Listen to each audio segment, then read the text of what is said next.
everybody. Sorry, it's a new time. We're still not used to the schedule. What's up? We got Bell as always. DW. We got Alejandro managed to make it on a trip. No way. I was about to say you're boarding a plane, love. Have a safe trip. Oh, have a safe trip. I'm so excited for you on your adventure, girl. Oh, can't wait till you get home and get to see your family. What's up, baby girl? You wanna come say hi? Let's everybody, let's go. We got some hubby love. Oh, no cat butt. No, Bobby. What is happening? Oh, that'll be awesome if you're gonna hang out with me. I gotta keep you. Ooh, 14 and a half. I won't be on live that long, but I will be there for a while. I'll tell you that. I think we got like 2.5 hours. I think that's what my Kindle's saying. Yeah, baby. I think it's saying we got like 2.5 hours of a story, so that's not too bad. What are you doing, baby girl? You want to say hi to everybody? That's no cat. No butts. No butts. You want to say hi, everybody? Obi. Let's see if we can. Obi. Say hi. Say hi. There she is. Ah, no. Oh, Lord. Okay, what's happening? Everyone needs to pray with whatever deity. What's wrong? Whoa, what's happening? What are we doing? Besides me trying to block a cat butt with my head. What's happening, What do we got? I'm not much of a prayer person, but, I mean, I can do some cauldrons and stuff. Well, I mean, what's up? Yeah, baby girl. Well, you and your cat. No, cat butt. Gotta fix this. All right, fix this. Let me know if the music's too loud, y'all. We're just kind of chilling right now. I know it's so early. Ooh. Oh, are you done? Hobie! Hobie! Whoa! Cat butt! Cat butt! What's up, Q? You can barely hear. Okay, cool. If I need to turn it up a little too, let me know. I can do that too. Ah! Yeah, I am. I'm live. That's right. We're starting early since yesterday, and I didn't even get that problem taken. It's frustrating. Don't get it taken care of till Thursday. Let me tell you. What are we doing, girlfriend? You want to say hi to everybody? There we go. Here we go, ladies and gentlemen. How about that? That sounds poops. No, you're fine. Yeah, oh no, it's fine. So what happened is we remodeled the kitchen a few years ago, and this we'll go to the gym. Cat butt, what are we doing? Go to the gym, girl. Just go to the gym. But yeah, so we remodeled our kitchen, right? And one of the pipes they had to adjust for us, I guess it sprung a leak at one point, like a year ago, and then they fixed it. And then now the floor started to do the same thing. So I don't know if it popped a leak again or if it's just residual because water had leaked. So some of the boards had warped and now it's that overtime thing. What are you saying, Em? You be having that issue a lot lately. Booby, okay, she is all up in it today, y'all. She is...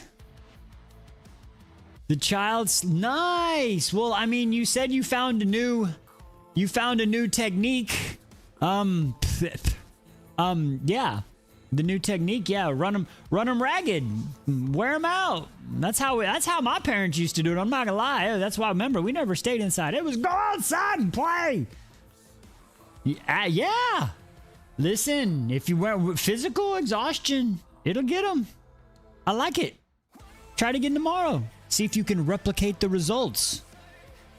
You know what I mean? That's the thing. If you can replicate the results another time or two, then you know you have a surefire method.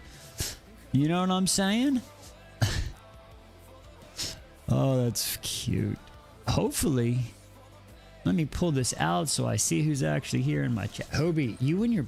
Oh, Hobie, your butt, girl. What are we doing? Last time it censored me too and I only sent a heart emoji. What the heck? That's wild. Well, I mean, everybody says that the clock ever since it, you know, new owners have there's been some issues. You know what I'm saying? So I'm not really sure. But, oh, it could be growth spurts. That's a good idea. Rocky's amazing. Has somebody like I wonder if have you got yourself in trouble, Em? Or have you like banned yourself? Really? Somebody else type that. See if can somebody else type amaze and see if it bans them too? That's crazy. But I'll tell you what. Hey, Alejandra, I gotta give you a button before you get on your flight.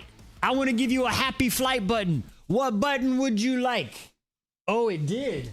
I wonder if it's okay. It did. Okay.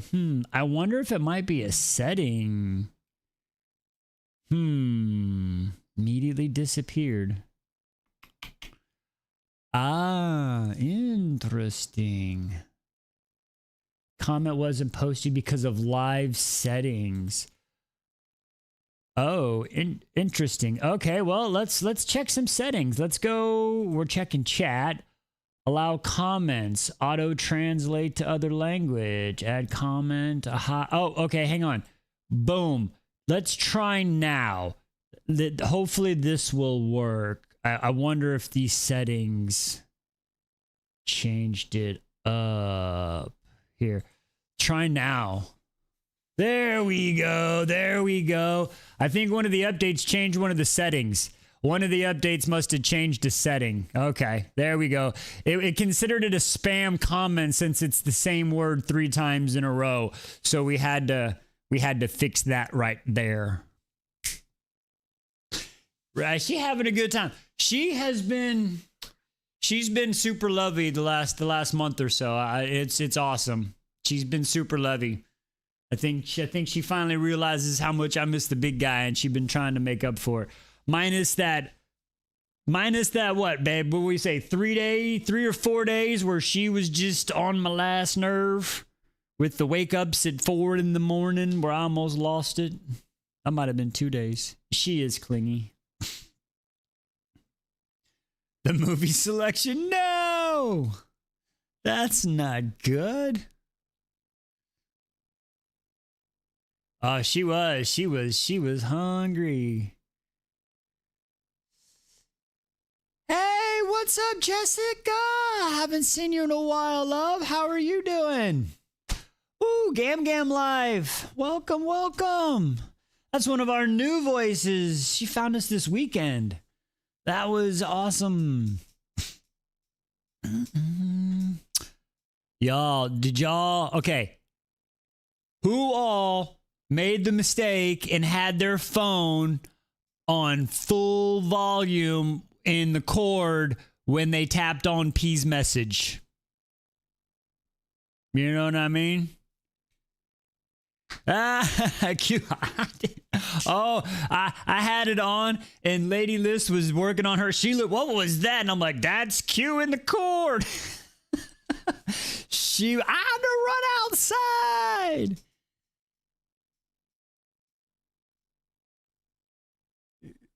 P is never a full volume girl. Jessica says, hey, oh, we miss you too.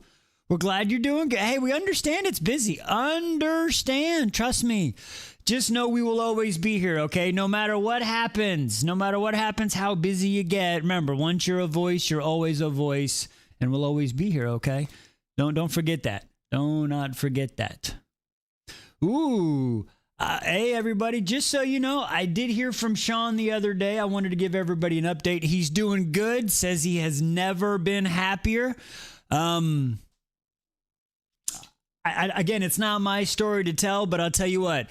He said he hasn't been happy, hasn't been this happy in so long, and it's 15 years in the making of happiness. So if you see him out in the wild in the comments, just let him know we hear he's doing good. Again, it's his story to tell, so I'll let him tell the story, but he is doing good. He is doing happy. I saw him on somebody's comment yesterday, and he shot me a message, so that was awesome. So just so everybody knows. And I saw that also that Nika, she finally posted a video the other day. Has anybody actually got to talk to her lately? We talk like once a week. We just a quick message and hey, how you doing? She says she's doing good.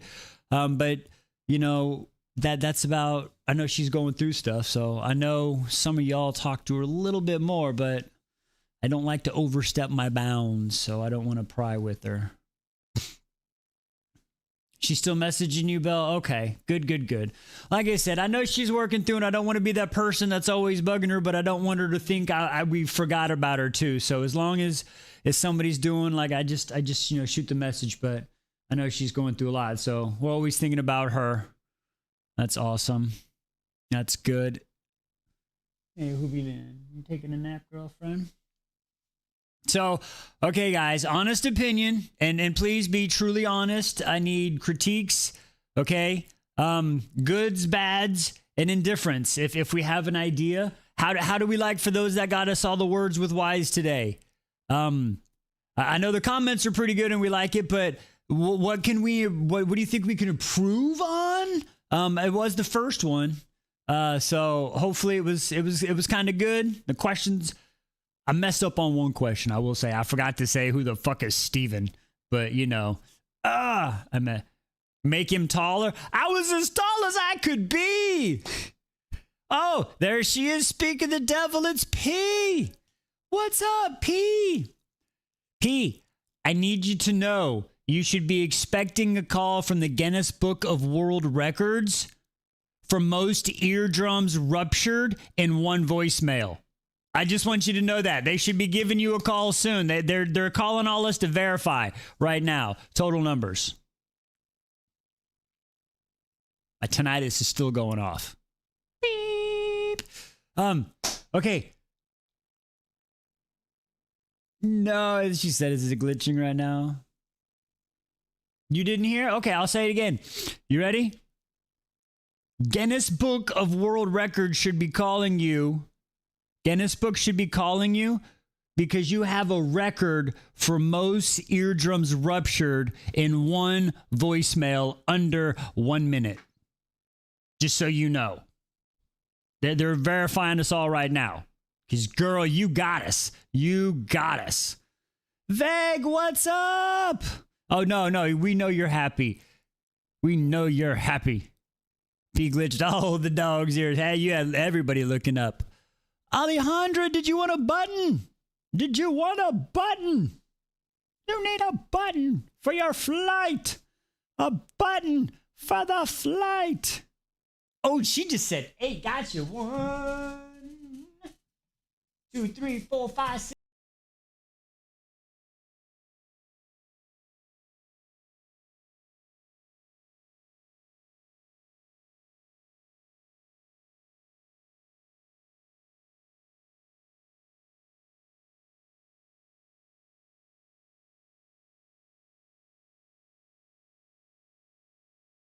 Ooh, yes. And then I saw, and I even reposted and commented because I finally on the Tiki Talkie, I saw Demi's actual post of it.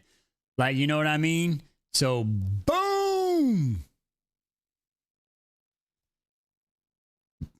Fire emoji. It's censoring me.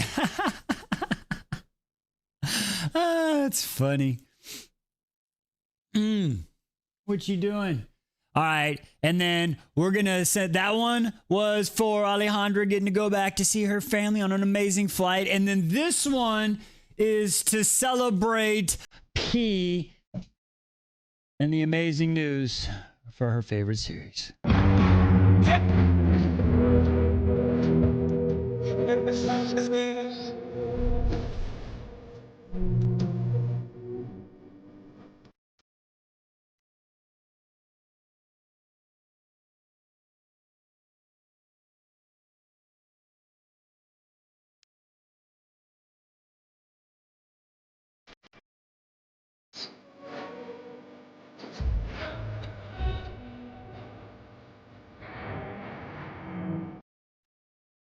I think your favorite Aragon. Really? That's okay. Nice pick. I haven't read it yet. Everybody says good things about it.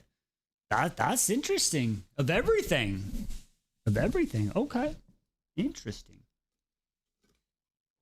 I like it. I know that one's on the list. We'll get to that one soon. Excuse me. Okay, so did we have any more besides make Raker taller? I don't know if we'll do any more with Raker. But like for the next one, I think the next one, I don't know, maybe I might get time to do interview Eris because we do have time. We do have time before the next book starts. Eris needs to hate him harder. So much harder. I think we get to see her hating him a little harder today in one of the chapters. That's going to be a fun chapter. I think it's a silent chapter today. I think there's one of those. So much harder, right? I mean, how hard can it truly be is the real question. How hard can it truly be? But yeah, we'll finish today, and I know I said it wrong. Wise gets to learn exactly what it means. Ooh, I like it. I like it. I want to see a yeah, you've discussed, yes, ma'am. We've discussed the 2-angle flip-flop. Yes. We will. That will be the next one. Love the interviews. Yeah, he's a very vague, yes, Jessica. Yeah, if you're not sure with the character, yeah, he's a very vague, strong, broody, silent, action type character. So yeah. Is that a double entendre?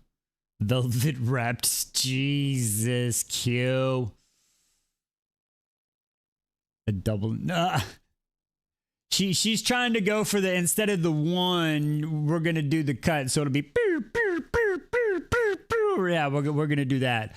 But yeah, there might be some flip flopping tonight if she's still awake. But anyway, digressing. Isn't that right, Hubi Lin? What you doing? Are you just sleeping? All right, so that was fun to make, and I learned some new editing techniques, so that was kind of cool. So we're gonna continue with that, and I don't know how we're gonna do it. But with school starting soon, we'll have time. And in between the time between now and we start with our ACOTAR read, August 21st, I think I'm gonna start an FB page and try to get some videos there and try to help grow the voices and this as well. So that's gonna be interesting to try to figure that out. I don't know what else to do. This tail whipping, Hubi. We got to discuss this.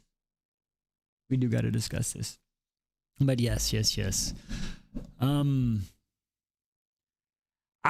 Hey, so that is actually, and you're right. And P, with that being said, some of my more popular, two of my more popular videos when I was trying to get some guys up in here. So I am going to try to remake another video since we are about to do an ACOTAR reread. I'm going to do one of those. I just have to try to figure out, the verbiage, be like, hey, ladies, I need your help with this one, guys. Stop scrolling. If you see these books, I'm about to do a this is the best time to do it because you can start this. I mean, they'll need to do book 6 and have to get through Glass and Crescent City, but, we'll figure something out.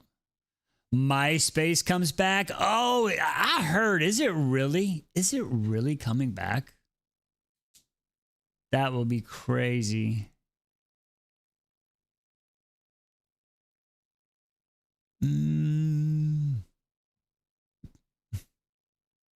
Q, you can be head of the DEI department. That's funny. Are we doing an Ashen reread or is that too much to ask?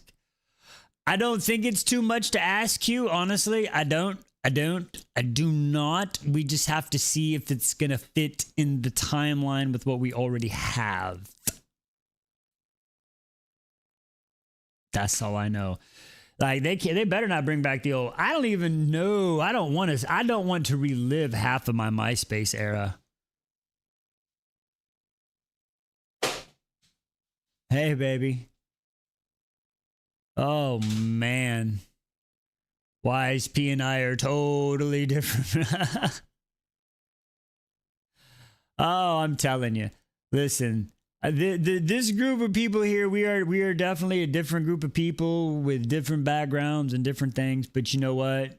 We all see the good in each other, and that's what matters. And that's why I love y'all. You know what I mean? I don't think I have 8 friends. Well, listen. I would have the if it was top 8, the top 4 would be the people I live with, and then the next 4, I would rotate the voices. The next top 4 voices, it would be whoever the most active voices are for like that week or whatever. I would just rotate, like, here you go, boom, you're the most active. It's like a voice of the month for the next like fucking, what is it, 5th through 8th play or whatever it goes. I don't even know if I have 8 friends anymore. That's hilarious. Exactly, it'd be like voice of the month, employee of the month. You know what I mean? It'll be fun. That would be legit. What you staring at? Oh, you just sleeping, huh? You're actually gonna I have tried to get her to do this for so long. Like, if y'all remember when I first started, she used to be on the thing, and now she's doing it for real. That's hilarious.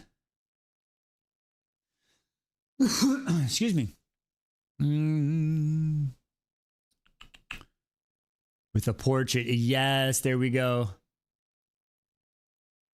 Kicking people out of the top 5 was the petty. Yes, that was. And there we go. We'll put a plaque. We'll make a plaque for employee of the month 1, 2, 3, and 4, and then we'll put your PFP from Tiki or the Discord, whichever plaque. Ooh, one will be like the Tiki Talkie. The Tiki Talkie employee of the month, the employee of the, and each social media platform will get their own one. Listen, everybody liked the MySpace because everybody felt like coders just copying and pasting HTML they did a Google search for. Oh, no, I wrote the code. Yeah, no, I wrote it. Yeah, I changed the decimal point to a 2 to change the shade from the yellow to a light yellow. You would definitely be one of the new elite employees. Absolutely. You might have to get your own spot award for, like, oh, we could do Dundies. They could be like Dundies. We could give Wisey's most punctual voice. That'd be Bell. Most on time to work, Bell.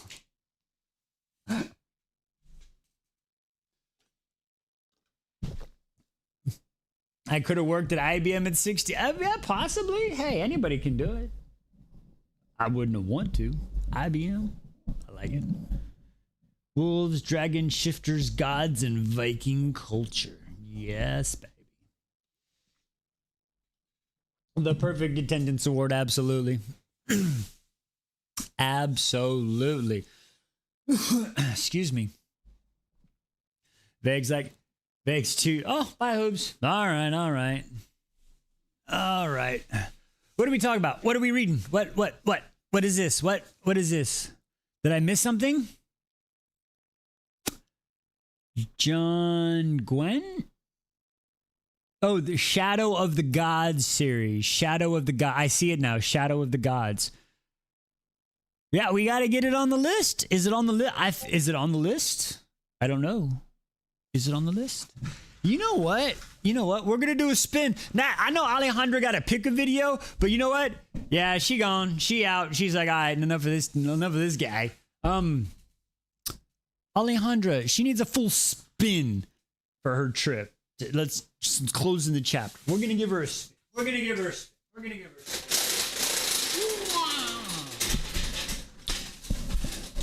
Yeah, we'll add it to the list. We will add it to the list. I like the idea. I like the Viking books.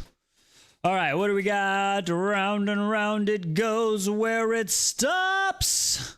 Only the wheel knows. Ooh. Hang on, what is that? Oh, that is Mistborn.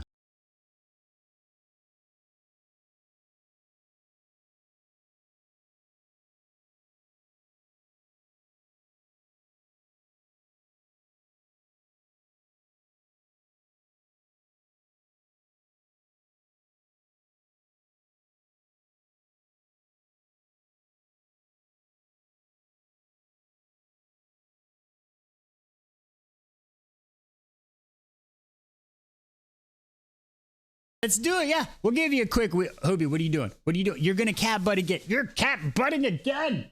Come on, come on. Okay, leave Timmy alone. You're cat butting here, girlfriend. What are we doing, ladies and gentlemen? Hoob, come on, Hoob. Oh, shnikes. Hi. I can't control her. She does her own thing. Tim, hey, he's gonna file a harassment Stop! Workspace complaint. Oh, this is not OSHA safe, Hobie. Hobie, this is not OSHA safe. Stop. Hobie. Okay, we're good? Oh, Hobie. Yes. Okay, here, come on. I got you. Come on. Ooh, here, come on.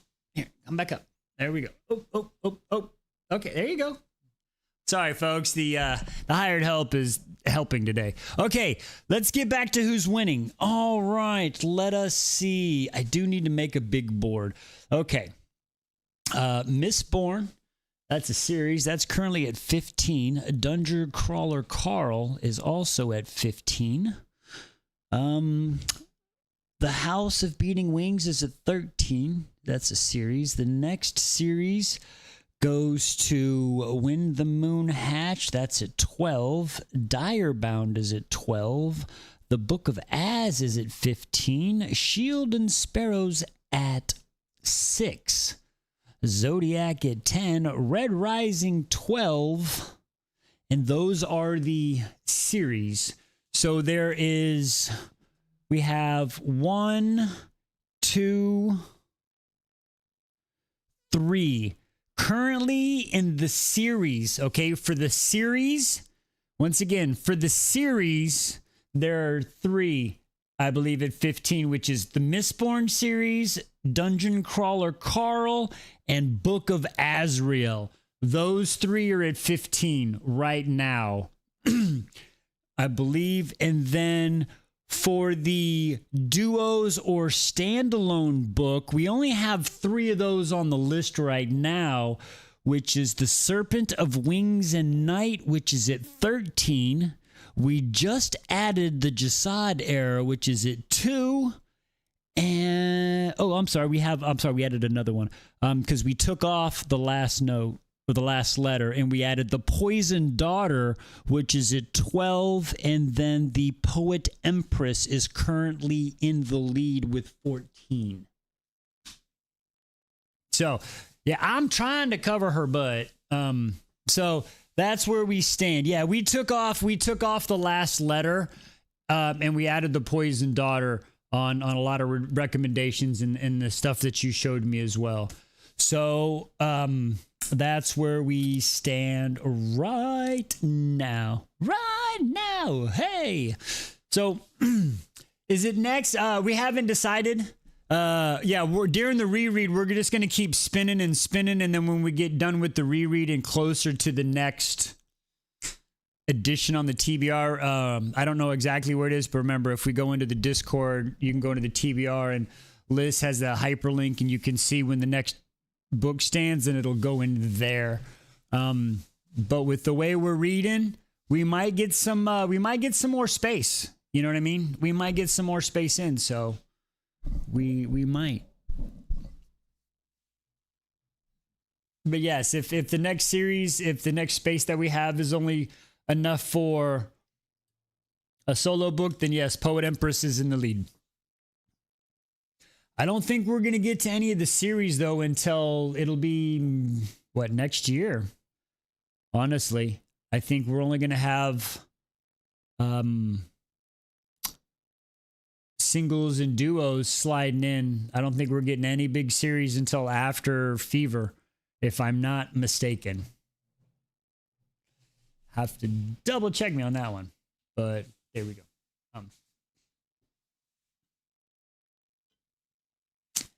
Yeah, I was going to ask you about that one because that was what you had to say. That was a lot. And I think I understand what you're saying, but I don't really fully understand what you're saying. But I agree with what I think that you're saying. Does that make sense? Can you get uppies? Yes, we can give you uppies.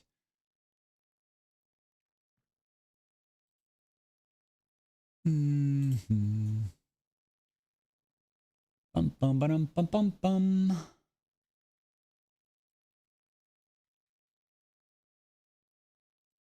Let me see. All right. I will send you the invite.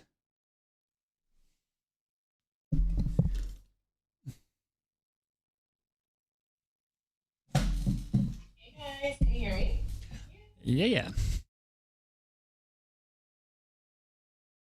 Hello, hello. I just wanted to come on here because to talk about my message, and because a lot of us,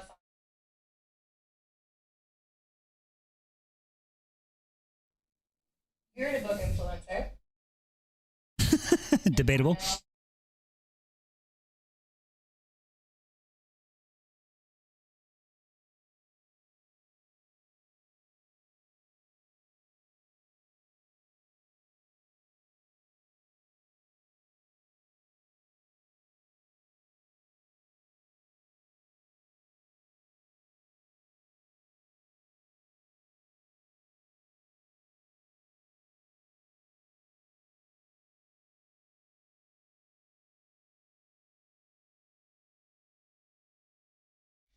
Yeah, no, okay.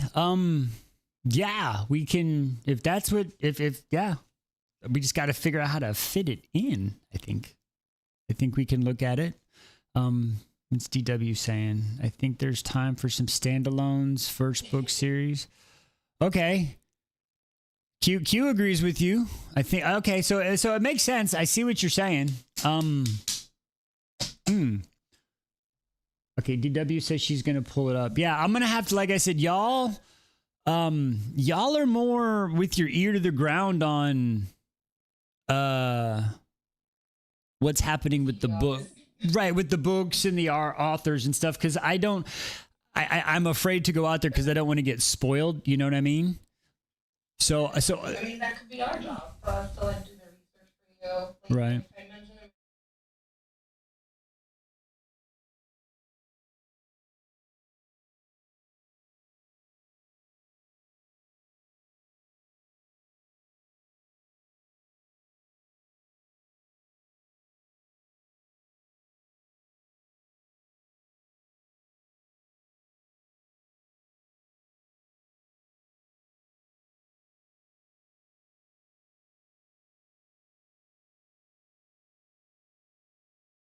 Right.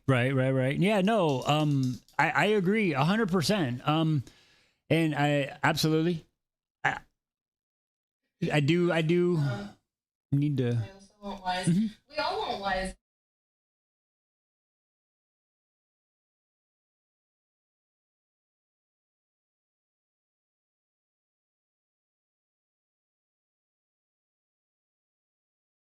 Like Right. certain ones.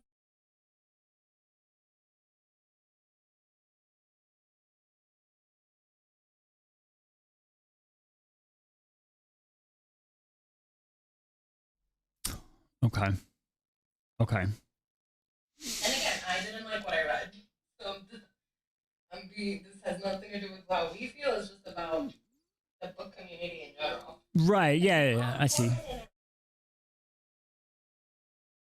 I mean, okay. I mean, no, I see what you're saying, and with the fact that you were like, it even wasn't a book that you liked, or and I'm not going to say how much you liked or didn't like it or what, but just to still say, yeah, I need to maybe try. I think. Okay. Yeah. All right. I think we'll have to sit You down and seem look. stressed out about that, friend. No. I just taking in the fact that people want my opinion on a book is still to me a little mind blowing. You know what I mean? Like you like, oh, you're an influencer, and I'm like, am I? Am I though? Am I though? Or am I just entertaining retelling? I mean, that's where I'm still trying to I guess grasp my head around, and that's why I'm just like so flabbergasted. Now I was like, wait, what? Oh shit. Am I guess the real question is, Rice, do you want to be part of these conversations?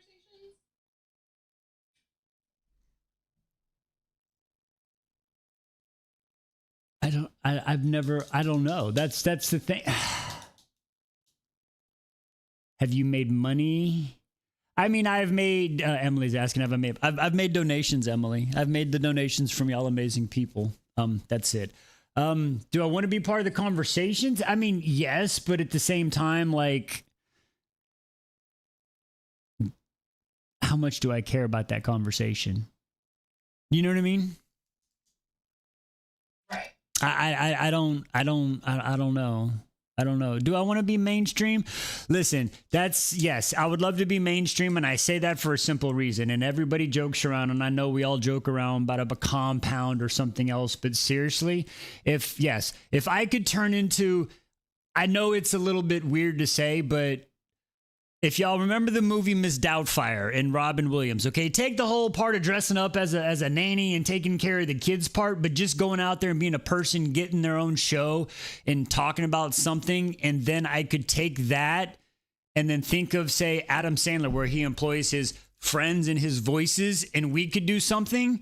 Then, yeah, that's why I would love to go mainstream. But again, I also understand that I am a 49-year-old broken man. And this might not ever blow up or anything else, and I am completely happy with that, because myself and Liz have made some legitimate friends that we can actually have conversations with. You know what I mean? So that's the thing. It's I'm just gonna take this ride and we're gonna shoot for the stars. And if we end up fucking missing and shooting an air ball, then fuck it. We missed and shot an air ball. I swung and I struck out. So that's. I hope that answered the question.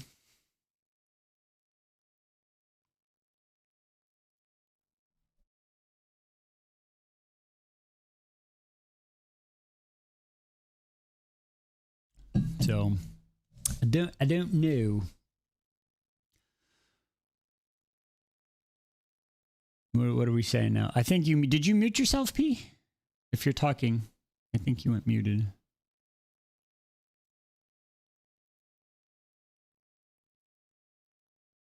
She did mute herself. Do I have to unmute herself? I don't want to unmute her. She's having a conversation with herself. P? Hey, sorry, no, I'm still here. I'm in the office. Okay, yeah, that's why. Yeah, no worries. That's why I was like, I didn't want to unmute you and start yapping, and then all of a sudden it was like, oh no, and you're okay. I got you. Okay. So.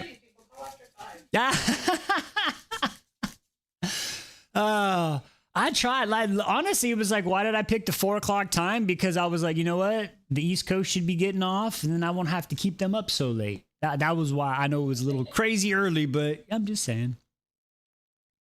Yeah, I actually have an author event, and I forgot the book that I wanted her to sign. I'm so upset. Oh no. But yeah, so where were we? You don't know if you want to be part of the conversation.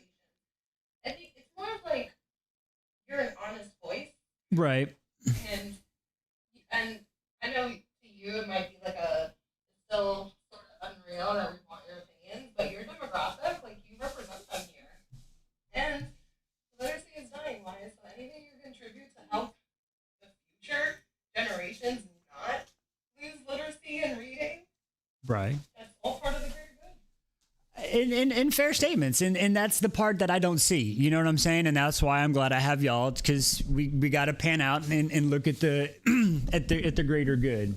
You know what I'm saying? So, with that being said, no, I think then if it's a conversation that's being had, then yeah, I think I don't mind joining it. But again, the biggest thing with me also is I don't mind being wrong, but I don't like taking a side without knowing the facts. That's the thing that kills me the most is when people just, oh, well, I heard this, so I'm going to jump in on this side. And then, you know what I mean? So we're going to have to make sure we do the research on that before I add the voice to the conversation. Cause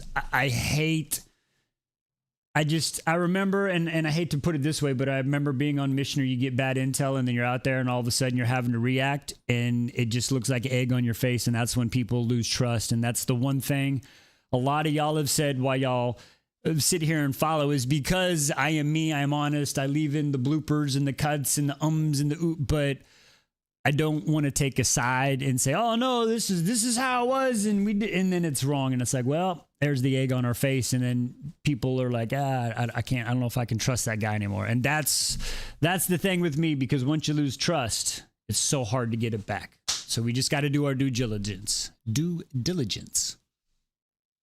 That's fair. So as long as we can do that as a group, yeah, then let's jump into conversations. Let's jump into conversations. That's it. You know, and I think everybody is the same way. You know, we just don't want to go out running our mouth without having the facts. So I think as far as this group of people is, you know, I don't think that would be a problem. yeah, no, like seriously.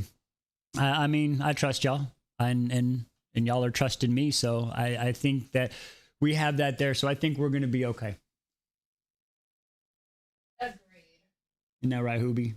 So next order of business. Yes, ma'am. Corporate needs a meeting Okay. for Labor Day or that weekend if we're all free, unless we're all traveling. So we should probably discuss what comes after the reread and also the retreat if we're gonna actually aim for this. Okay. I say for that one we figure out.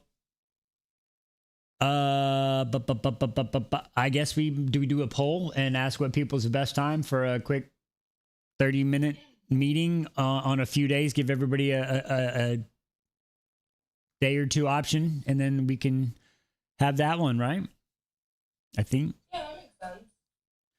Just, Or worst comes, we could do it. Oh, we can't do brunch because the Australians can't join us until the end.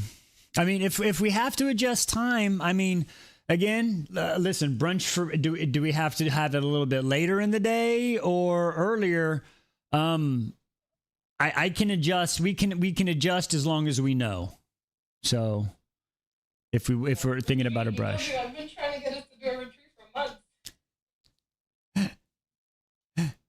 Remember, like the first time I mentioned something about Vancouver, and you sent this awesome picture, and it's like, yes, this is the vibe we want. I think it was like a really beautiful house with like water, and it was like a fire situation, and chairs around the fire. It was very nice vibes, and it came from you.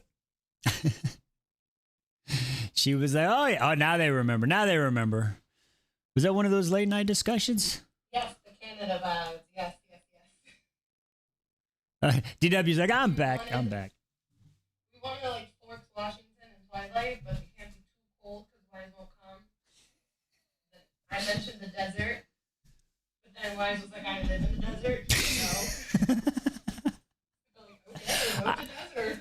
I mean, listen, we want to do the desert. That's just a lot of sand to go in a lot of places. I'm just trying to look out for everybody. Okay. Will there be fairy wine at this retreat? I mean, Dr. Lego, if you figure out where they manufacture this fairy wine and give us some prices, we can make sure. We will find a way to have fairy wine. We will find something. We also need to go somewhere that's rune friendly. Oh, yes. Yes. All the rune. All the rune in the world. Rune, Black Daddy rune, Merc rune. We will have all the runes there. That's exfoliation. Trust me, there will be a shortage.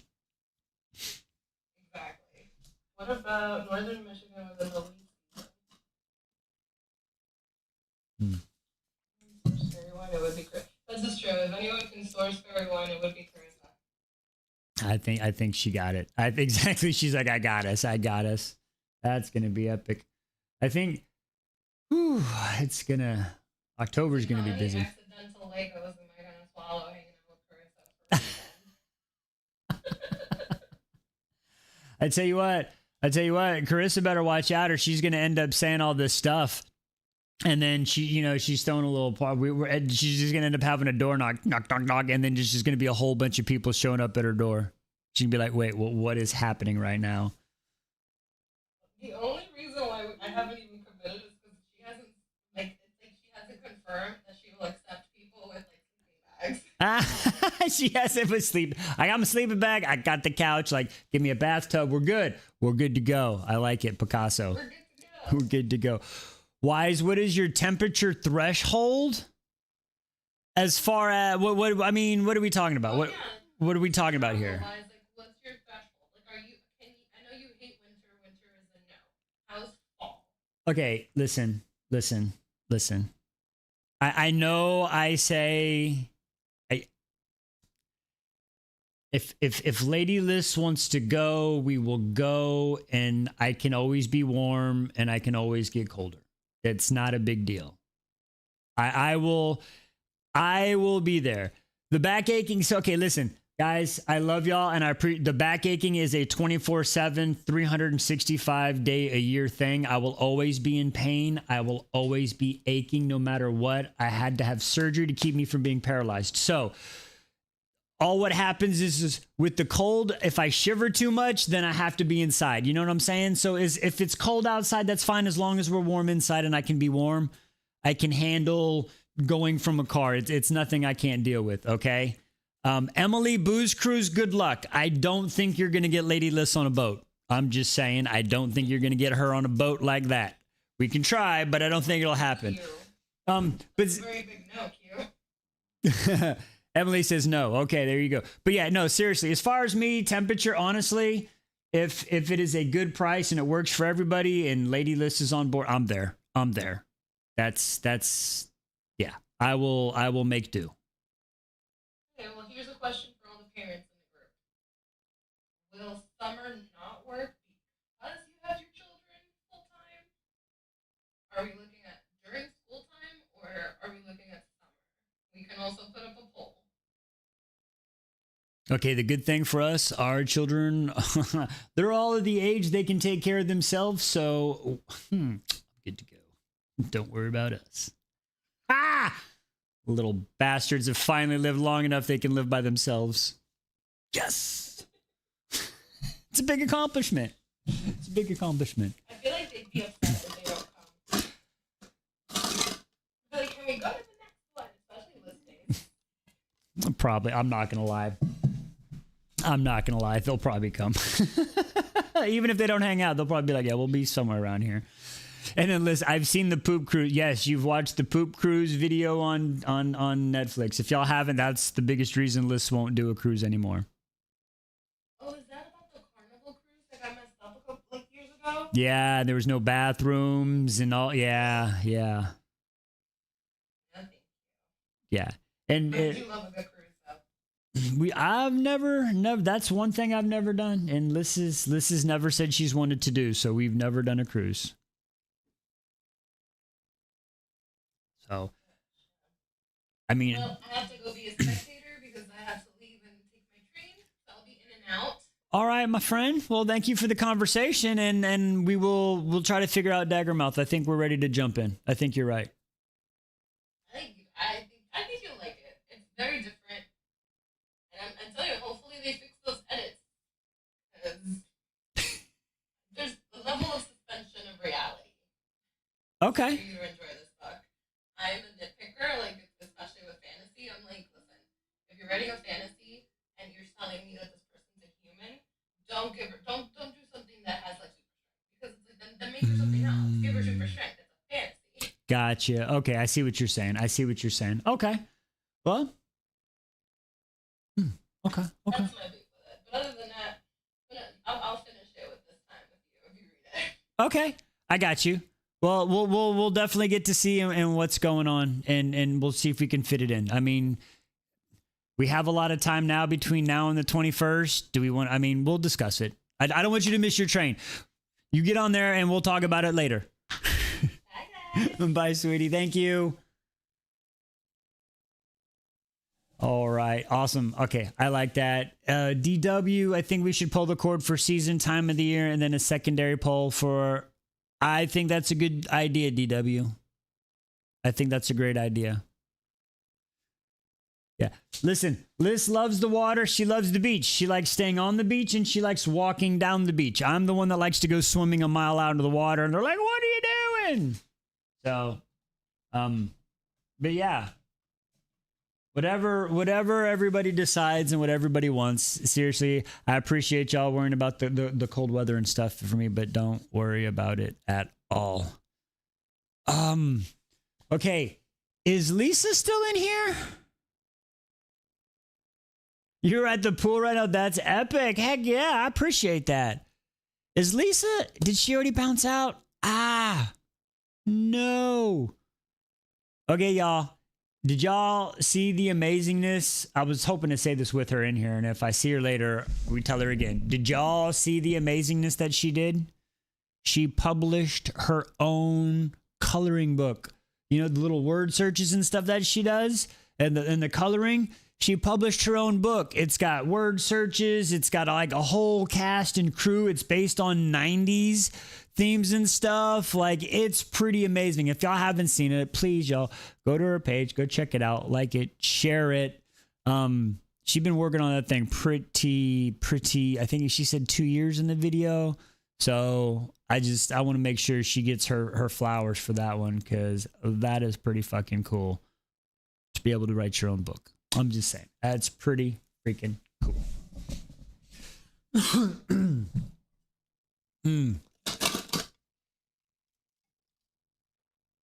Whoa, Hoobie with the big stretch. You shook the whole chair, girlfriend. Give me love. Yeah, girlfriend. All right. Thank you. Yes, I put it on today. First day wearing this shirt. I have to keep this one. From Liz Face. She's like, I want that shirt. I'm like, no, this is mine. She's like, okay, give it to me in the will. I'm like, bet, it's yours. Such a crazy thing to say. She just came out. I'm watching you right now. Who be on the chair? TikTok behaves when there's a cat around here. They've been nice to us. So far. Oh, who be Lynn? You just little puff. All right. Should we lock in? I think we're about to lock in. According to my timer at the bottom, we got 2 hours and 25 minutes left. So I was looking the chapters. There's like 20 minute, 10 minute, and then like 15, then a bunch of short ones. And then I think it ends with some decent sized chapters. But let's get started. That way we can get y'all out of here early tonight. Oh, you're taking my baby. I'm just holding her. You're taking my baby. I will put her back, I promise. If she stays. I did. Did you color? Yes, they did it last night. There you go. Yeah, show the whole thing. There you go. We did the bangs, and there's bits at the top, and then we did the You want to turn around? You want to show them turn around? They can see. There you go. See, you got the underside. Pretty amazing. Lady listed that. She did. Y'all did a great job. She did a great job. She did it all. I just sat there. Oh, that's awesome. And then now you have cat hair on your shirt. There's always cat hair on my shirt. Oh, thank you for the follow. Appreciate that. Thank you so much. Morgan, East Texas stylist. She said she sat beautifully. She did. She sat beautifully, and then we watched some Parks and Rec before you washed it out. Oh, book is changing. All right, folks. She looks even more like Lady that she does every day. Looks more and more. Oh, cat butt. Hobie. What are we doing, girlfriend? She's moving. Holy. Okay, thank you. Okay. Cat. Oh, the cat butt is real with this one. Cat butt. Girlfriend. Thank you. I mean, you're the one who picked her up. She was like, I was sleeping so much. All right, Veg, have fun. Good luck in piano classes. I can't play a piano, so congratulations to you for being able to do that. This is a duology. The second book is not out, though. I believe it was about to come out, and then it got postponed to next year. The second book? Yeah, next year. Is it next year, I believe. So it's one book right now. My Kindle says it's like 2,000 or 1,200 pages, but I'm not sure what the actual paper book is, but it's 38 chapters. The chapters are pretty beefy, and I've only been doing like 2 a day. And that's been like 45 to 50 pages instead of my normal 5. They are some beefy chapters. They are beefy. They're big chapters. Like two chapters with 63 pages. So big. I couldn't almost take it. Could you? I mean, how much further am I than you? I'm good. What chapter did you get to today? You were on 20. Y'all, remember 2 weeks ago? 2 weeks ago, she was so proud. She was so proud because Got humbled. she was like, I'm ahead of him. And she was on like chapter 10. And I was on starting. And now I'm on 39 and she's on what chapter are you on? Almost done with 24. 24. So she's gotten 4 chapters in. Nice. Oh, My you fingers dirty. what would you put on it? Nothing. She's just Sure. cleaning. All right. The placeholder for Stormside is April 20th, 2027. So yes, there we go. So we have lots. Wow. I just put the Ashen in there. The placeholder for that. I'm about to link P's voice recording to it so that can be permanently together because I feel like that needs to be a married situation. Here you go, just for that one. For that. Yes. You earned it. Thank you.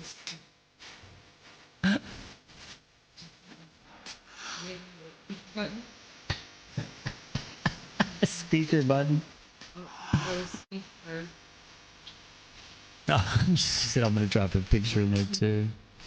Oh, she had to dip out, so she's not even here right now to hear it. That's Jesus epic. Christ. Oh, that's epic. I have nicknamed her potty mouth P. Oh, what's up, Hoobie Lynn? You scared? Did you get scared? Oh, you're done? Where you going? All right. Ladies and gentlemen, the Hoobie is gone. She's like, I'm out of here. I'm going to the footrest. All right. All right. She was like, I am done with, you know what? I just need to go ahead and, I got to get her Nisha ready, folks. We're going to get her Nisha ready. We're going to get her ready because I know we're going to need her. Okay. Also, y'all, can we tell, do they know? Do they know about the addition? Oh, yeah. I posted it in Discord. Okay. If y'all didn't know, you can now get Ernisha pillows. You can get an Ernisha. You too can have your very own Ernisha. Ernisha pillows are on the website. Okay? They're small or medium and large ones. That's what she said. I believe they're 16 inch, 22 and a 22 inch. In case, you like your Ernisha's a little big. So there you know, folks. You too can have your very own Ernisha. All right. Let me Thank move. you. I'm doing Rapunzel again tomorrow, apparently, because we're going shopping, me and the girls, and we're gonna be dressing inspired by one of the Disney princesses in color and kind of the vibe. You're doing all that to go thrifting tomorrow. Yeah, it's just. I like it. No, I like Kiki's it. Wearing light blue. That's awesome. And Kiki's doing Aurora. No, that's but awesome.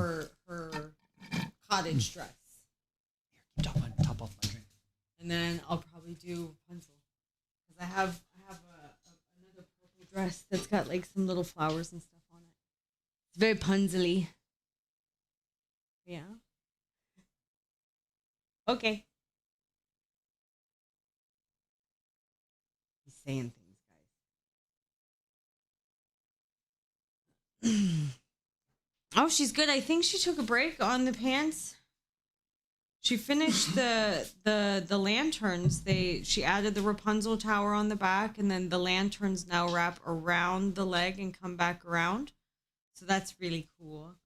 And then she has 2 swords on it. One's on the back pocket, one's on the side leg, and then she's even added Pascal. I think she's gonna add some more like swirlies and flowers. She really likes making French knots. She taught herself how to do that. So she's adding it in. I think she might even add a couple of beads. Maybe. We shall see. She did really good though. You're so pretty. I've been working on redoing like prototypes for that filigree corset because I know I made it out of hot glue. You good? I made it out of hot glue, but it's not gonna hold up.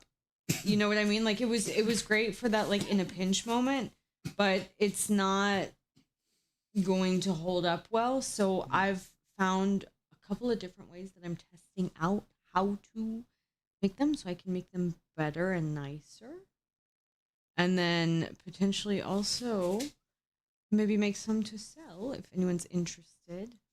I have had a few people reach out, so I'm doing some exploring while I research the best ways to do that because I don't want to like I think the hot glue over time it's like that the one I made already you can tell like it's going to start cracking eventually and it will definitely yeah we're in Texas you know what I mean like it's boiling outside and that is not going to work. So I have a couple of other materials that I'm testing out. Ooh, Emily, yes. I would be excited. Yeah, I think they're going to be fun though. I did get a possible, or I will be getting a possible commission soon. A gambit coat. Somebody wants me to make a gambit coat for them. So that's exciting. But you're back. I'm back. You guys can lock in. I'm back. I'm back. I'm going to listen still because, you know, I don't care about spoilers. I just like listening to you. Again, we still have to get the doctor's results back on that one. No, it's fine. It's fine. It's fine. It's fine. It's fine. Oh, y'all are a trip. All right. Oh, I actually got to remember that hater I had on Instagram. Which one? The one that was like, "You way too hot for him." Oh yeah, that guy. Yeah. I got to use Gambit's line on him. I replied this morning and I was like, "Gambit was right. Some things are deeper than skin." They reply back. Probably not. Probably not. Probably not. Just one of them Instagram haters. Wise on one of my Instagram Gambit videos. It happens. They just jealous we married. That's it. I mean, but they was right though. Why? Who do we need to buy? Some rando on the Instagram. They're just, you know how people are. They're just dumb. So, oh, excuse me. All right. The commenter, full-grown male that photoshops his eyes for Instagram pictures. Why is that just so simple? So that's who came for him. I'm like, it's funny. Maybe a little self-reflection before casting there. That's funny. Right? Bless their hearts. Right? That's why I told him. I even just used Gambit's line on him. That's funny. Did you ever tell them about the... So much for locking in. No, I didn't. I have no. This is you. This is you, yo. Wow. This is you. Isn't that cute? She has. She's really getting into the Rogue and Gambit history.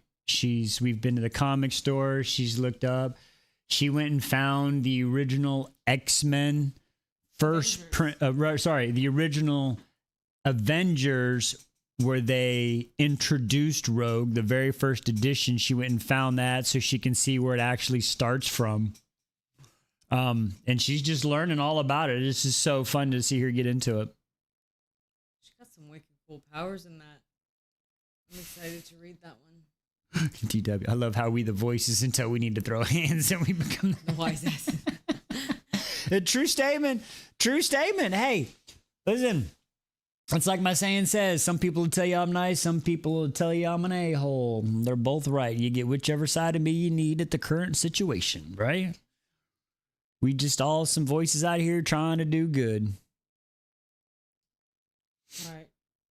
I think it's time to lock in. Oh, I mean, as you, Distracted long enough. I mean, we were about to lock in. You're like, oh, let me go show the comic. I'm sorry. The one girl from P's post, we've actually started watching X-Men 97. When we go to bed at night, she starts putting on, so we end up getting one, maybe 2 episodes in, and then we fall asleep to it, and then we start the next night. So Not very useful after 11:11. yeah, after 2111, there she's really good at 1 or 2 things. And then we usually watch our show. She's speechless over there in the corner, y'all. I got her. I got her. I got her. We're getting a spin for that one, folks, because I got her. Woo! I got her on that one. Her gasps were flabbered.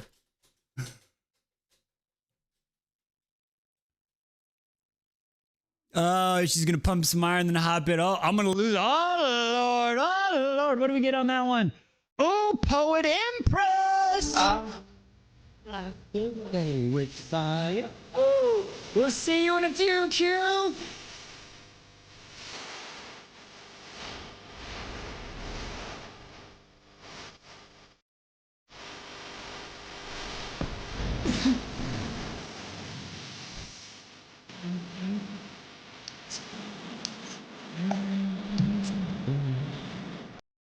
All right, she says we got client's process and we got 30 minutes. Guess what? That means we should be able to finish this chapter because I think it's like a 20-minute chapter. All right, let's get to it. Ladies and gentlemen, it is finally time for us to Lock in, Wise. Lock in. All right, here we go. Let's get to it.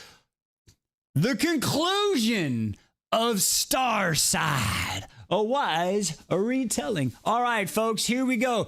Chapter 39. All right, for those of you who don't know, we ended off with she was just went into the blacksmiths to go meet the little blacksmith guy in Lord Ridden. And they had all those people there, right? And she was gonna, wow, but she made an oath on the sword, so she can't do nothing. It's a crazy double-edged sword on that one. And then fucking Harlan mother freaking Raker came in. What? Everybody goes, get gone. You know what I'm saying? Is done. And then she upchucked and he was like, give me your hand and let's get up on out of here. Okay? There we go. So that's where we ended off, okay? That's where we ended off. Remember, after he mollywopped everybody out, remember, he threw the sword right and whoom, right by her face, right? And that's where his used to be, exactly. So that's where we ended off, and the last chapter ended off with, here, we'll just go over it. Raker watches me. He waits. When I am done, he offers his hand. I spit at his feet, still angry. He frowns. But the next time he offers his hand, I take it. Thank you for the popcorn, Allie. Thank you. All right. Here we go. Chapter 39. Raker schmilled them all in rapid succession, easily.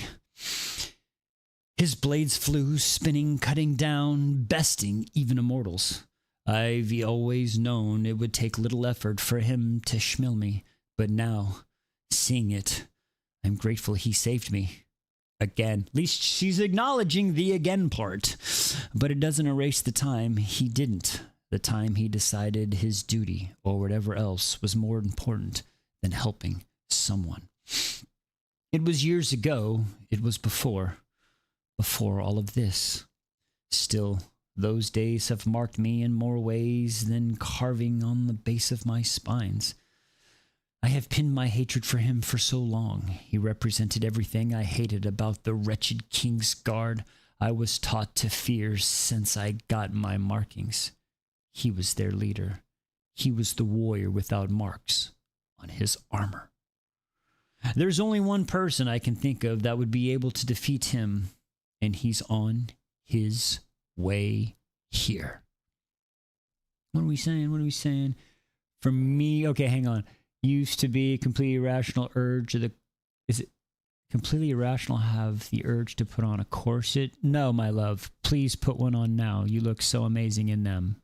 If you only want to wear the corset, I wouldn't complain either. Just the kids would probably not like that. Oh, I'm sorry. Anyway, digressing. Woo! Okay, where were we? And that he is here on his way. The god of death is coming, I say, as we race past rows and rows of statues dedicated to him. Let him come, Raker says, not looking his worries as he should, as he cuts through the wild parts of the untamed garden with his blade. Even you should fear the gods, Raker, I say through the wild breaths. In a burst of unchecked anger, Raker's arm juts out, his sword glimmering, and he slices through the air with a flash. The nearest statue is reduced to rubble. I swallow.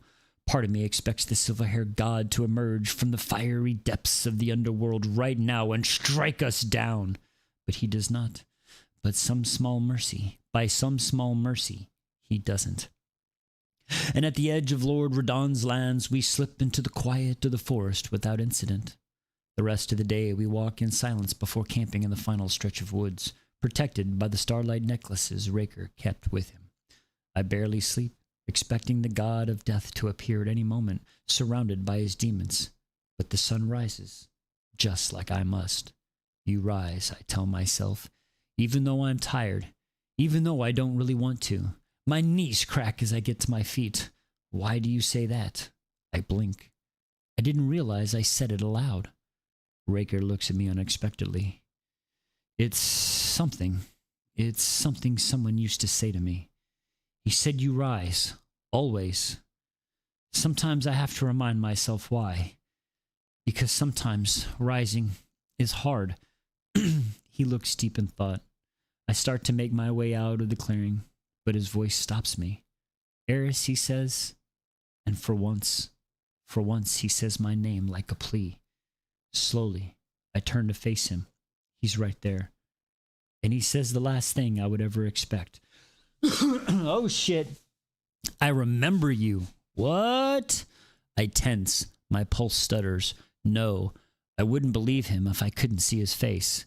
If he hadn't lowered his hood, as if to show me what he shows no one else. He is towering over me, just like he did that day as he kept going. I told them to throw you into the streets, not into the prisons.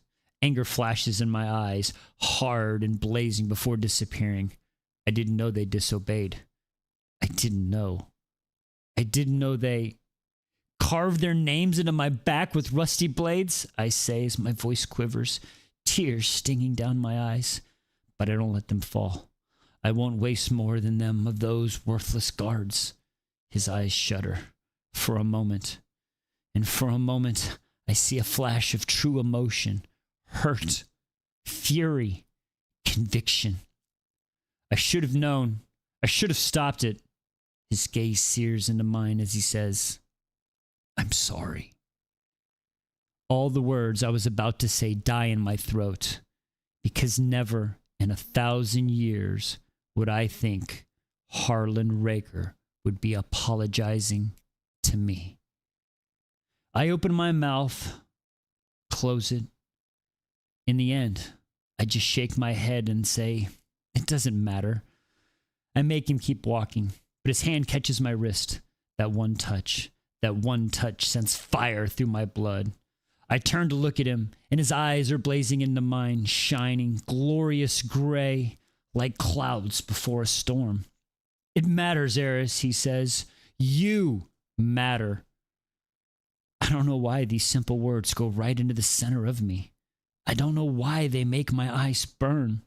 I blamed myself and hated myself for so long that anyone seeing past the worst I've done, anyone caring about me at all, I don't. I say, meaning it. You said before that you were nothing beyond your rage and vengeance. I'm the same, Raker. Maybe I was someone once, but that person is gone. I have the last thing I want to do. One last thing worth fighting for. And then when there's nothing left of me, his eyes harden, his looks angry. So what? You just let yourself die? I shake my head. No, but I've known from the beginning what I signed up for. That the most likely, the end of this journey is the end of me. God damn. And I've made my peace with that. I'm willing to die for this. He searches my gaze for something. Weakness. Anything short of pure conviction. What he finds now has him scowling. And how do you plan to kill these gods, Eris? I lifted a shoulder. With my sword! I've learned it's a good one. The one you don't know how to use, he sneers. And I see right through him. He's trying to get me to doubt myself. He's trying to get me to change my mind. I do, I say. You train me. His nostrils flare. I can almost feel the words between us, the ones he doesn't say. We stare each other down. I turn away again. His fingers fall from my wrist, and he lets me go. We walk for miles without stopping until the ground becomes so dry there are cracks in the dirt. We reach the desert, I say. Raker nods, like he knows. We reach the last springs that mark on the map. We drink from the running water and fill our pouches. It might be the last water we see for a while. It's the 41st day of the quest. Damn, how are they going to get back in time? Maybe if I use the oaths on my sword, I can portal to the great house and gain passage back to the gates in time to make it through. Maybe this journey really does kill me. Either way, I'm almost to the gods. I'm almost to the end of this. Ready? I ask Raker, as I stare into the endless sea and sand. Somewhere out there in the desert sits a creature even Vander Everen couldn't face. I'm not afraid of anything, Raker said. He looks hesitant now. Let's get this over with, he says. The dunes shift in sparkling shades of sunset. Flecks of silver are specked throughout, catching the light before being covered by another layer. I wonder how many things have been lost here, I say, thinking an entire city could be buried below, and we wouldn't even know it. Raker's eyes are on the horizon. His sword is already in his hand. It's as if he can sense something I can't, but it doesn't come. We walk the entire day and through the night, without any movement at all, though we're protected by the starlight necklaces. The demons don't pierce these sands even beyond the light, just like they didn't pierce the mist. Which only makes me more afraid of what's slithering within them. Excuse me. Every brush of wind makes me tense. I turn at even the slightest shift in the dunes. Nothing. I start to wonder if the creature Vander mentioned has moved on. Maybe his own effort was centuries ago. I never asked. I want Raker's sword in my hand. Feral! I bet you do, Belle. I bet you do. And Allie will join you, too. Oh, Lord. Or maybe this beast has better things to do than torment two humans. We drain our pouches, washing our faces and soothing our throats. I wish for a higher collar again, if only to hide my face from the dust, and the thirst begins. We don't speak. We just keep moving, feet dragging through the heavy sands until my foot doesn't move. I frown down at it. I try to pull free, but it doesn't budge. What? I jolt with pains as nails sink into my flesh. Ah, shit! And pull me under. I don't gasp. I shut my eyes and shudder as sand scrapes my cheeks and slashes against my clothes. What feels like a lifetime later, I'm finally deposited into another part of the desert. What the fuck? I emerge, clawing and grasping, shaking away from the sand that has scorched every inch of my exposed skin. It's everywhere. I blink the grainy dryness away, and the dunes in front of me begin to shift. They rise, sand flinting, glittering, making shapes. They make people. I tense, watching as the worst of my memories form around me. My sister and I slipping out of the house in the rain to pick the wildflowers. It was my idea. Oh shit, I was right. I was fucking right. I was right. She gonna have to face her fucking fears like a mirror and shit. I said that shit. I fucking called that, y'all. I called that. Excuse me. Didn't mean to cough in your ear. You're down to share. Ali and I are always up to share. That's funny. There are things that we and wise and errors don't. Oh boy. Oh Lord. Oh Lord. Y'all are crazy right now. All right, sorry. Here we go. Here we go. All right, lungs as I push out. Oh, okay, widen as light. Is that where I was? Wildflowered. It was my idea. Her eyes widening as lightning strikes came right toward her, and the rush of air from her lungs as I push her out of the way. I shouldn't have pushed her away. In that moment, I thought I was saving her. I acted on instinct without question, putting myself in danger instead of her. Always instead of her. Instead, I unknowingly sealed her fate.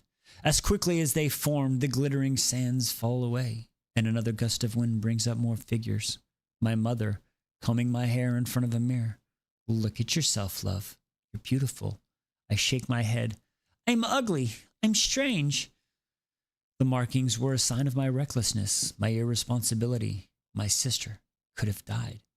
She bends down to my level. You are you, Eris, and that makes you perfect. Don't ever hide from yourself. You're the one who tells me to hide, I yell, getting up from the chair. You make me feel wrong. Maybe I should go outside like this, I say. Maybe if the kings drag me off to the prison, or to the king to cut me up and study me, I'll deserve it. I never forgot the shock of her face. I never raised my voice at my mother. It wasn't fair for me to do so. All she ever did was for me, was for my protection. I know that now. But it was easier to blame her for my problems. My mother never screamed back at me, and maybe that made her an easy target for my anger. The thought rules my stomach. I'm sorry, I whisper from the sidelines, feeling the twist of guilt in the sand that falls away. You are perfect, Mom. In a flash, the sand rises in a column right in front of me. My mother stands there, twisting and wrong. Her normally smiling mouth is curled in a smirk. Perfect? I couldn't get the doors open. If I could, maybe we could all have gotten out.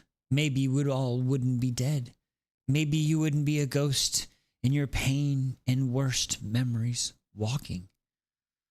I swallow. It's not your fault, say, meaning it. It's hers. And what have you done about it? She takes a step forward. I lied. You aren't perfect. You are weak. You are an embarrassment.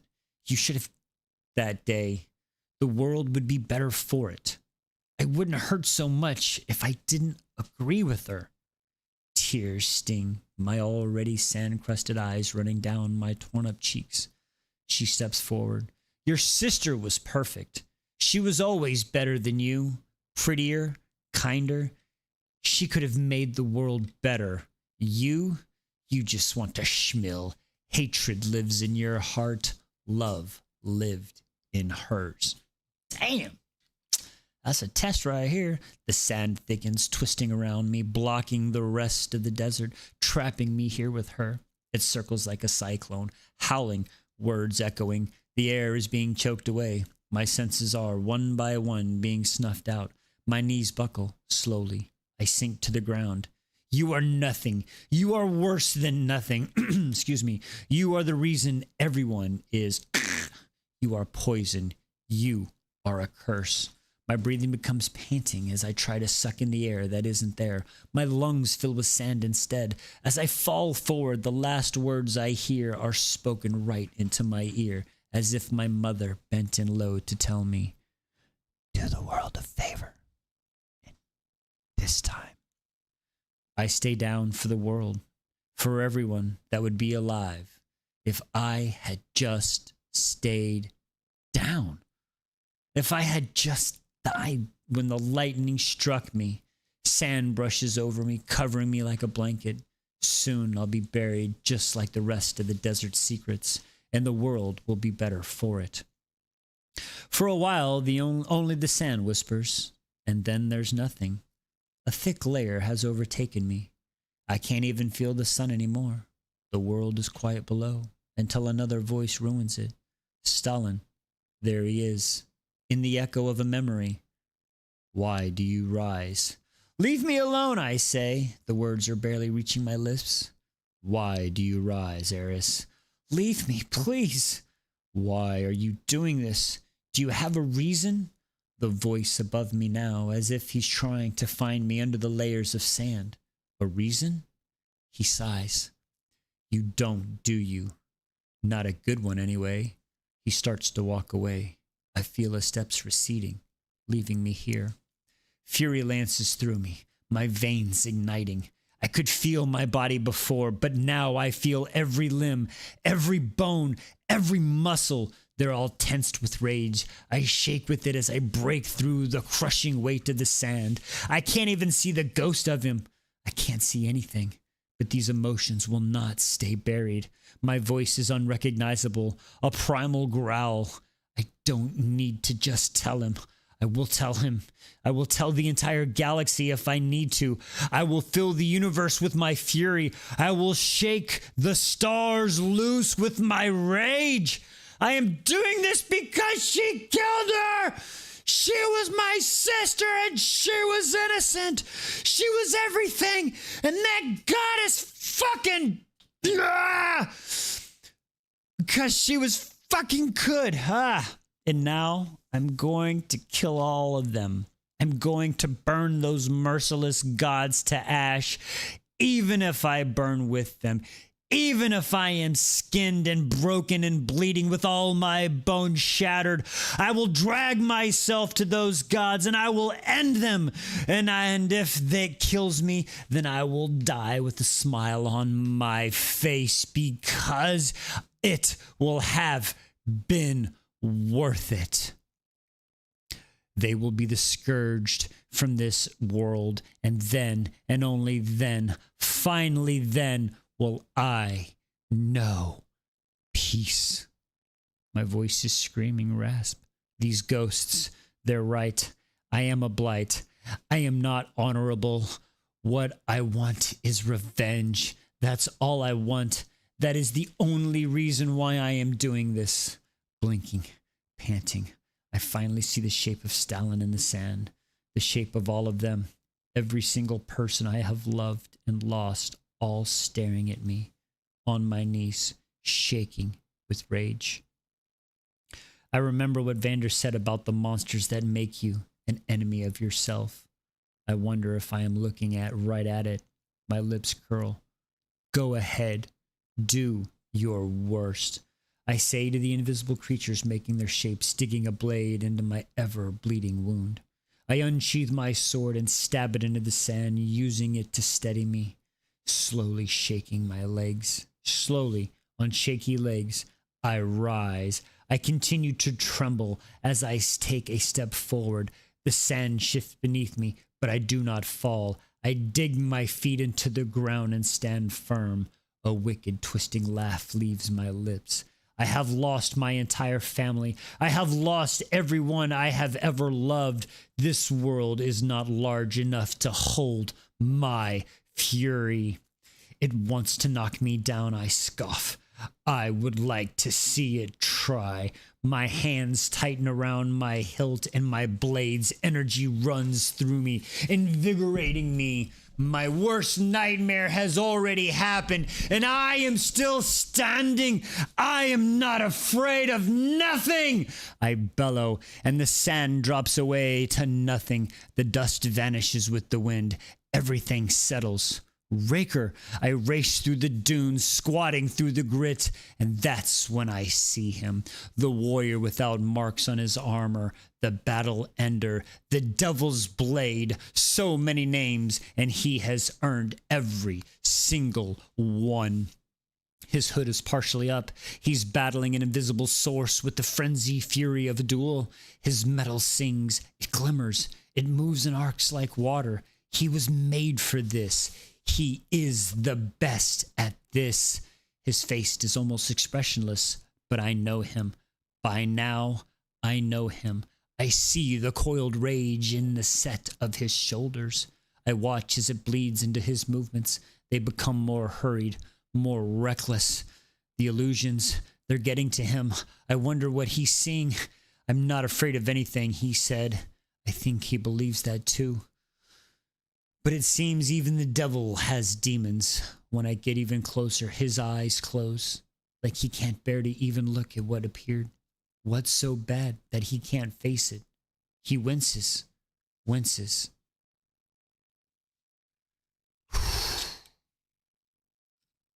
It's instinct to reach for him. I take his arm, trying to pull him out of his dream.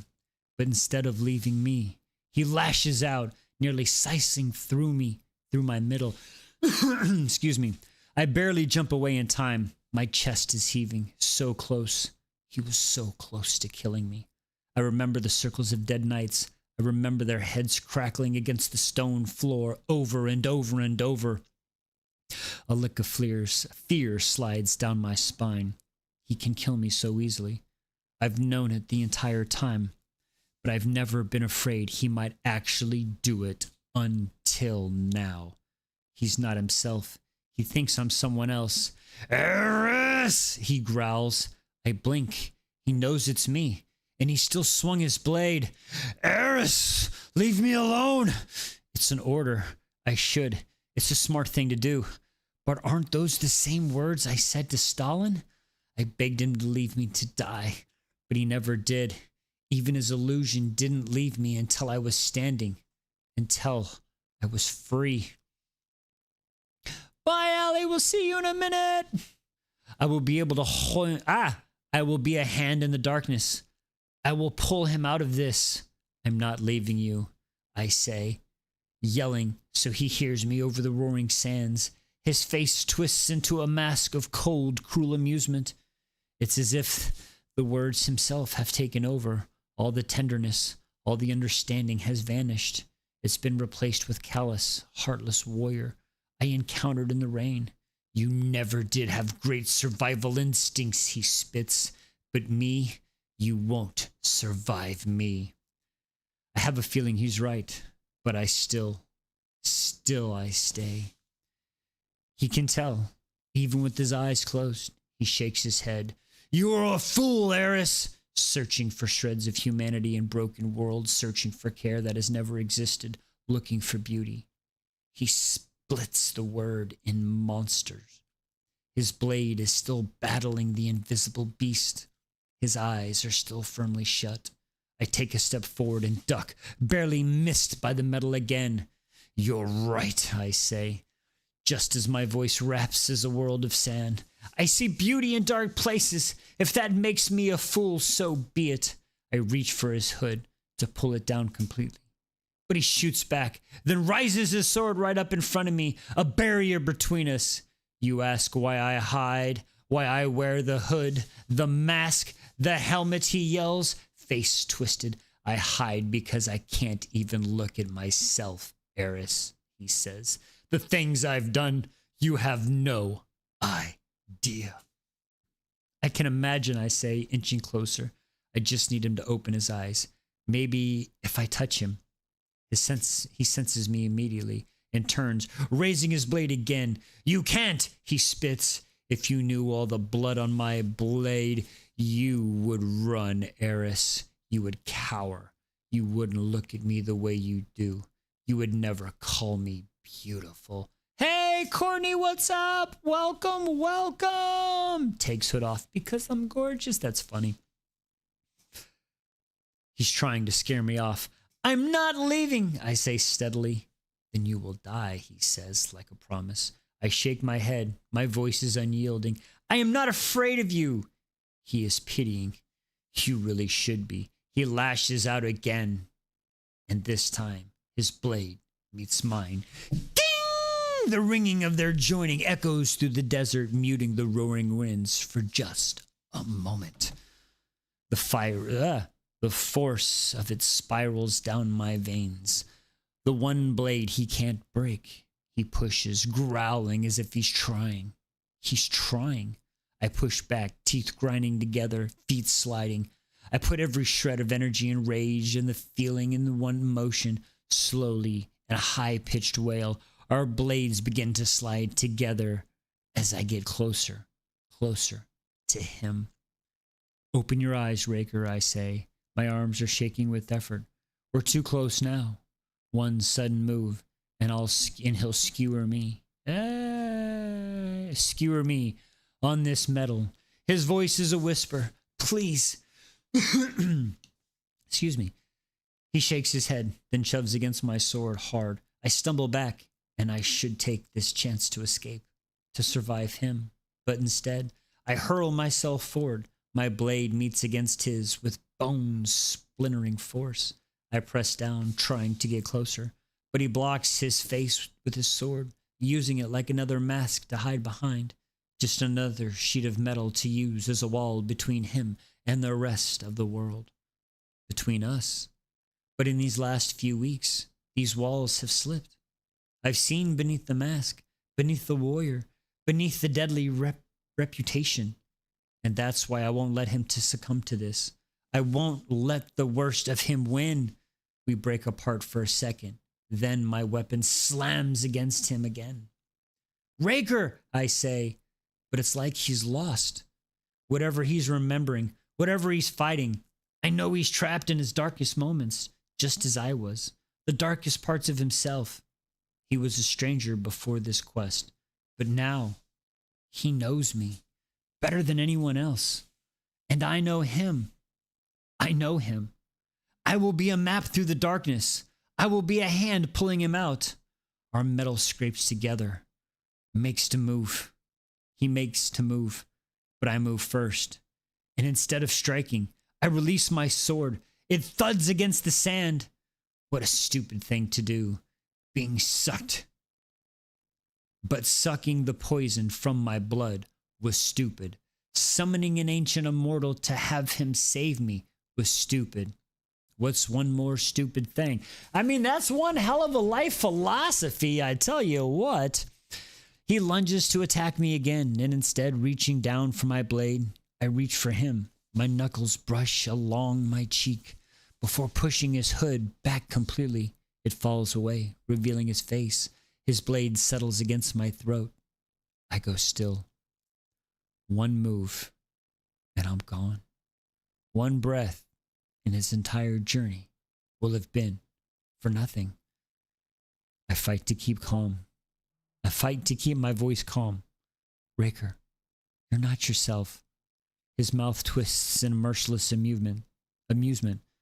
That's where you're wrong, Eris. This is me, not whatever you pretend I am. I shake my head, careful against the blade's edge. No, it's not. You don't know me, he growls. You don't know anything at all. I swallow. My pulse beats along the metal. I know your father was a fisherman. Your mother was a seamstress. You had siblings once. You grew up near the ocean. He bares his teeth with the rage in me, but keeps going. You became a warrior to help your family. Your reputation is that you are a cruel, merciless knight. And you are. My voice breaks. But that's not all you are. You use your skill to save too. You saved me. You trained me. You've made the nightmare stop. I haven't had him in days. And I think that's because I finally feel safe. Even in a world of dangers. Even when you're the exact person I was taught to fear. When I'm with you, I'm not afraid anymore. That makes him inhale sharply. His grip on his words loosen and then tighten. It presses so hard against my throat. It becomes hard to talk, but I don't stop. You told me you are nothing, nothing beyond your rage and vengeance, but you are not nothing. You matter, beyond your blade, beyond your skill. You matter to me because I see you, I say, breathless as a tear slips down my face and lands on his metal. I see beneath the mask. I see beneath the armor. I see past the fury, past the vengeance. One of my hands reaches up to his, that one's gripping the sword against my throat. His hand is burning hot, his fingers trembling. I see you, Raker. No, you don't, Eris. Uh-oh. I see past the blood in these hands. I see past your mistakes. And I hate that you cannot look at your reflection because I never want to stop looking at you, Raker. Careful not to move forward, even an inch. My other hand reaches up to slide across his cheek. His body flinches, shaking with the chill. Still, his sword does not drop from my throat. One sudden movement, and I'm done. I'll bleed out all over the sand. I see the good, I see the bad, and everything in between. I see you. I see you. And one day, we will see a shred. You will see a shred of what I see. I say it like an order, like a promise. You see what you want to, Eris, he says, his voice just as cutting as his blade. He presses it deeper, and I feel a sharp flash of pain. A drop of blood drips down his metal. Shit, I should stop. I should give up. But no, I'm not wrong. Even if I'm bleeding, even if he's a moment from slitting my throat. God dang! I think back to our journey. I think back to his actions, not his words. My voice is choked. I whisper, I have seen you be both merciless and kind. I have seen you schmill and rescue. I have seen both the best and worst of you. I've seen it all. I have seen the evil in you, Raker, which is how I know the good exists. That's how I know. How I know you won't do this. You don't know me, he growls, his hand trembling, his blade scraping against the thin, fragile skin. More blood spilling into the metal. I know enough, I breathe. Sword still against my throat. I do something foolish, slowly, so he can feel my intention. I lean closer.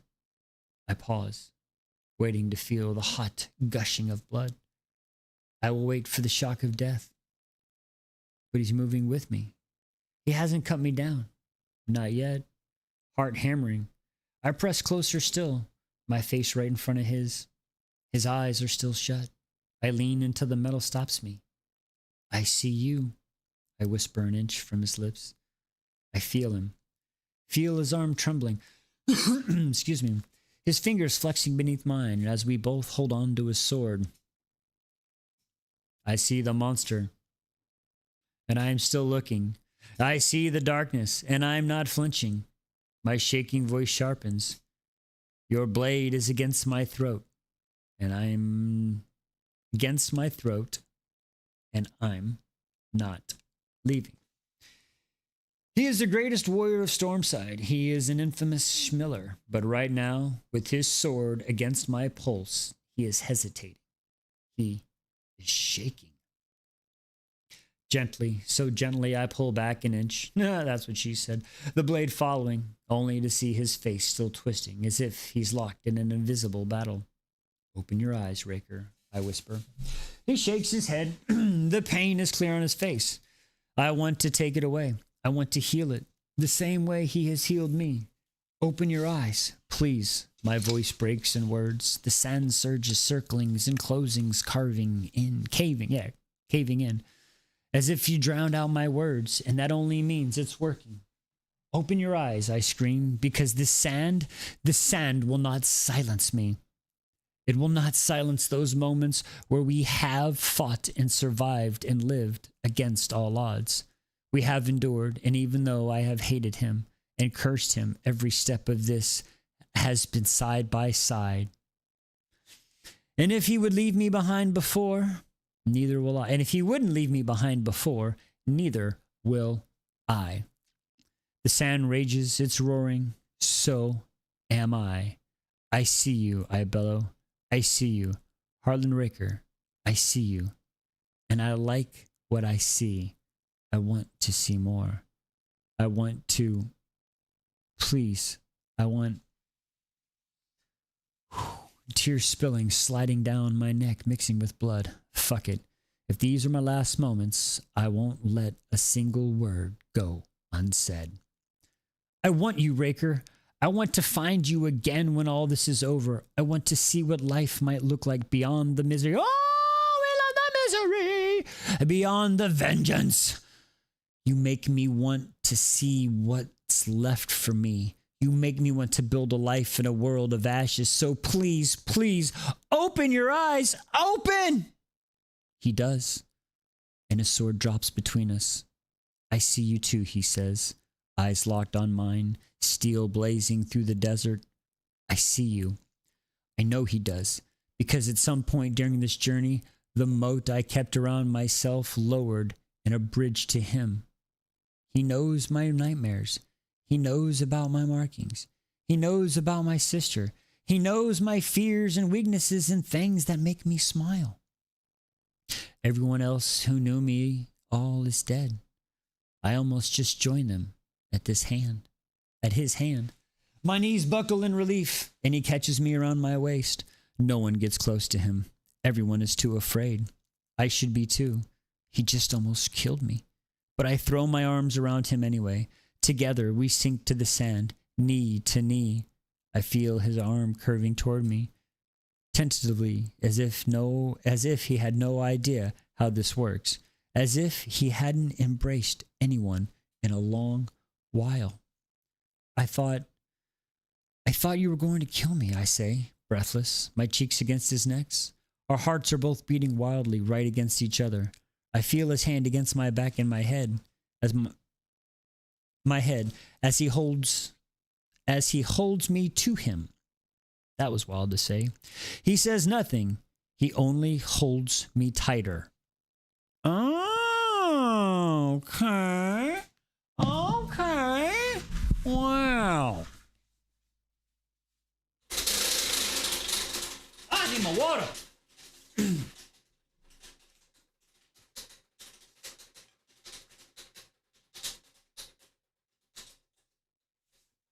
Yeah, that was at the mic. That's funny. All right, what do we got? Woo! Dire Bound!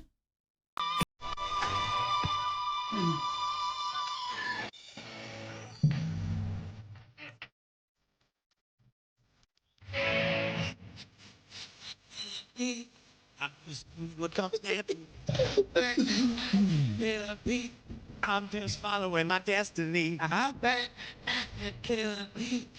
just doing what comes happening.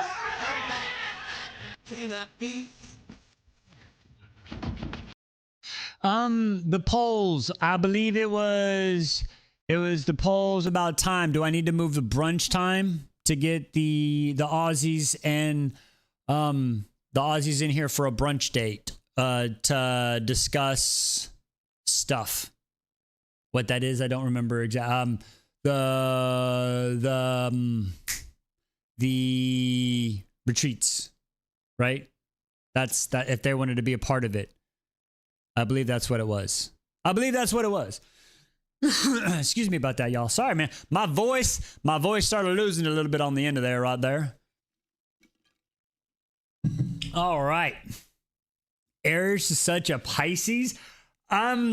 Is she? I'm not good at the horoscopes. I just know I'm a Cancer, and that's a water sign, and I don't like asparagus or something like that. And Mercury likes Gatorade. That's what I know. All right. Woo. Does that answer the question, P? Oh, she might not be in here yet. Cancers rule like O'Doyle, baby. O'Doyle rules. Oh, P might not be in here yet. I don't know. Sometimes it doesn't show everybody here. Like, it says there's 7 people in here, but I only see 5 names. So I'm not really sure. But anywho, hopefully that answered the names of what we needed. Yes, I believe we're going to go back to it. Yes. The question is do we just want to do 1 episode a week or 2 or what did everybody want to do? So that can be another poll. But yes, Liz and I are going to, unless we completely change over to something else, I think, because we still have to watch the last of it. So we're just going to rewatch it. So, we'll either do 1, 2, or 3, but yeah, that can be another poll. Yes. we need a notes. Thank you, Belle. You're the best. You're the best around. Oh, that's what I'm saying. There's a lot of shows, so we can just take a poll. What everybody wants to do. I mean, we could do multiple shows on Sunday for the watch party. We could do like Outlander, and then we could go to something else. And you know, if everybody wants it, whatever we want to do, is as long as we have it, we'll do it. You know, whatever's going to get everybody to show up and participate. That's the biggest thing. I just want to make sure everybody wants to participate. So that's the biggest thing. All right, are we ready for another chapter now? I think we are ready. Excuse me. All right, here we go. Chapter 40. All right. There is a line of blood along my throat. We have matching marks now. A reminder of my weakness, Raker called his. And I think that's right. It's a reminder that Raker, as much as I see him, as much as he sees me, is still my enemy. Damn. An oasis awaits at the edge of the desert. It's an entire cliffside of waterfalls that glimmer like diamonds are threaded through its liquid. They spill into various lopsided, bright blue pools, one larger than the rest. I rush to one of the falls, drinking directly from it, water soaking my body in a rush of welcomed cold. I groan. When I turn around, Raker is just standing there, lost in thought. I'm getting in, I tell him. He blinks, knocked out of his mind, then turns around. I turn too. Slowly, I begin to remove my clothes, sand spilling out of the rocks beneath my feet. My skin has been rubbed raw. Ugh, I'm telling you, sand, it gets everywhere, my guys. It's an effort to take off each piece. Behind me, I hear Raker doing the same. I hear every piece of armor come off. Without a look in his direction, I slowly sink in the biggest pool. I test for the bottom and feel that it's shallow. It takes a few steps to wade to where the water reaches my waist. I hear the water part behind me. I can feel his presence. His marks glimmering beneath the sun. My marks glimmering beneath the sun. It's strange, being out in the open with them on full display. But I'm not hiding anymore. I see him. He sees me. We've made it close to the end, together. Only one more day stands between us and the land of the gods. I duck into the water to wash my face and hair, my hair and face. When I emerge, I turn. And there he is, without a hood, without anything on. God damn!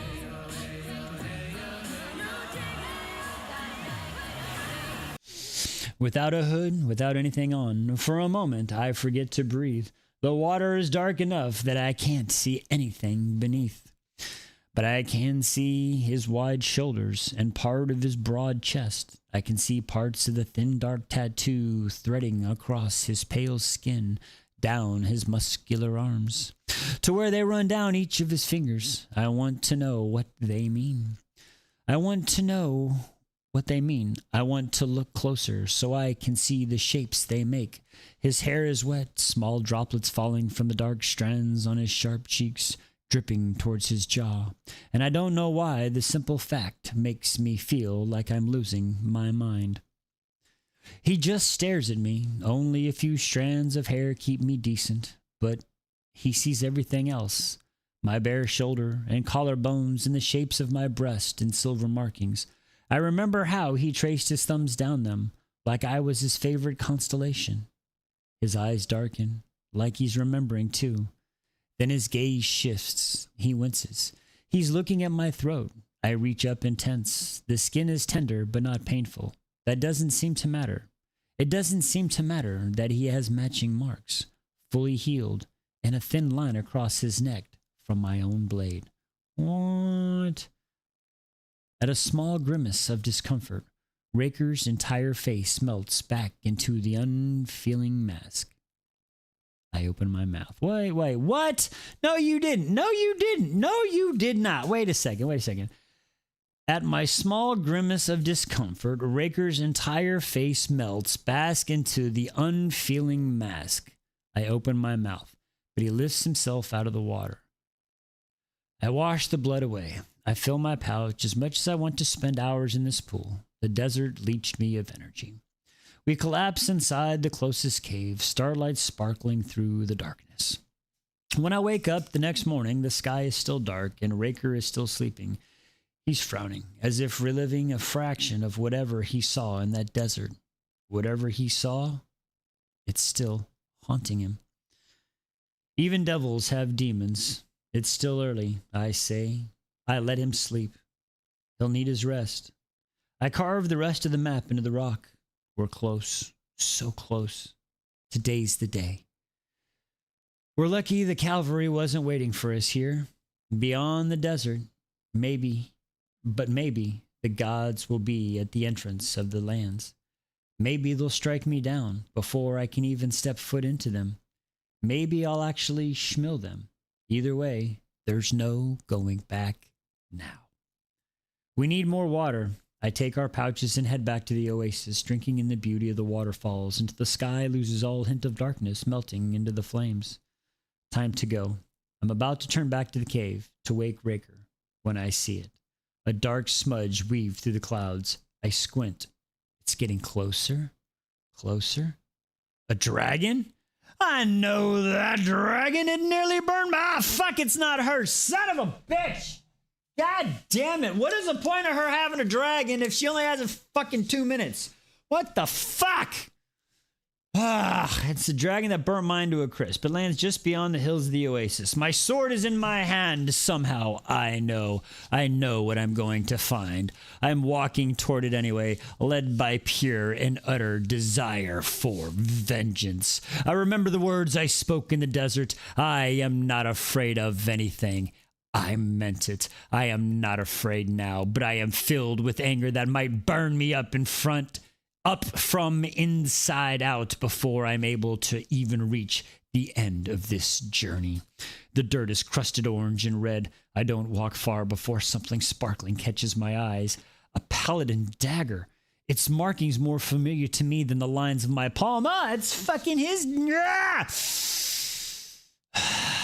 Sticking right out of the dirt, hilt up, waiting for me, teasing me, beckoning me.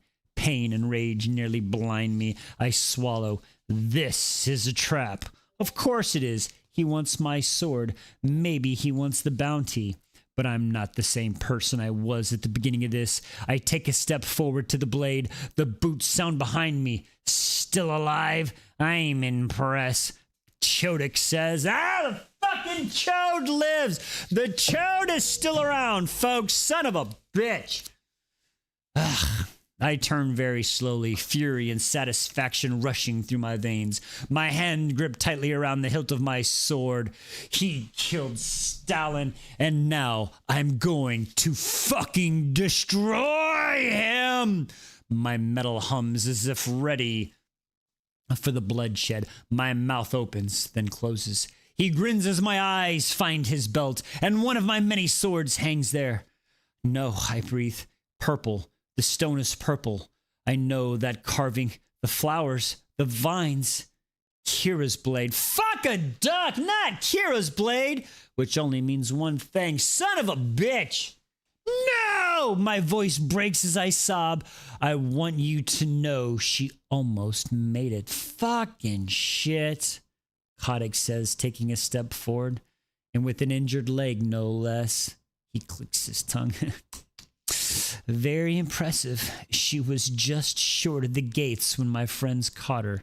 She fought hard, kept mentioning a sister. Rage explodes behind my eyes. I bare my teeth, and that only seems to please him more. They dragged her to me, keeping her just barely alive. He sews a finger down the metal so I could claim this. He shakes his belt, and a dozen swords clank together. It was so fun to break her. I swear to God, you can come sit and rotate, you ornery son of a bitch. You're lying, I say, trembling. The world is slipping away, but I use anger as a tether. Am I? Fury gathers in my bones as I step forward. My voice is pain and purpose woven together. Then it looks like I'm about to have too many blades to carry. And that, Kotick smiles, or I'm about to add a new one to my collection. He takes his stance. He holds up a weapon he must have claimed here, one of sparkling immortal metals. I unleash everything this side has taught me, bowing with bow-dipping fury. Bone-deep fury, sorry. Bellowing with bone-deep fury. My arm might have trembled the first time I lifted this blade. They do not shake now. His sparkling metal meets mine and cracks. Sometime during his journey, throughout all the dangers, through the training, through the lessons, I got better. I see it now. Every inch of that skill magnified by my rage. I grip my sword using both hands, slamming it over and over until the blade completely shatters. I lift my weapon one last time finally slay him, but he's fast. He pulls another from his belt and the new metal clashes, cling! Just as it seems I wasn't the only one who improvised during this quest, or changed. I see the jagged mark of the wound down the side of his throat. His skin is raised, twisted. He tries to go for my leg, but I pounce away and then swing for the sword-wielding arm. He barely deflects it in time, but my blow is hard. That's what she said. The gold splinters. One more hit, and it's in pieces at his feet. Eris! The words in a distant voice distract me. The clash of metal must have awakened him. Raker is coming. Any moment now. Kotick seems to know it too. He lunges for the dagger behind me. Stalin's dagger. I go after him, but he turns, blocking me with a new sword from his belt. He pockets the dagger, then fixes both hands on the hilt of his weapon. Eris! Raker getting closer. I can hear the clanging of his armor. He's running. Kotick bellows a name I don't recognize. Then the sky-splitting roars rattles my bones. I turn and the vision is wholly blocked by a monstrous shadow. His dragon is rushing right at us. It isn't stopping. There is no time to move before I can take a single step. We're both knocked off our feet, and now on to the dragon's back. His head hits the jagged ridges. Pain explodes behind my eyelids as my body skips down its spine. I barely manage to grab one of its many spikes before it turns skyward, my feet kicking nothing as it spirals towards the clouds. I scream. My nails splinter as I fight to hold on. Wind nearly rips me off its side, then the dragon steadies. My body slams against its hard scales. That's what she said. His bone screams beneath my skin. Bile rushes up my throat, but there's no time to retch. I claw my way up the more stable position. Kotick is yards away on his stomach, staring at me with unflinching focus. He stands slowly. I do too. On the under end of the creature's spine as it continues in flight through the fiery dawn. My head is pulsing, ears bursting with the rapid ascent. I swallow the pain and panic down until only rage remains.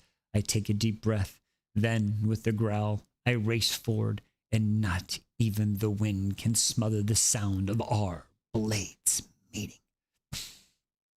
Our duel continues on his dragon's back in the air, and Kotick's fighting might have improved, but his stamina did not. Two pump dump jump, bitch! Of course, he had his dragon to take him across Starside. I made the trek on foot. I learned not to tire. I trained for this, and his movements got lazier. Mine got more precise. One after another, his lesser blades shatter against the metal, and he replaces them with the others collected slower each time. I advance, fury fueling me. I block each of his clumsy movements. Stalin taught me everything he knew.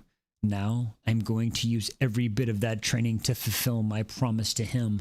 I'm going to kill the person responsible for his death. For you, I think, tears singing my eyes, for everything you made me. Kotick tries to kick my legs out from under me, but I jump and slice through the air. In a move, Raker helped me perfect. But I jump and slice through the air. In a move, Raker helped me Perfect. He turns his face away, but he's not quick enough. When he turns back around, a deep gash slashes his face. Blood drips down his mouth, and he smiles. He takes a step forward, and it's the injury that has him invigorated him. As if the injury has invigorated him. Suddenly, I am hit with a wave of heat. The city of fire. It really does burn. We're flying right above it. I hear the flames crackling as if waiting to be fed. Burning, endless burning, and I take a step back, bearing the memory, the pain. Kotick tilts his head at me as though he can see my inner injury. Like that's what he's best at, finding someone's wound and twisting his inferior blade into it to win. Is that how we got so many other competitors to work with him? That simple, smug looks. Thank you so much for the gifts. Eyes never leaving mine. He throws his sword over the side of his dragon into the city of fire, then reaches for another Kira's sword. He smiles as I stumble backward, his teeth gleaming with blood. What's wrong? I don't want to fight against your dead best friend's blade. Welcome back, Ellie! Memories flash. I see Kira jumping into the water, desperate to keep that sword. I hear her words like she's saying them right now, like she's still here. I've never been chosen by anyone or anything. This blade chose me. I can't leave it behind. I didn't forget my promise. I'm going to reach the gods. I'm going to take a cup of their magic. I'm going to find a way to get to Kira's sister. Anise should have this sword, not Chodik. Anyone but him. Silver overtakes my vision, and I stumble out of the way of his strike, not wanting to break Kira's blade. A few brushes with mine, and it will shatter. Fuck! The bastard's plan is working. I duck as he slices right at my throat, then lurch forward as his dragon jolted again. This time the movement brings me to my knees. I nearly lose my balance and grip the spike with one hand, my blade in the other, as the dragon rapidly descends. My teeth clench together. It's in freefall. The heat of the burning city swells up like a wave, sweat spilling down my brow. It's like Chodik knows the fire is burning me. What's up, baby?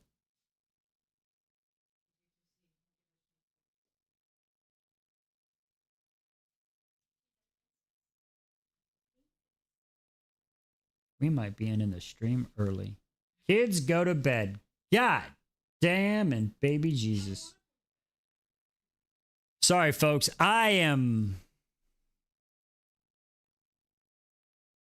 You're beautiful. Wow.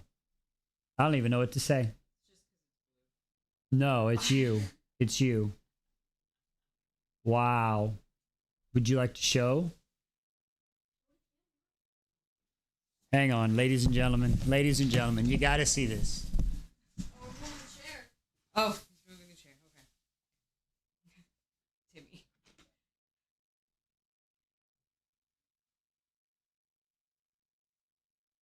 Ta-da!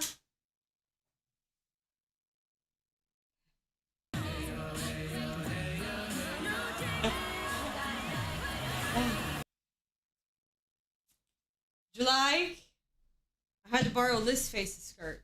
The top one's mine. The one underneath is hers.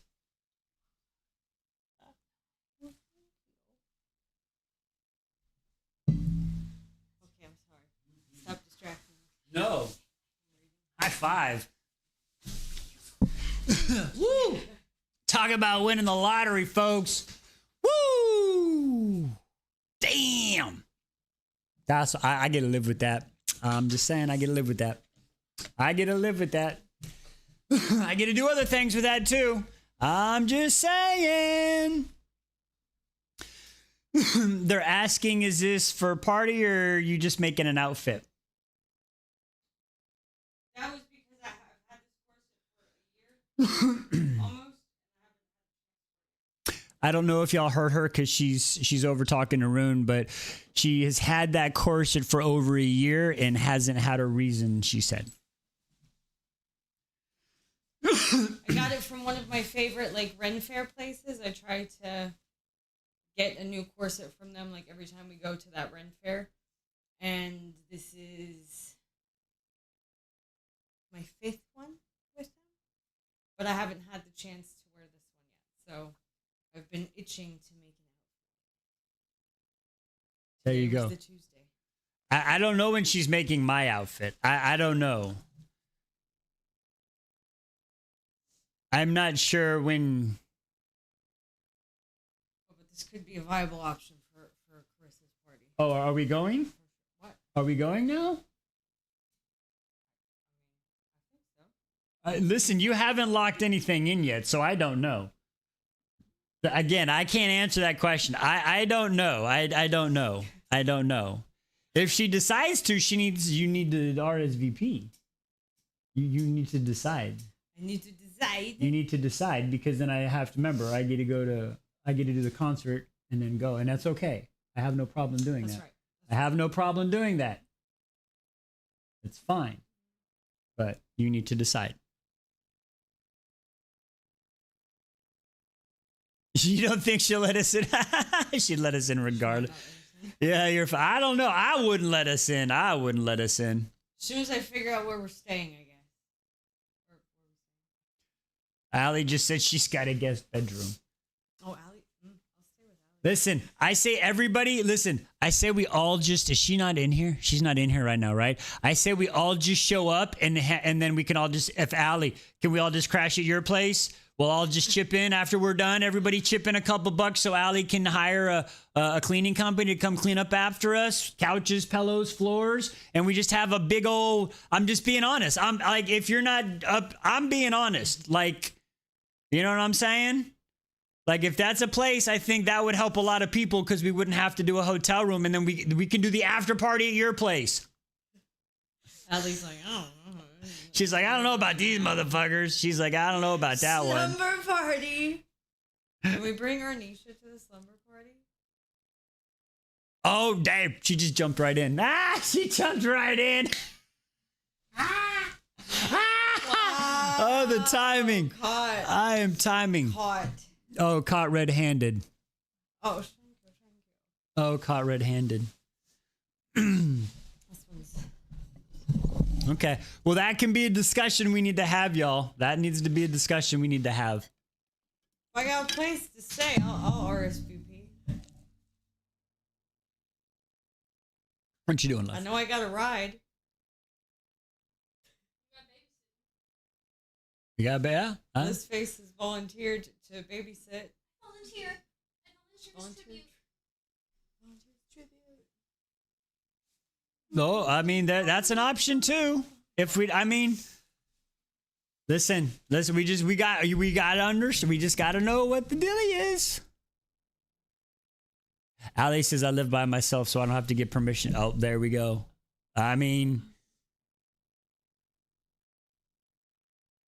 I say as many people show up as possible. Allie Grace, But I mean, but again, I don't want to like, you know, it's Dr. Lego's party. I gotta make sure everybody comfortable too. I just don't bum rush, just bum rush, but not bum rush. I don't want to get her in trouble too. Oh Lord, Dr. Lego, put a RSVP, put a end date. That would help maybe. We have gotten off track again. Her fault. it's always my fault. Side Sally over here. You're not even on the TikTok. You're like half a face on TikTok. Oh my Lord. Ah, good googly moogly. Oh Lord, 30p. That might. Wow. Chicken. Wow. We might need to like run out of next person. Right? You're gonna have to rent out an expo center for this thing. Allie Grace, the to-go version would be just a thing of chicken nuggets. Just get a bag of Dino chicken nuggets. The rubber chicken's actually fun. One of the yellow ones. That's how I spent was my 21st or 22nd birthday. Was a redo of my 21st because my 21st one sucked so hard. and not in a good way. But we we had a redo of that, and it was me and a bunch of my girlfriends. We went to the beach and we had an amazing time. And with us was a rubber chicken, and we have pictures of us with the chicken, us with the chicken in the parking lot, us with the chicken under my tire. There was a lot of choking the chicken that night. Okay. There, so much chicken. There was a lot of chicken choking that night. I think you might have gotten pictures of phone calls that night. Possibly. That's when we were just friends. Yeah, that's when we were just friends. That's Yeah. when I broke up with my boyfriend so I could go have a party. Yeah, that, You yeah. did that? Yeah. I did. She literally got a boyfriend just for the time I was coming back to the States to give herself a buffer so she wouldn't, you know. No, because there is no friends with benefits with this man. It's one or the other. There is no gray. Wow. I wasn't trying to screw it up, so I was like, you know what? I know he will still be my friend. And when I'm ready. He'll be there. I'll be there. He's such a cancer. I am. I'm sorry. Is that that's a good thing, I think. No, I don't know. Because, like, when he's, No. like, he's there. You know what I mean? Like, the loyalty is unmatched. You go. Strong like bull. I'm. The loyalty. Sorry, I gotta go. Wow, in front of your. That's his element. Exactly. He's a pony. I'm a pony. Whoa! Come on, every pony. Let's go. Mr. Rez, I have a nice truck. Just us for Gotham. Mr. Raz. Mr. Raz. We're going to come see him. What is Dan?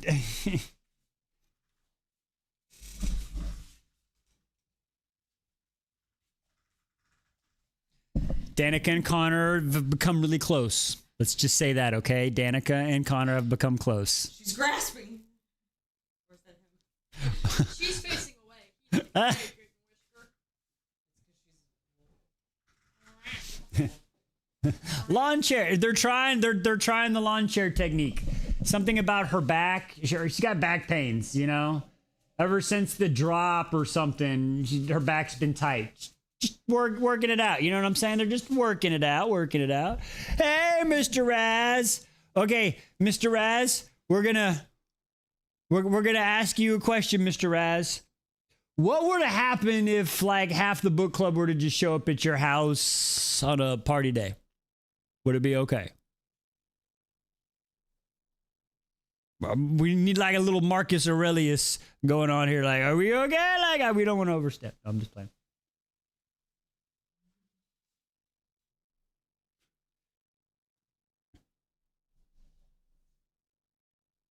Have you ever seen Project X?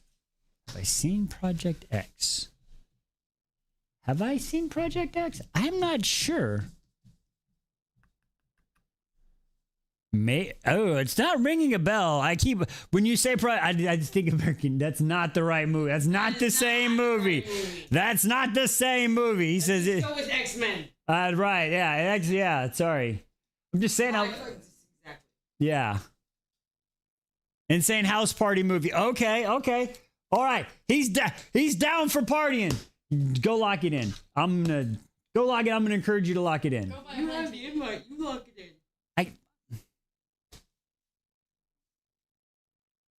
I can't currently. After you can. Oh Lord.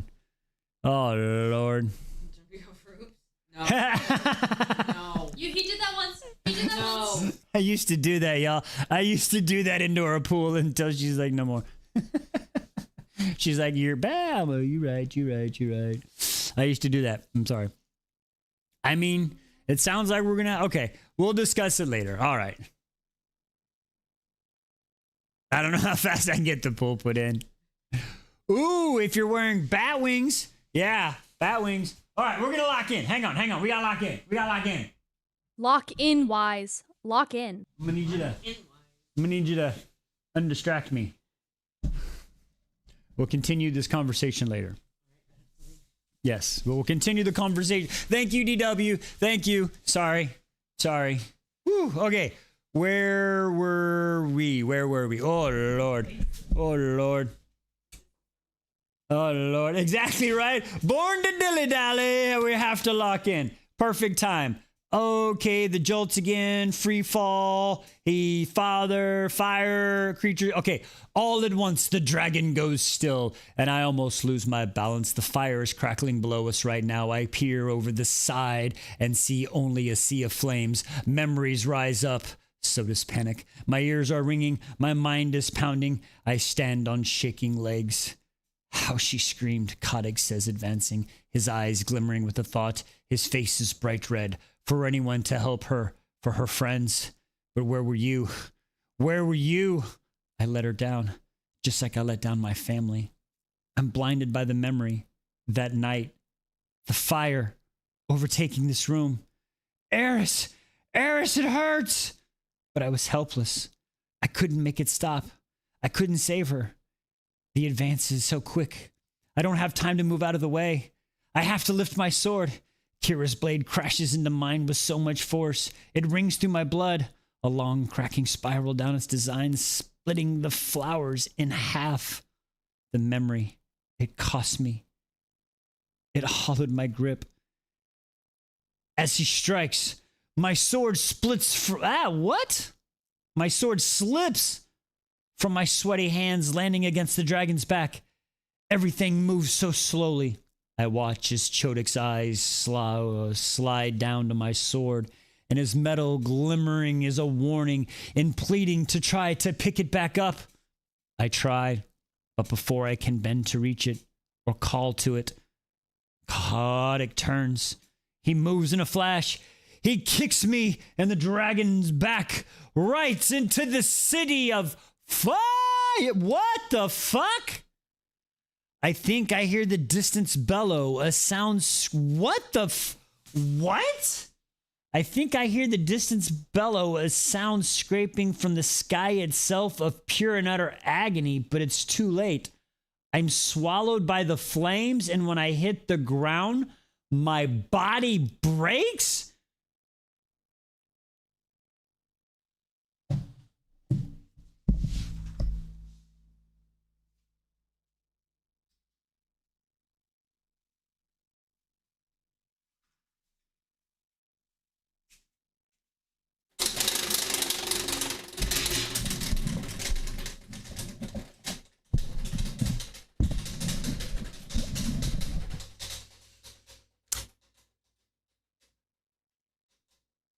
I guess you're gonna have to be a phoenix for real if she wanna live. What the fuck was that? Holy shit. Book of Azrael, folks.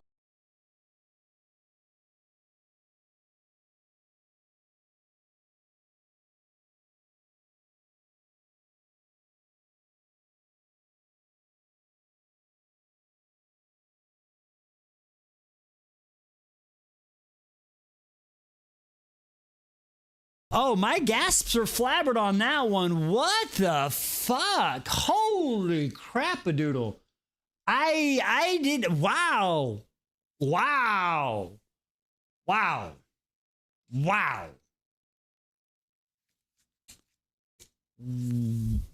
Okay. All right.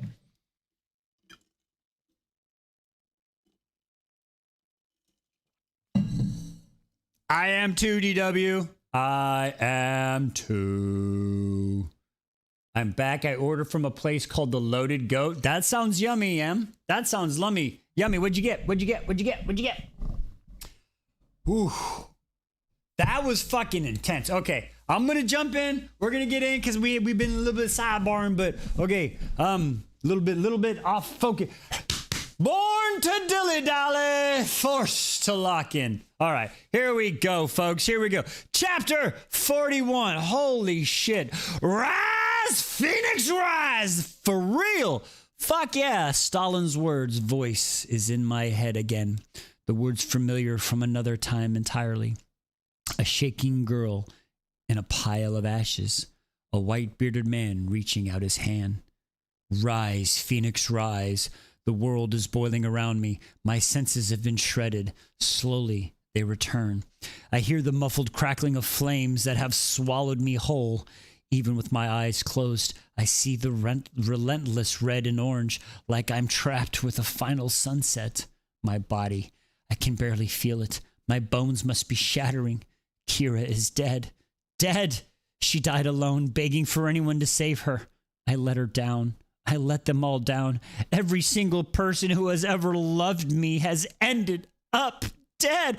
Oh, thanks for the little corgi bud, Jess. What's up, girl? How you doing? What's up? Thank you so much. The city of fire should let me burn. My shame and guilt and fury are like the endless flames, forever roaring all around me. Still, his voice is in my head, again, insistent. No one can heal you in here. Oh, no problem. I appreciate you stopping by. Thank you so much. I'm finally so glad you popped up on my timeline, and I went through all your videos. Have a good one. No one can heal you in here. You have to step out of the fire. Rise, Phoenix, rise. I can't. I think not this time. Stalin's voice is angry now. His words are new. Every time, he says, you rise. Every time. My eyes sting, remembering that hand that reached out from nowhere toward a trembling girl covered in a ruin of everything she once loved, whose voice had given out of all the screaming. He didn't leave. He didn't turn around. He reached his hand out for what seemed like hours until finally mine reached back. He gripped it with strength I couldn't imagine ever having, with the firmness that I can still feel in my soul. But he didn't help me up. He said I had to do that myself. No matter what, Stalin got up day after day. He was always there for me, just like they were. You rise every time. For all of them, I will try. The world is burning around me. My body is broken, but I grit my teeth against the pain and splintered my bones and reached the hand forward. Another. I lift my head. Every aching muscle is pleading with me to stay down, to stay still, but I do not. I rise until I'm on my feet. My clothes are gone. My skin is coated in ashes and blood from my fall.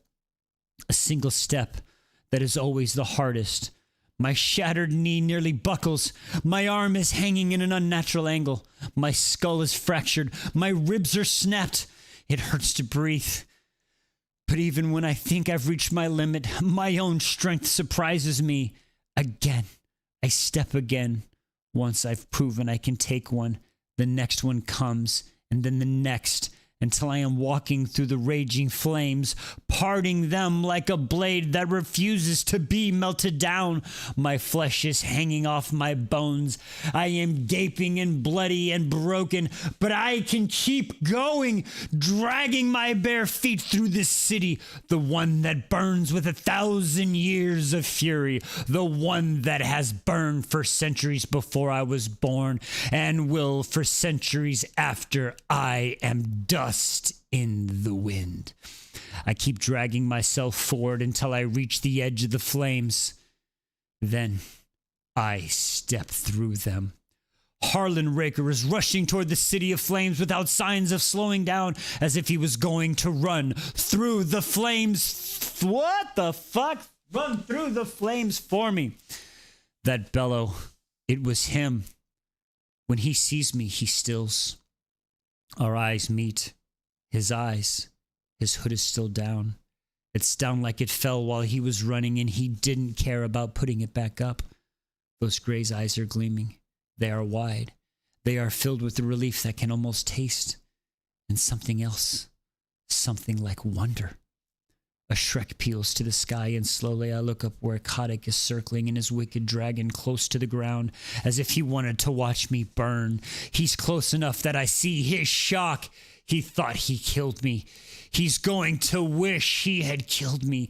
Gaze locked onto his. I hurl my arm to my side, broken bones screaming, my shredded palms open wide. Stellaris! I bellow with every smelt piece of my Stellaris! I bellow with every smelted piece of myself. The word, a fractured roar. I feel it. My metal stinging along song only I can hear as it arcs through the sky like a shooting star back to my hand with a force that rattles my blood, rattles the world. Chodok's eyes burn with rash. My stare promise revenge as he takes off into the sky until the dragon is nothing more than molten smudge in the burning horizon. Then my bones finally give out. Arms catch me just before I hit the ground. I gasp. Shh. A voice says, so gently, I can't possibly be from the source I think it is. Just a little longer. I can't be quiet. Not when it feels like I am swimming through a sea of blades. I keep screaming, pain blinding light, and my body convulses, hurt lancing through me again and again. Make it stop, he says, his voice threatening as if I've ever heard it. It's completely at odds with the gentle voice that responds. The pool needs time. It will be over soon. I recognize that voice. Esty. She's here. How? My body is on fire, burning from the inside out. The water so cold it cuts me to the bone. I don't want to scream. I don't mean to scream, but my body has abandoned my mind, and it moves on its own volition. And I hear my bellow and begging as if I'm listening to someone else. I hear the silence of the sword leaving its scabbard. Make it stop! I don't know what happens. The pain is so great it pulls me under. When I awaken, the pain is gone. All that's left is the distant numbness, the ghost of its memory. My eyes open to find Raker sitting across the glimmering pool, staring. Looks like he's lost in thought, brows furrowed. He's by my side in an instant. His eyes are furious. The necklace. Somehow Raker used it to summon Esty for help. The water in front of us is swirled with silver flecks, like the starlight was broken into it. You wasted the necklace on me, I say, my voice in a croak. If I thought that might tamper his fury, I'm wrong. The anger only grows.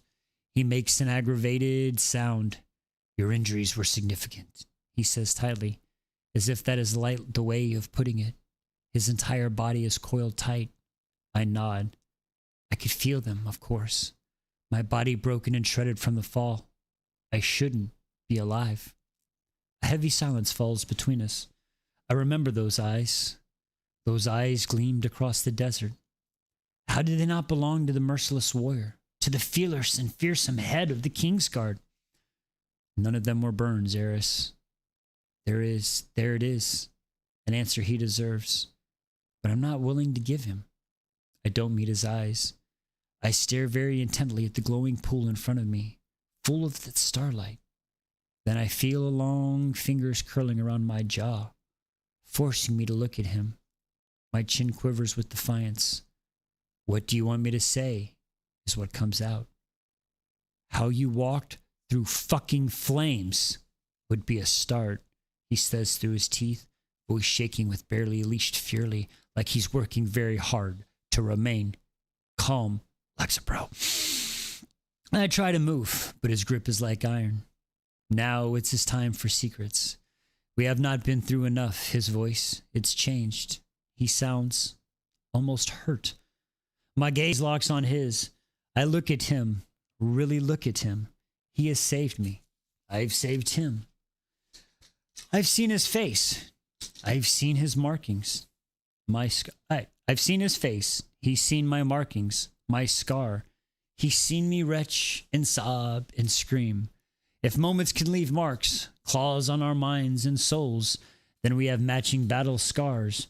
No matter what happens after this journey, after these weeks together, if I survive this, if one day we are strangers walking through a sea of people, we could share a look and know the truths of this world that no one else could ever understand. We have been through endless trials together. Even if I was to tell his secrets to anyone, to speak the unspeakable, I would want it to be to someone who has seen me fight harder than I have ever seen in life. Someone who has seen me broken and battered and still standing. Someone who has seen me walk through flames. Ever since the day the sky touched me, I have been immune to heat. I could touch warm things. I was drawn to the hearth. I didn't test it. The markings worried my parents, so I hid them. I didn't tell anyone about the ability I discovered. You motherfucker! Motherfucker! What the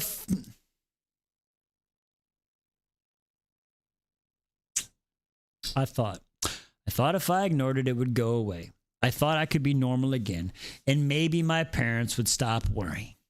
That one night, my sister woke me up. I swallowed. My eyes closed. My nightmares, the ones I've had for years. I never told anyone, even Stalin. Not, oh my God, no. The worst moment in my life, a moment that has swallowed my entire existence in a way my soul remained there. In that night, in those flames, my body might be here, but my heart and mind, soul are still there in that pile of ash. Ah, fuck. Oh, fuck. Right? This fucking... warmth against the endless chill. I open my eyes to see Raker's hands curled around mine. I look up to see his eyes fierce and steady. I am here. His gaze seems to say, you can tell me unspeakable things. You can tell me things that no one else will understand. He squeezes firmly, almost painfully, so that the movement of 1,000 memories trapped within, all of it, my toughest moments, as if it too reminds me of my strength. My words are not steady, but they are out. She said there was a fire. She could smell it. We tried to leave our room, but our doors were locked. Our parents were on the other side trying to get in. I take a shaking breath and keep going. They tried everything. We heard their screams as the fire swallowed them. They could have lived if they'd have left us, but they never left. They never stopped trying. It was the last thing they ever did.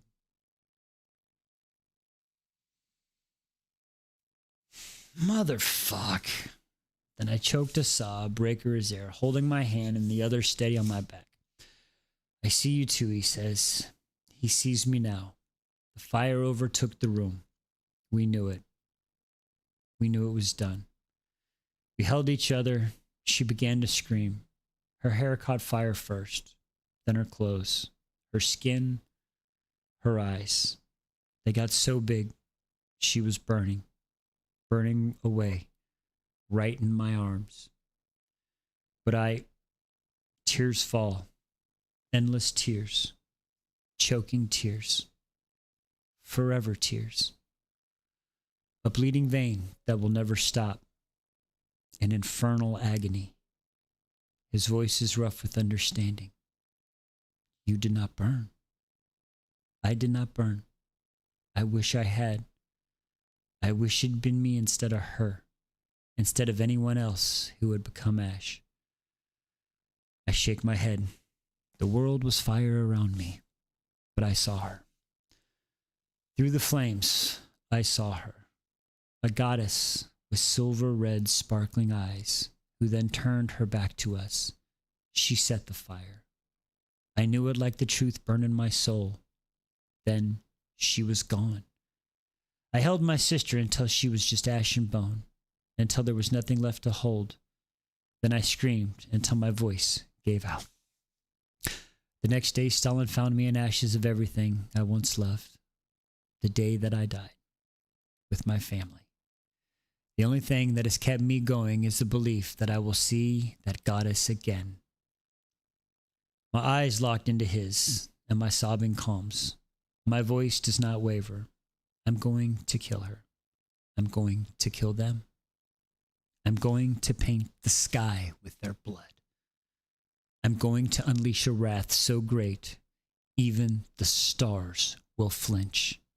I say it like a promise. A muscle in Raker's jaw works. You're going to die. I know.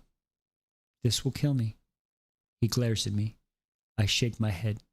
Don't you see? My voice is raw from the screaming. I form something like a smile. I'm not afraid. She is waiting for me at the end of this. And then I won't be alone. He studies me for a moment. Then he says something I would never guess. Eris, you are not alone. You're not alone. We look at each other. More moments spill between us.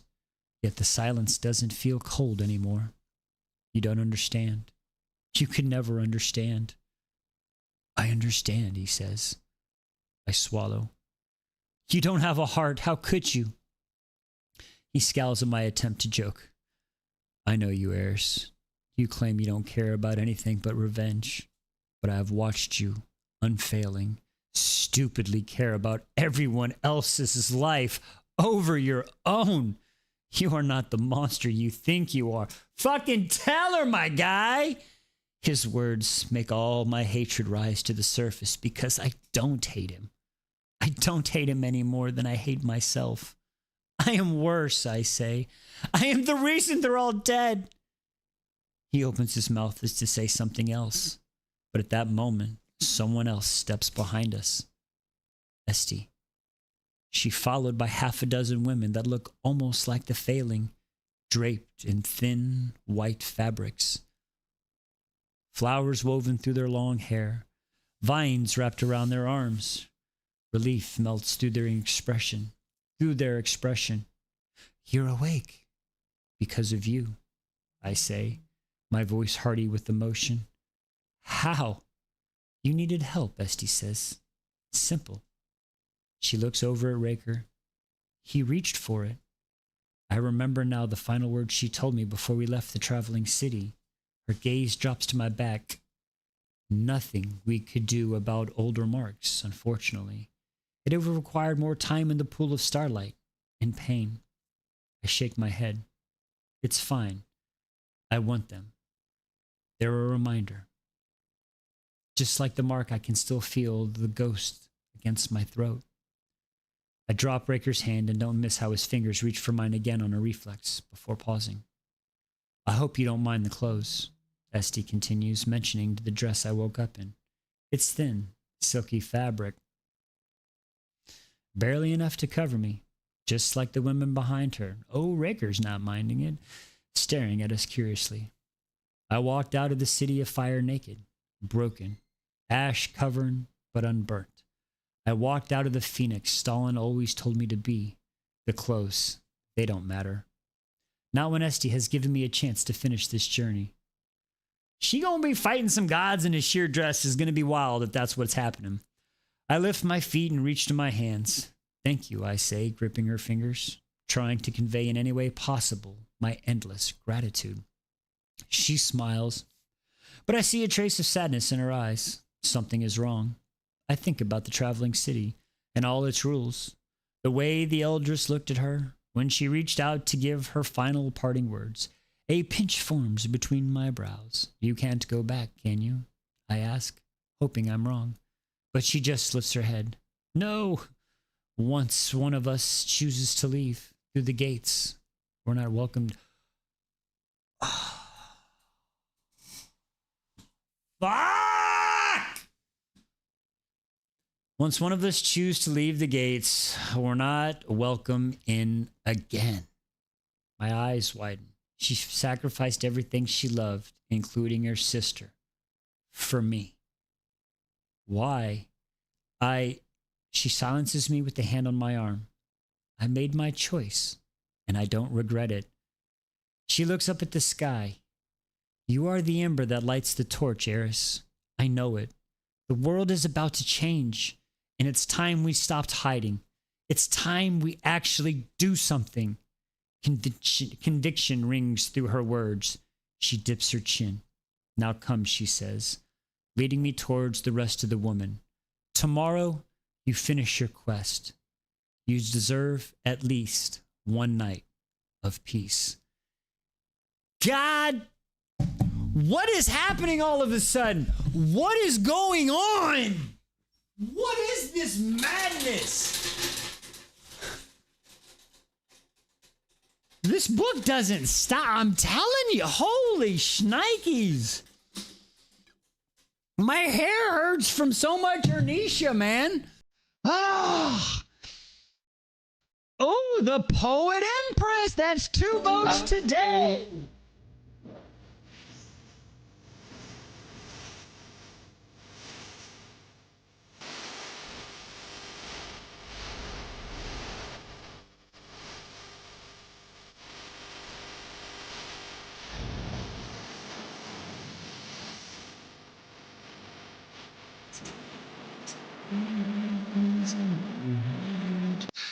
All right, you know what? I am going to get prepared because I have a feeling I'm going to get a little aggressive here. Something going to happen. We're just going to get fucking Jack freaking Barlow ready. You know what I'm saying? Get ready, Jack. We going to need you, buddy. We're bringing Jack in for this one, folks. All right, we're going to bring Jack. We're going to shift a little bit here. All right. There we go. We're bringing Jack in. Think I'm still good. All right, we're going to readjust. All right, we're good. Think we're good. All right, now the tiki-talk, you can see him. Okay, here we go. Wow. I'm a little upset at her, though, because this whole time, listen, we know she lost. She was there the whole time. She was there the whole time in the fire. There was in the fire. I thought she was outside looking, and she was in the fucking fire.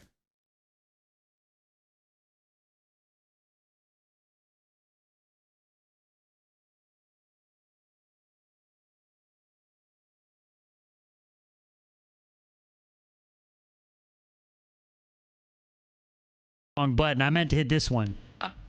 In the fire. I know we just saw it, but damn.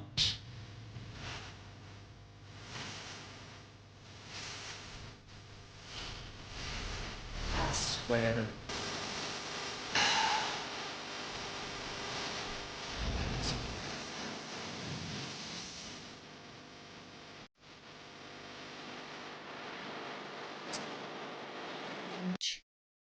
Yeah.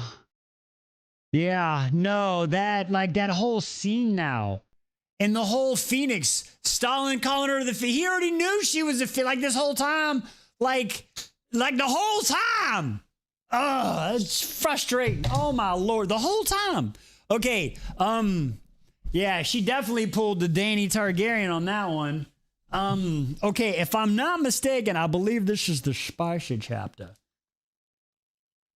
So with that one, it's a little longer chapter too.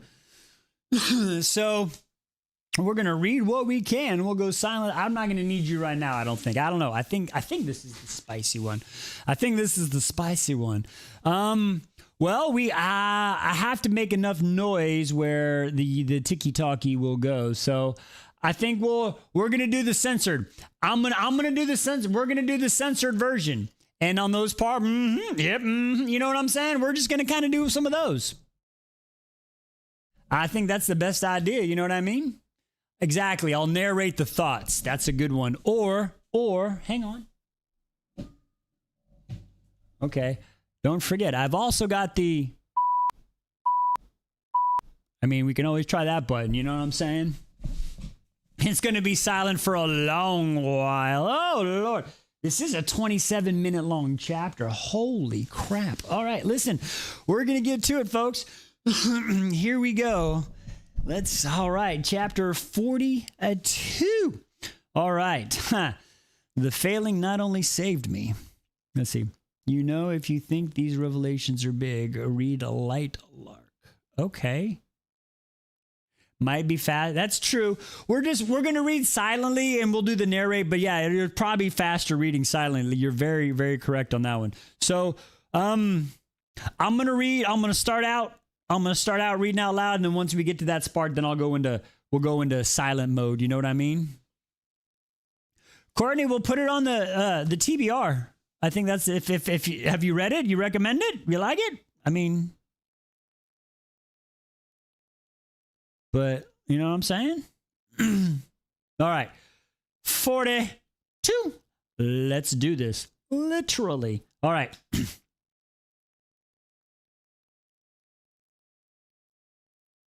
15 oh, wow. All right, let's get to it. Holy shnikes. The failing not only saved me, she brought us somewhere to sleep.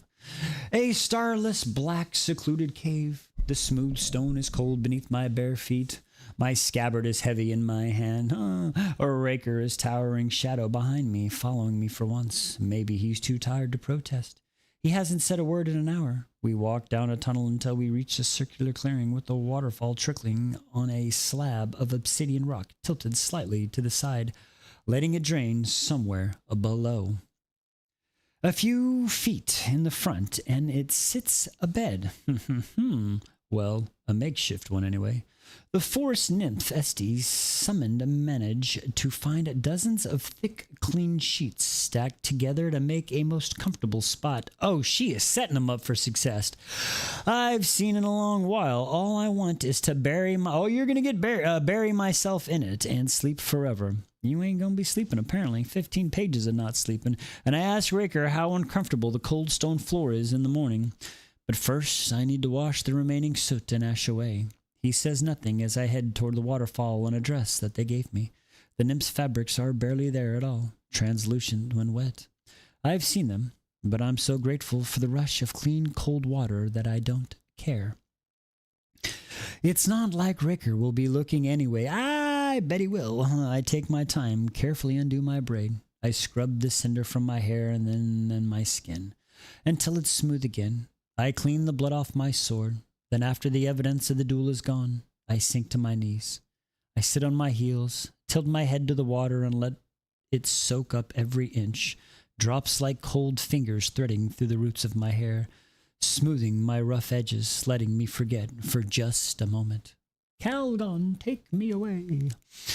For how much of my own blood was shed today? How much more will be shed tomorrow? Tomorrow, the day I finally face the gods. I sigh and release a fraction of my tension in the stress-cold bones. When I'm done, I turn to see Raker standing very still, watching, in the same place he was 10 minutes ago. His expression is the same as it's always been, closed off, heartless, cold. But we've survived weeks across Starside together. We've slayed creatures with claws like swords. We've made it out of the castle, rooms painted red with blood. We've survived demons that crawled into our minds. As much as I hate it and him, I know him.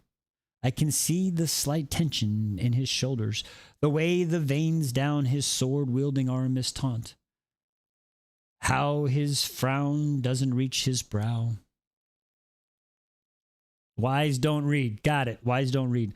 Before I would have thought he looked disgusted. Now I can see the almost looked pain. Slowly, I rise, water dripping down the sheer fabric that might as well not even be all there.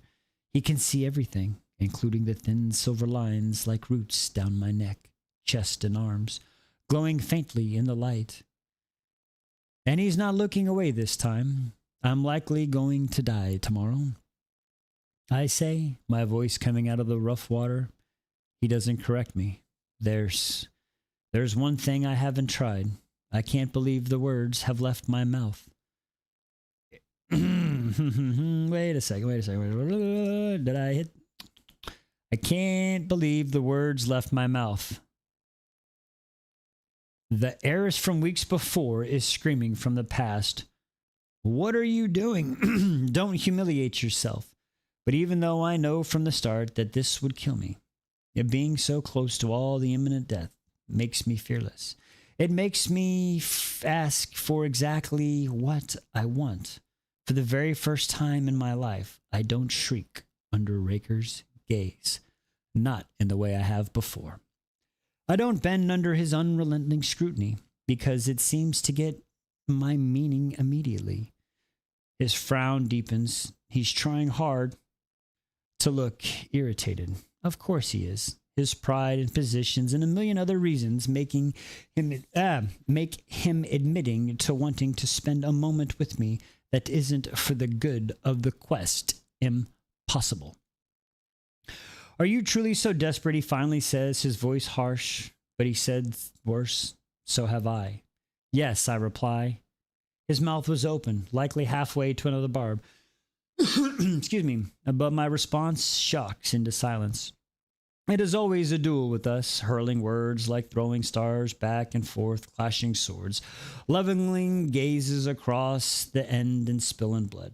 Tonight I laid down my sword. It is still beneath the falling water, its metal glimmering. Still, he looks weary. He looks weary, like he's expecting this is a ruse, a way to kill him while I can. A way to finally lay claim to his own glorious blade. I slowly uncurl my fingers until he's staring at my palms, unarmed.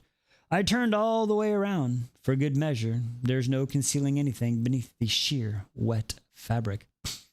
When I face him again, his hands are fists, knuckles white, veins taut. He's standing so still, I'm not sure he's breathing. Harlan Raker is a famed merciless warrior, and right now, he looks like every inch as deadly as his reputation. For even though I am unarmed, he's armed to the teeth. I should be afraid. I should be ashamed of myself. I take a slow step toward him. He doesn't move a single inch. I keep moving. When I reach him, I lift my chin, leaving any trace of emotion or anticipation in my voice. I hate you. This wouldn't change anything. Of course it wouldn't. He spits back at me. Good. He could leave. He could go to bed by himself. He could do 1,000 things. But here he is, looking at me, as if he's waiting, as if he doesn't think I'll have the nerve to do something next. I stare him down the way I have every other time he's challenged me. Instead of making for my sword, though, I move to unclasp my top. His hand shoots out, grabbing my waist, stopping me. At first, I think he's going to snarl and reject my advances, or order me to remain mostly clothed while he has me against a wall. But then his hand drags down the wet fabric. It's the first time I've seen him truly lose control, because he looks like he hates himself for touching me, but it also looks like he can't stop. His rough fingers slide down the Tetons. I am not breathing. His callous thumbs rubs across my peaks. He doesn't need to know how... Yep, she likes that all right. Oh, she's wanted it for a long time. Okay. Oh, the fire demon. Okay, we're blaming the fire demon. You and me were kissing in the dark, fire demons of, but this is different. Oh, yeah. Moves his hand, my body shivers. We shouldn't do this, he says, and I think he's going to leave me here aching, wanting, but then, in a flash, he reaches around and tears the button at my neck clean off. Hey, what's up, M.A.? What's up, girl? You joined us at a spicy time. And they bounce somewhere far away, clicking against the stone. My dress slides away down my body onto the floor. He seems to go wholly black. I shiver under his unrelenting gaze. It's cold in here. It's getting hot in here, my girl.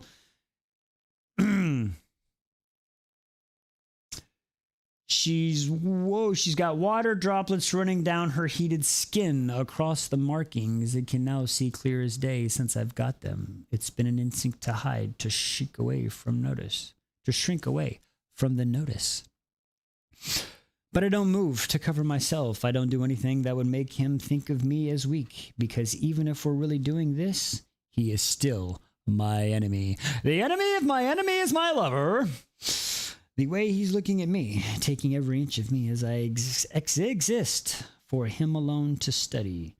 Shouldn't a jolt I need to the core of me, but I am beyond shame. I am beyond reason. His knuckles get even wider as he stares and stares, gazes locked into my chest, heavy with the need of peeked from the cold. My thighs clench together and that's where his eyes drop next. This is purely physical. Breaker hasn't even let anyone kiss him, so I'm not expecting anything tender. I'm not surprised when he said in a dark voice that seemed to rip from the seam of self-control, "Get on your hands and knees." Fuck, we're really doing this, I swallow. He traces the movement with his eyes. He focused far too closely on my neck. Carefully, very carefully, gaze never leaving his. I lower myself onto the sheets. I turn my back to him.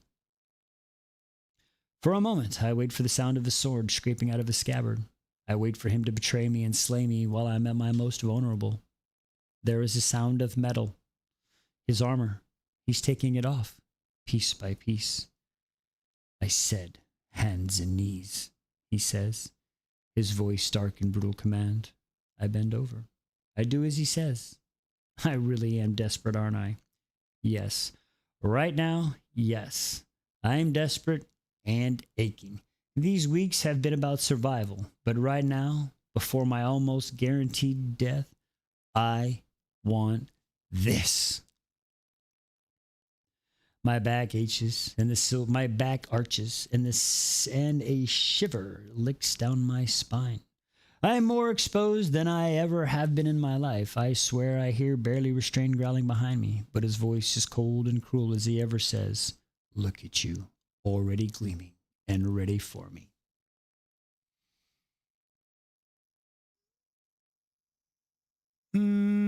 Hasn't been touched in weeks. Don't flatter yourself. Weeks, he says, suddenly stilling beside me. Jealous, weeks, I reply.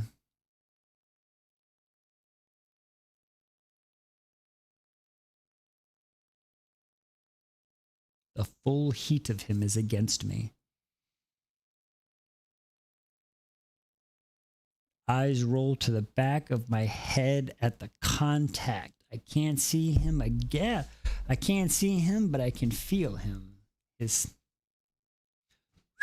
Of course, we got another Cassian on our hands. Go figure. Okay, approved. It is. It is what it is. Should have known. Should have suspected it. I'm with you. You did feel it the night at the ball. The size difference has me sweating. Brace for impact!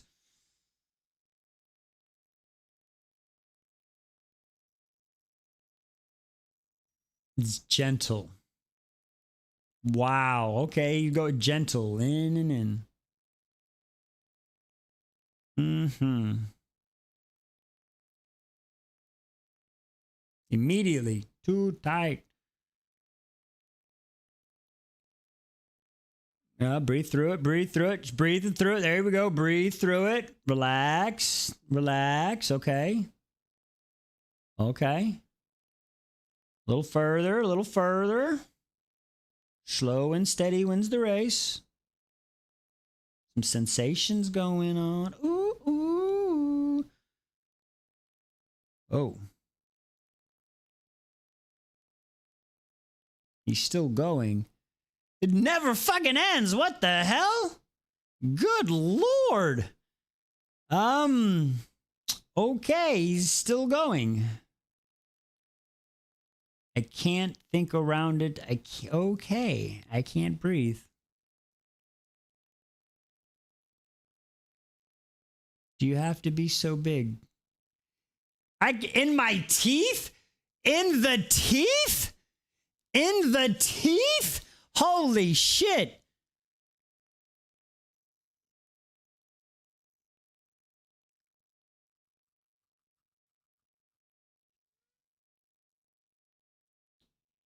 Okie dokie.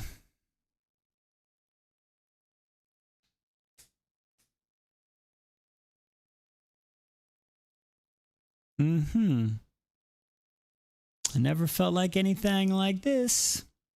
And I hate it. I hate it. Oh, she hating it so I see what you mean. She hating it so hard. Oh, I see what you mean. Oh, I see. I get it. I get it. Oh, yeah. Okay. My voice is stained and I manage. No, not at all.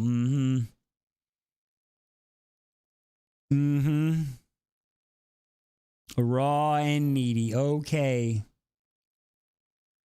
Pain to pleasure. Melted gold. Oh, we're going to speed up a little bit. Okay, we're speeding up. All right. Speeding the pace. Increase the pace. All right. Mm-hmm.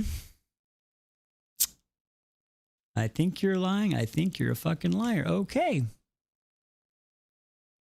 Maybe you're not. Maybe you're as good as this as you think you are. Oh. Oh, okay. We're exploring with some handage. Okay. All right. Oh, there's a hard one. Okay. That's what she said. Damn. Hiking up. God, getting the shoulder. Wow. Okay. Hiking up the shoulders. Oh, okay. Like that. Yeah, like that. I don't say a word.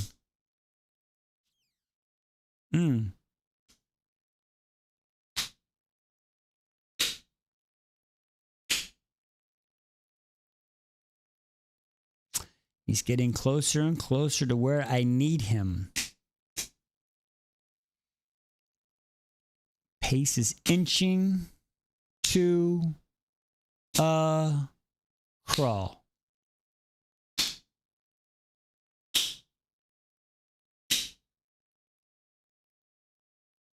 But I keep my mouth fucking shut. Ah! What is happening? I know it's happening. Ah.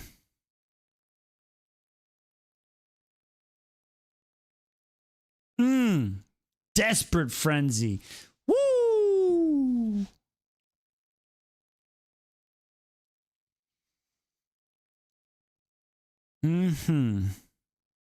He knows exactly what he's doing thanks to my body's own responses. He pays attention. He saw you. He told you he saw you, Eris. He told you he saw you. I don't understand what the problem is happening. You should have understood this was coming. Literally. In a minute.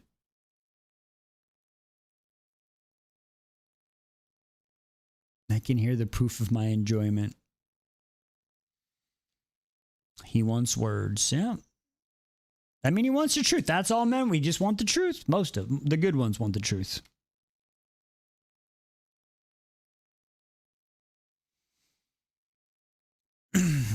Don't break. Do not break. Don't break. Don't give him that satisfaction. I'm telling you.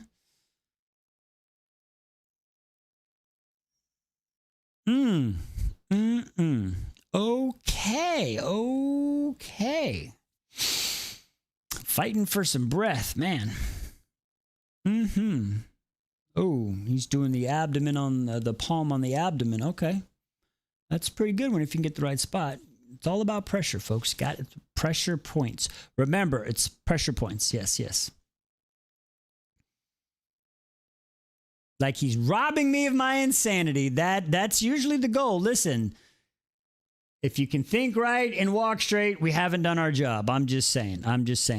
Sorry. Blazing pressure. The waves. Yes, yes. It can always feel better. Never settle. At your core. Fuck! Yeah, that's what's happening.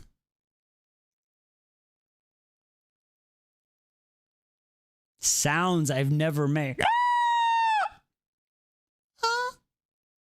There it is. Oh my God. There it is. Deep voice right in my ear. Oh, he's going Xbox technique too. It's official. He has me locked, got bricked and clicked, folks. Bricked and clicked. Instead of pinned against the wall, a rough thumb against. Yep. All right. He knows exactly how to make me cry out. And again. And again. And again.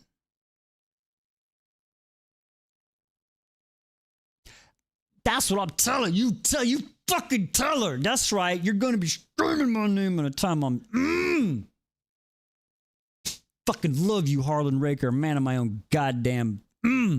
Fucking love this. I tell you, Harlan's moving up the list, y'all. I'm sorry. Focus.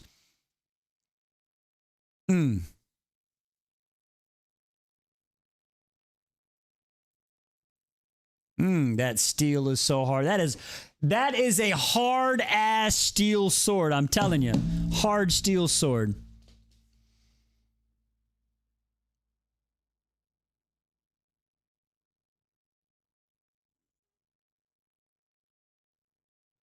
Hmm.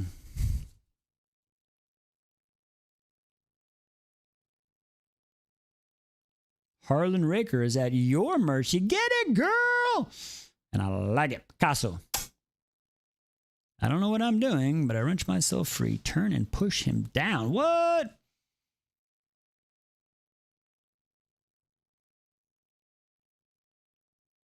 Oh, she said, oh, hell no. She motherfucking Uno reversed this shit right here. She Uno reversed that shit. Said, nah, bitch. You gonna be screaming. I like it.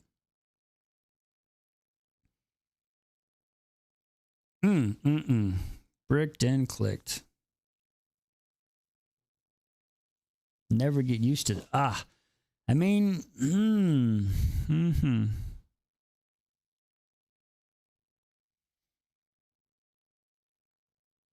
I don't know. I really don't know what I'm doing. That's hilarious. Faster. But he stops himself. Okay.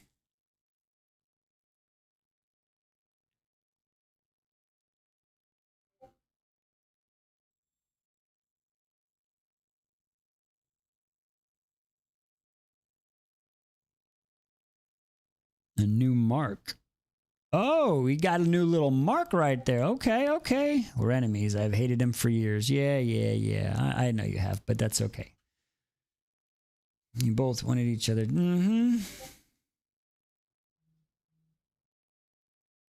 We really shouldn't be doing this, but I also don't ever want to be not doing anything else. How did she not do better in the annoying... Okay, I'm sorry. Felt so good, so full, so all-encompassing.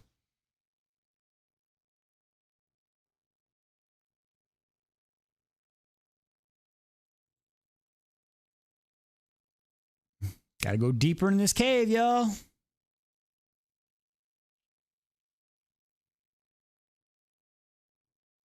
This inevitable battle. I don't care if it's wrong or I hate him. I mean, do you hate him right now? I mean, do you really hate him? I don't think you hate him. Raker, please, I say willingly.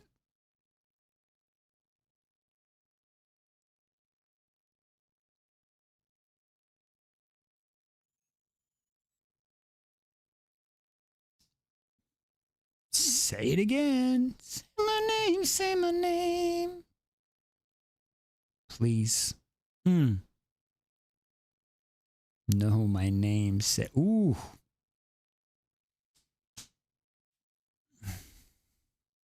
Oh, you see, you got a little bit of power on him too. Okay. See, you got a lot of power on him. I bet you could probably win the race if you chose. He might be the greatest knight on Stormside, not even a single mark on his armor, but right now he's looking at me like you already have ruined him. What are you talking about? And I might make him beg for... Oh, wow. Oh, slowing down.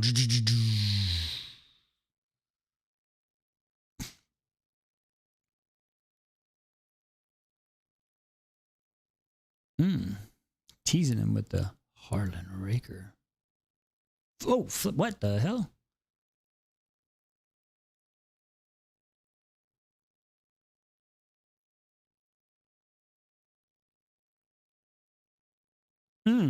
Toes curling. Bolt of lightning.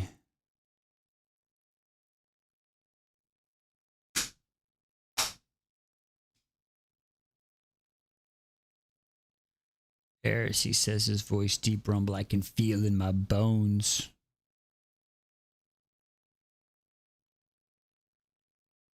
He says, slamming into me, dragging. Hate you. Oh, he hates you. That's crazy. He slams again.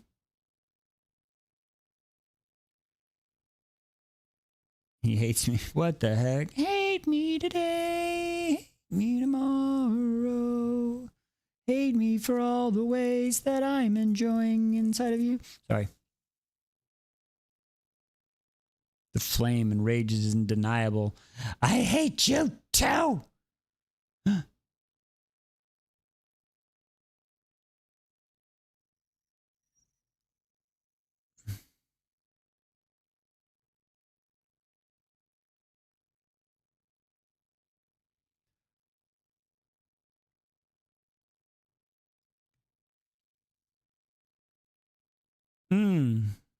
Like he hates me.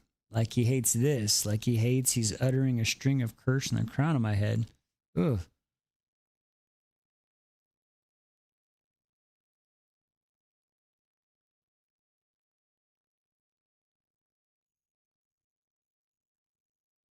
Oh, and shatters. They shattered. Oh no, together. Come together. Right now. Dear in Starside.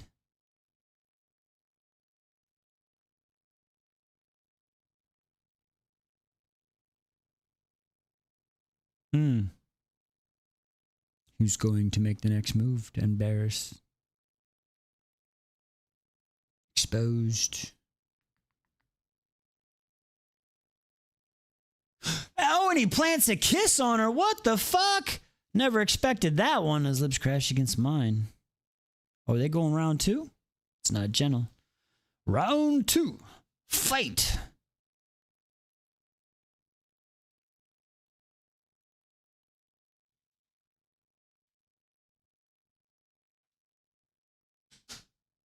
Hello, love. Oh, damn, she bit her lips. She drawing blood. And now he's licking the blood up. What the hell? He's not the vampire. That's Lord Radon, and he gone. Sorry, hang on. Oh, my Lord. He is... They're still attached, y'all. They're still attached.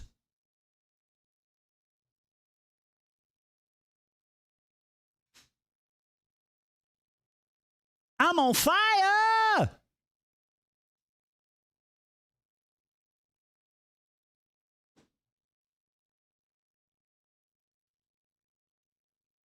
No, he's got that Xbox control going again.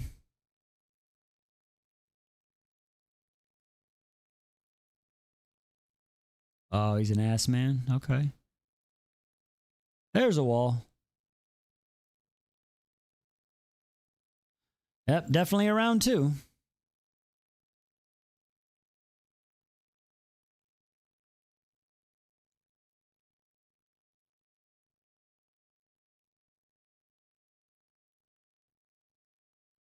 Legs wrapped around. Okay.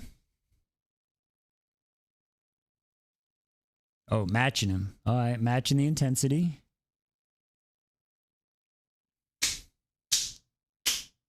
Hmm.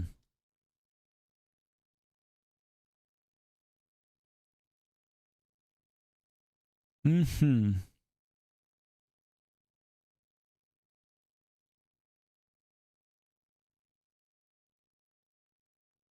I know what you need. I know what you need. Okay, what does she need then? Like 20 rounds? What the fuck? What are we doing here? Back on her toes. Fucking gods, Raker. I cried against the wall.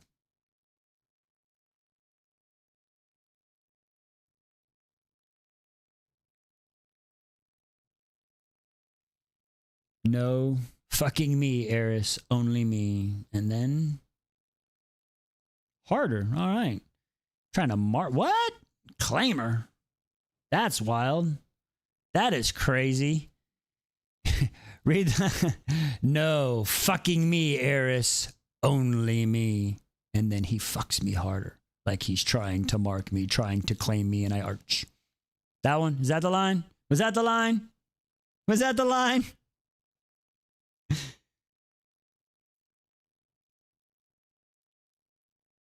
I didn't even know it was possible. This hatred between us is blurred.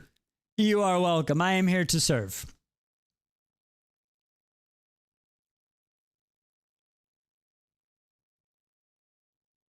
tension. All the tension. See, they're just working out some tension.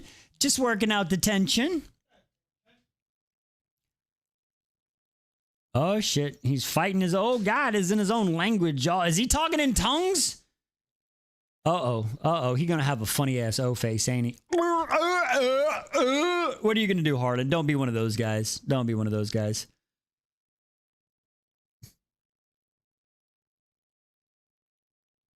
He's giving me everything I need without even having to ask for it. Wow. Wow.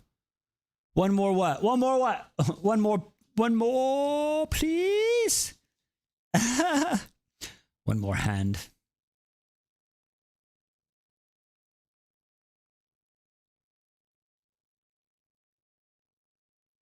Like I'm the map he wants to memorize. Damn! Chills erupt from my skin. Ooh, making her prickle everywhere.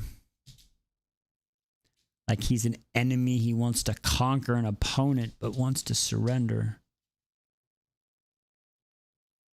He wants you to see stars. I mean, okay. So we got the... He's really good at the hard action with the Xbox fingers, y'all. I like that. Touching with reverence and care. Okay. More precious than metal.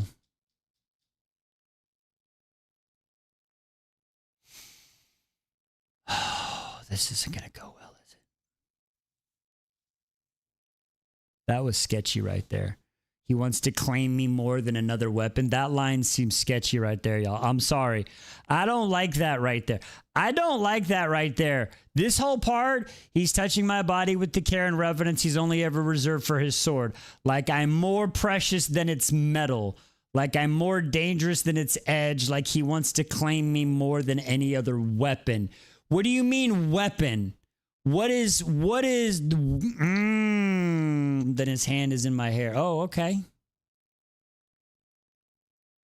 This is dangerous.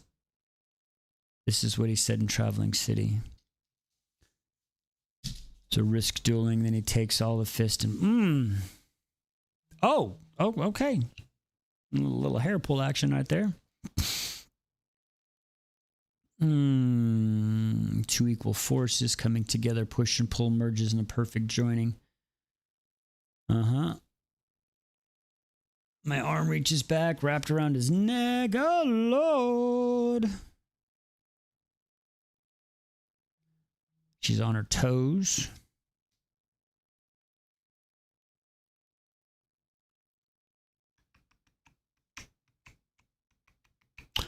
Like that. Man, he is very, very, very, very talkative. Very, very talkative.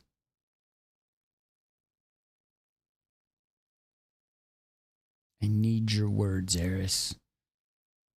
Please. Damn. Fuck. I never thought I would hear him beg. Damn. She doesn't understand the power in her hand right now. Ooh, man. I mean, she probably does, hopefully.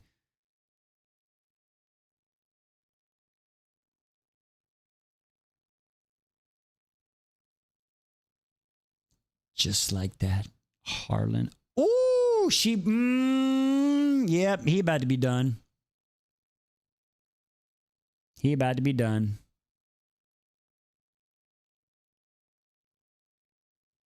Don't push me, cause I'm close to the edge. Oh, she wants to do a taste test. Okay. Oh.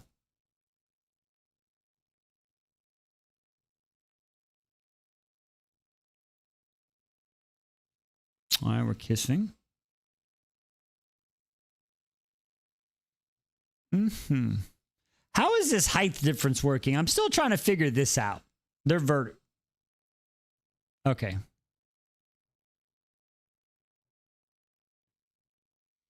Oh, he's got dark eyes now. What the heck? Half crazed, enraptured.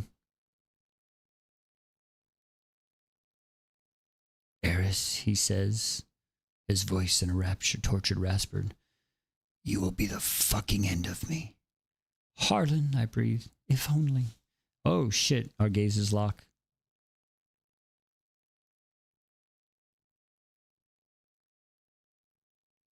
before I can miss the fullness.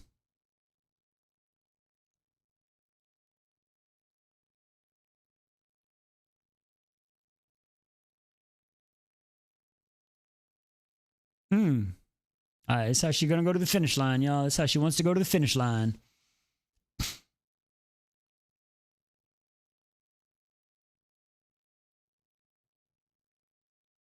All right. Up against.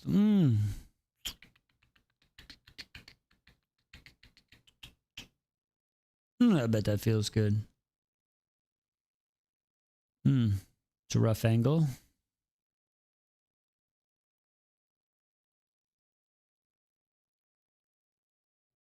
Oh, we going down to the flow, to the flow. Oh, better, much better. I still hate you. Yeah. I hate you so much. His hands tighten around me. Good. Hate me harder, Eris. Ah! Hate me harder. As hard as she can.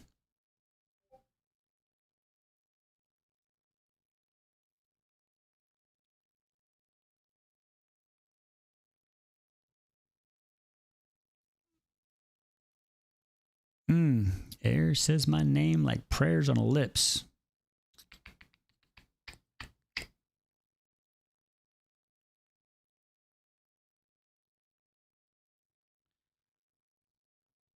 Oh, back up against the wall. Now we're up, down. I'm not trying. They're like in church. Up, down, up, down, up, down, up, down. Holy crap. Against the wall again. Fucks the sanity and attitude and anger. God bless America. God bless America. He got the sanity, attitude, and anger out of her. This man doing the Lord's work. Never breaking the kiss.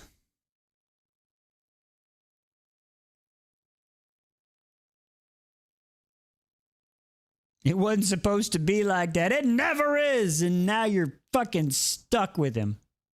This is going to end bad. This is going to end bad. You're making me like the dude at the very end of this is not going to go good. It was supposed to be quick and meaningless, but there's always a but.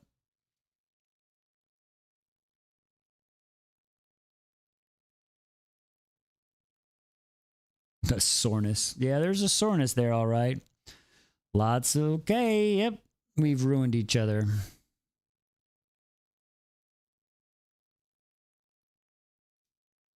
Harlan is gone. He took my sword! Motherfucker. You no, he did it for a reason. He did he did it for a reason. No. He did it for a reason. He did it for a reason. There's gonna be a reason. No. I take that. I'm sorry. He did it for a reason, right? Tell me he did that. You motherfucker. You goddamn it, Harlan. I'm so tired of sticking up for these dudes and they piss me off. First it was fucking Tam. Nah, he did it for a reason. What are y'all getting me into, y'all? Oh, there's a reason and I ain't gonna like it. Fuck.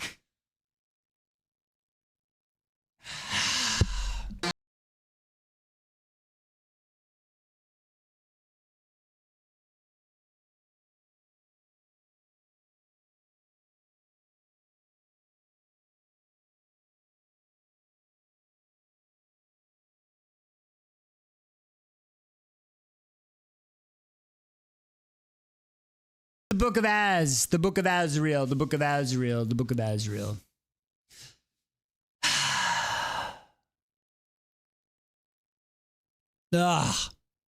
This man. I'm telling you. Where are we at? Okay, hang on.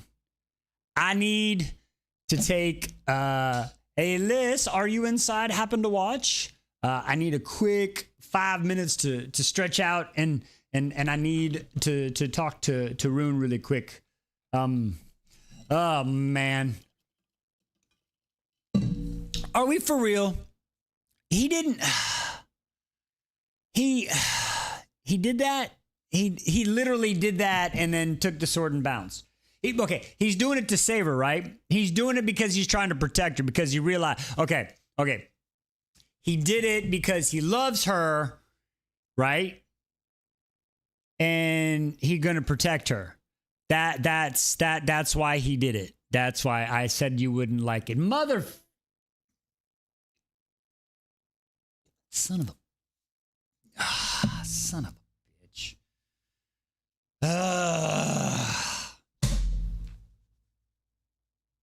Oh, she's saying good luck. Oh Lord, I'm not gonna like. Oh, Lainey. Oh no, this is not gonna go good. All right, hang on, Liz. Liz, where are you, Liz? Liz, here. Let me get. I'm gonna go inside and stretch my legs really quick. And are you coming? You got 2 seconds. Okay, can you have Liz face come on out? Is she busy? There. Enjoy the buttons really quick.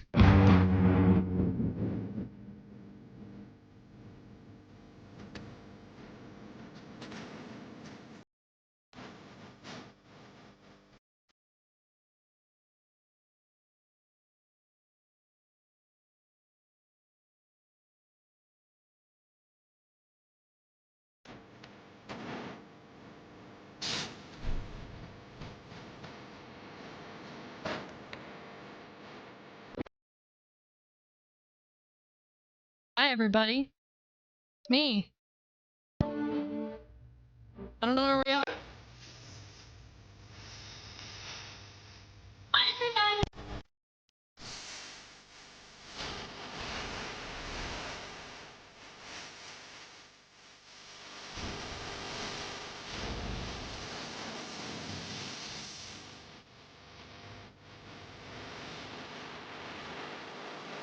It's going pretty good.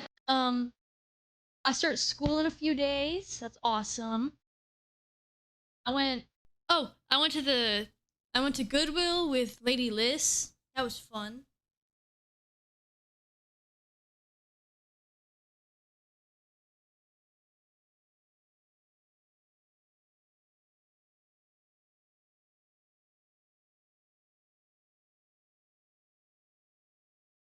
A little pink dress thing I got, and I got a Captain America shirt. Any buttons you guys want?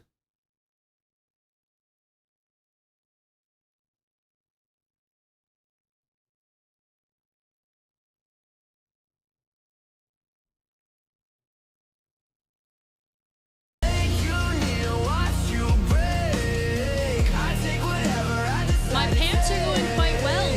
I wrapped the lanterns all the way around the leg. There's lanterns now. I don't know if you guys knew that.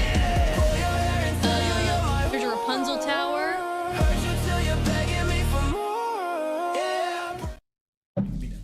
That was so scary. She said that was scary. She said that was scary. Ah, thank you, love. I appreciate you. Whew. Well, that was a good one. That was a good one. Nice job. All right. Whew. Sorry about that one, folks.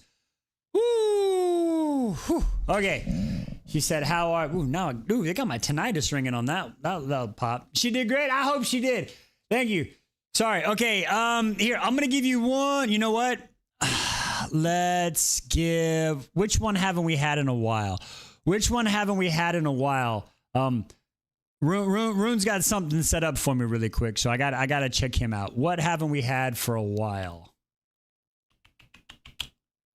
She's the good. I'm glad she did a good job. The song? The sidekicks. We haven't had the sidekicks today. Here we go. Ready? Here we go.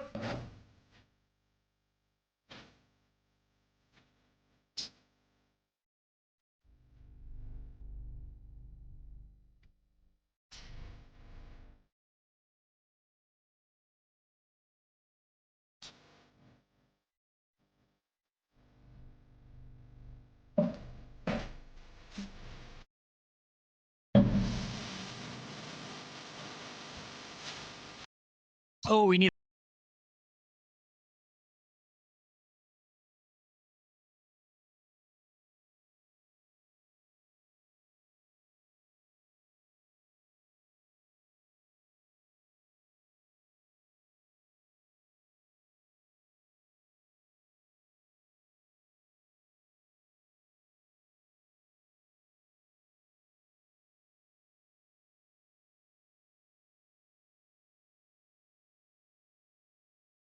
Squirtle Squad. You're right. I'm a nerd, but that's all right. That's why everybody loves me. How you doing, brother? Hope everything's going good down there, my friend.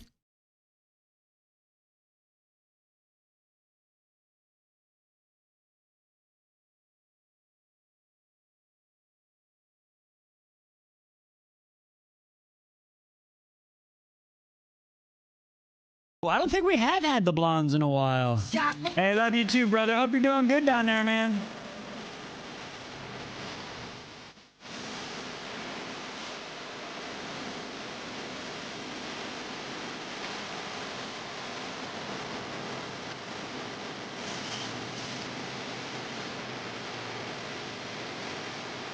All right, and then let's do. I don't think we've seen.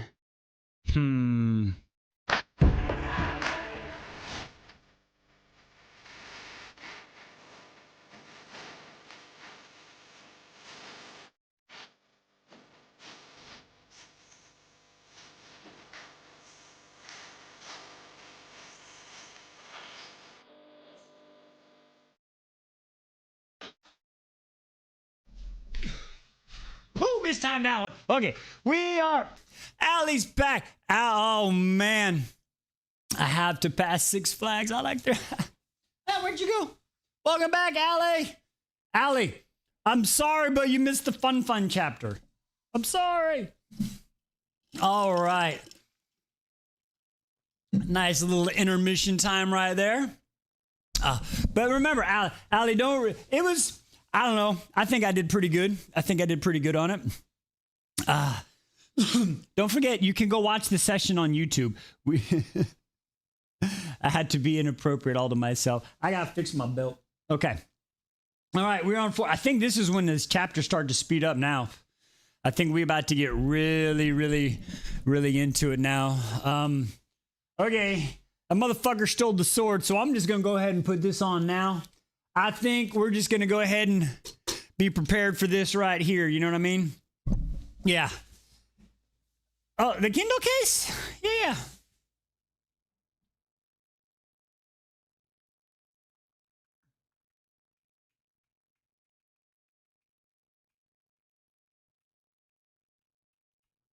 There you go. There you go. Thank you. Thank you. That was all the stickers y'all gave me. No, that was a different one. This is a strainer. Different helmet. That was an actual helmet. This is a strainer, but that's okay. Good try. You got to come quicker there, my guy. You got to come quicker. All right. Yes, Hoopy, you want to come up? All right, here we go. Chapter 43. Let's get into it. No, my head is still spinning with confusion and regret. This can't be happening. Why do I think it wouldn't? One step echo through the cave, followed by several others. Before I can get the sheet over me, 3 human men step into view. I recognize them. Questral challengers. Motherfucking, she ain't got no sword. One of them has a long line below his jaw as if someone almost killed him, but didn't. It bleeds when he raises his head. Well, look at this. She's already schmecked for us. What the hell? He turns to the others. He's going to leave her again like he did the first time? Oh, hell. If I swear to God, if we about to get a repeat of some shit, Harlan, I'm going to be so pissed I had you on my show. You motherfucker. He turns to you. Oh, my God. No motherfucking way. No way. He turns to the others and laughs, and they're looking hungrily disgusting at me as if they're going to have me and nothing I can do about it. What do you want? I demanded, my voice sharpened with pure anger. They picked the wrong fucking time to find me. With just one in line, with the one with the line below his jaw just smiles. We watched him leave you with your sword in hand. But that's not why we're here. What? But that's not what we're here for. No, we're here for you. He looks at the others. The god didn't specify in which state she was to be delivered. Perhaps he'll take you in pieces. He looks me over and smirks. It's been a while since I've had a woman. You're going to see just how starved I've been. I pull the sheets over myself, but it might as well be nothing. Nothing. My sword is gone. He took it. If he doesn't come in here and That better been a trap. And so this motherfucker. I swear to God, Harlan, the sword is gone. He took it. That doesn't mean I'm defenseless because I have not gone on this great journey and survived both physical and emotional perils for 3 men to stop me. I hope not. I stand letting the sheet drop, falling into my fighting stance. I ignore the heat of their stares. You don't have a sword. The man with the bloody mark says, laughing at me. You're wrong, I say, looking at the ones they're holding. I have 3. 3 glimmering blades won by these monsters, or gifted by the gods of death. Great swords can betray their wielders if they encounter someone stronger. By the end of this, these blades will answer to me. This will not kill me. Stellaris! I hear the faint echo far away and my pulse races. Where are you? Her song is muted, and that's when I realize my scabbard is gone. Stellaris must be inside of it. Impossible for me to summon. Raker took that too. He took everything, and I let him. God damn it, Raker. You want a baby girl? Come on. Come on. I got you. Come on. Shh. You there? There we go. You good? That's your spot. There you go. Yeah. Oh, cat butt, Hobie, the cat butt. No. Do you see what she's doing here? All right, here you go. Exactly, Hobie Lynn, what are you doing? All right, are we down? We're good, all right. He took everything and I let him. I practically begged him. A deep, twisting sadness strikes me. Strikes me right through the chest, but I bury it. I won't think of him for another second. Not now that he's left me here to fight and die alone. She's eating my helmet now. The men are still staring at me, reveling in my naked body the way that makes the fury pound through my blood. That's the distraction that cost one of them. I lunge right at him with the sword, tackling him to the ground. I barely move out of the way of his blade. I pin his wrist down to my knee and then grab his head with both of my hands and slam it down against the stone with all my might. Over and over and over, my thumbs curling into his eyes, nails digging, popping, pop them fuckers like a goddamn pimple. The rage is binding. It's unrelenting. Those eyes look down with me with promise of violence that are now in tatters. He screams, "Ah!" Pierce the caves like a blade. I turn to see the other man standing very still, as if temporarily shocked by my brutality. The one with the blood across his neck finally grins. I like him with some fight. The others race forward. You crazed bitch! Hey, she's a crazy bitch, but she fucks so good, Harlan's on top of it. Sorry, he roared, and I spin with his friend's lifeless body just in time to miss his metal. It goes through his friend's chest instead. God damn! Burying itself in his rib cage. He pulls and pulls at it, but of course he's too weak to get it back through the bone. You weak idiot, I say, kicking him to the side. Bam! Watching him stumble back, watching me as he forces his own blade out of his friend's chest cavity.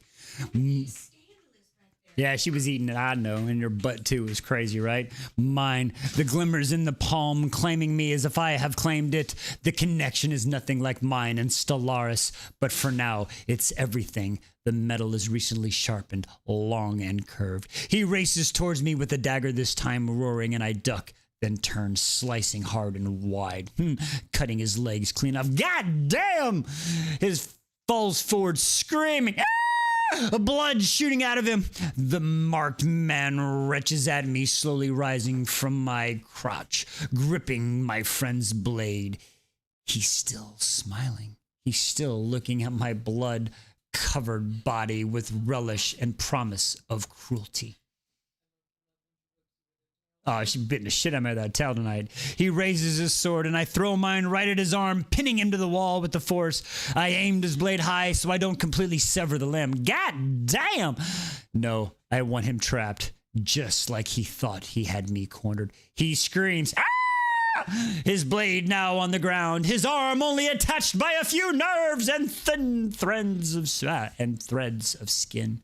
He watches me stalk toward him. What is it you said you were gonna do to me? I say, turning the sword in my hand. Nothing. I wasn't really gonna do anything, you little bitch. Ha! He isn't smiling anymore. No, he's trembling.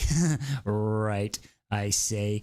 He changes strategy as if maybe he can say something that might pull at my heartstrings. The god! He said he would take me straight to the land of the gods. He said he would give me 2 immortal cups. I have a family, and I don't give a shit, I say, grabbing the other blade from the ground and burying it into his chest.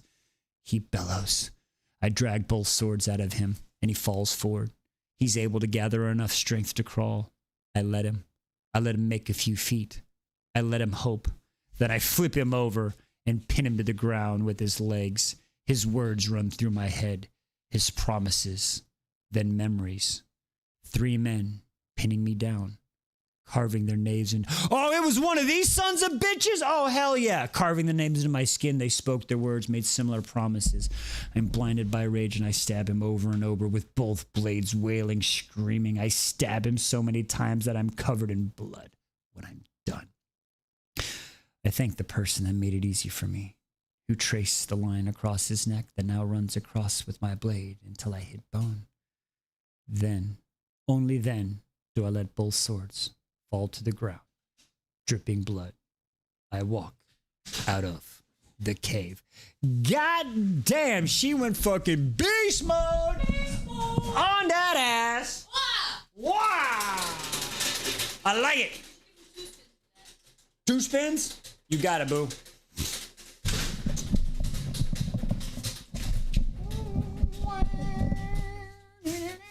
What do we got? What do we got? Another one for Mistborn. That one. That's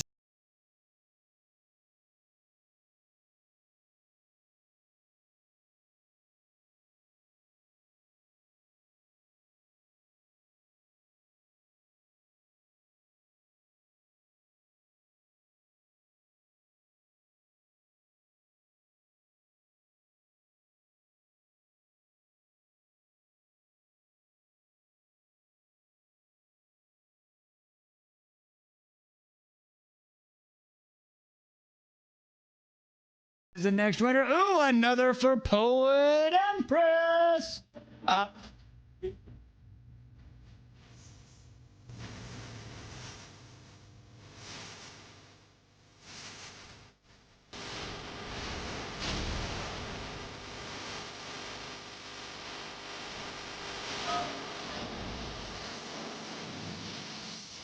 No.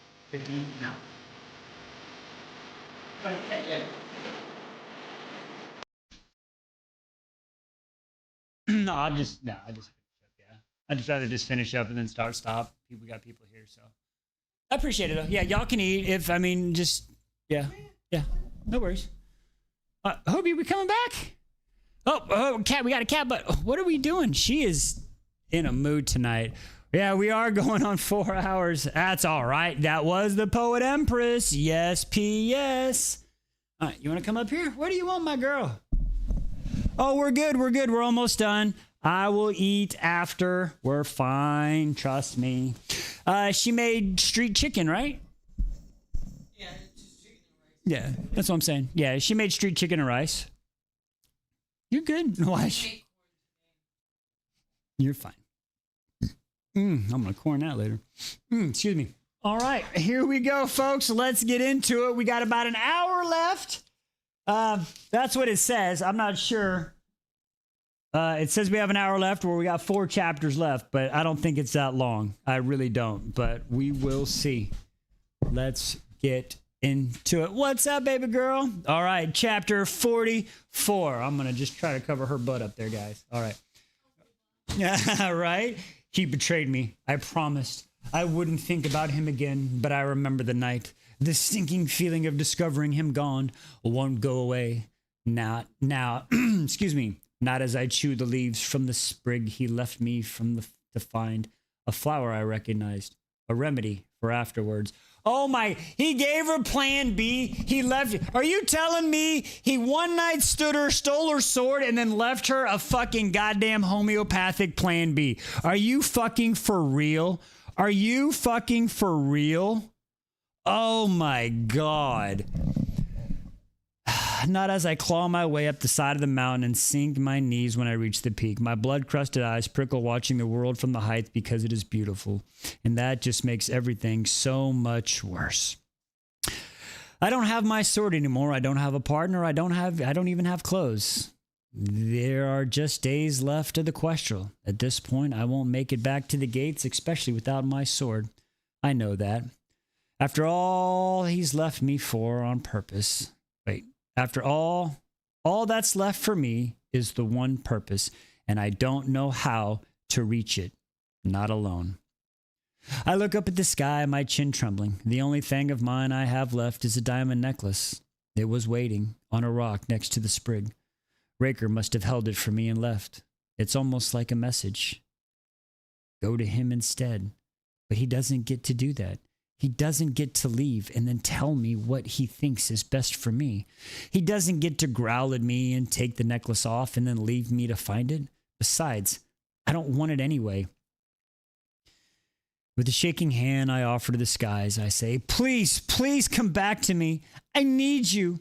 Tears fall, blurring my vision. I won't make it without you, I cry, letting my agony spill out. My shame, my everything. Every hope and want shouldn't belong to me. But I did, and it's now tattered. It's now in tatters. It all comes out in ranking sobs, tears falling and falling and falling until something sparkling blocks my vision. But it isn't my dragon. No, it's a beam of light melting in the form of a woman. What? I lift my arm, blocking my eyes against the brightness. When I drop it, the woman is silver, tilting her head at me. You look lost, she says. The diamonds tremble in my palm. I am lost. I have been lost. I have lost everyone I have ever loved. The stars of her brow glimmers and she studies me. You remind me of myself. I laugh without humor. We do look so much alike, don't we? Me covered in blood, my hair knotted with it, her glowing with ethereal beauty. She doesn't laugh at all. At one point in my life, I looked just like you, she said, covered in the blood of my enemies, bellowing to the skies for someone to help me. Then help me, I said, through my teeth. She says nothing, and I sink deeper into the ground. The fight leaves me. I will beg. I will plead. I have nothing left. Please show me the way like you did before. She shakes her head. I don't need to. You already know the way. I don't. Ask me a different question, she says. And she says it quickly, like we don't have much time. And I suppose I don't. I have so many, very few will help me now. But there is one. How did you take my sword while I'm still alive? Did it choose him? Her eyes gleam. Do you care for him? No, I spit, but that's a lie. She seems to know it too. Let me tell you something. Fucking god damn it. Let me tell you something about great swords, Eris. Swords forged by the elements themselves, by the gods, by the strongest emotions, forged by love and fury. God swords, I say. She nods. Great swords meld to your soul, to your heart. And when you let someone into it, they can take what's yours. Motherfucker, these are some bullshit. So if you make an oath on a sword, you got to stick to it, but the person you made the oath ain't got to stick to it. And you can claim a badass sword, but if you fall in love with somebody, they can steal your shit. This is some fucked up ass rules. And I let him in, didn't I? Well, literally, you let him in. My hands shake with anger. My cheeks redden in shame. Did Raker know that? Is that why he's been working with me this? Oh, my God. I swear to God, did you fucking Tamlin me again? Oh, Harlan. Did Raker know that? Is that what he's been working with me this whole time? To wait for me to fall for him like a fool so he could take my sword? Why not just kill me then? Why not claim my sword that way? It doesn't make sense. Why mine? Why not any other god sword? We came across a few. The one was thrown into the mud. The one in the mists, he could have gone after either of them, but he didn't. She nods again, like this was another good question. The stars on her brows gleam as she says, your blade and his. She had fucking mated blade. Oh my God. This is just going to get even fucking harder and harder, I swear. Even the pounding in my ears stops. My word is a whisper. What? Your swords are two halves of the same blade. That's why they glowed the same color. Long ago they were split, for their power was too great as one. Your swords connect you. Motherfuck, a shadowy passes over her face. If he seeks to merge them again, you must stop him. Those swords, joined, will lead to a millennia of ruin. I don't want that. I don't want to stop it. But my only purpose is revenge. The Astral Queen seems to know too. The connection to your swords binds you. He is a map. Follow him, and you will reach the gods you seek. He is a map? Even if that were true, even if I knew what that meant, how am I supposed to get there? Who knows when he left? He could already have reached the land of gods. But I have nothing. Oh my God, you have so much. Just fucking... That's where you're wrong. You're not alone, Eris. You are not alone. Raker said those words. He meant them. And he was a liar for saying so. But he wasn't wrong. A distant Shrek lances through the sky. I know that Shrek. In the far distance, past the clouds, shines a creature brighter than any stars combined. My dragon. Her eyes glimmer when she sees him, as she's been searching too.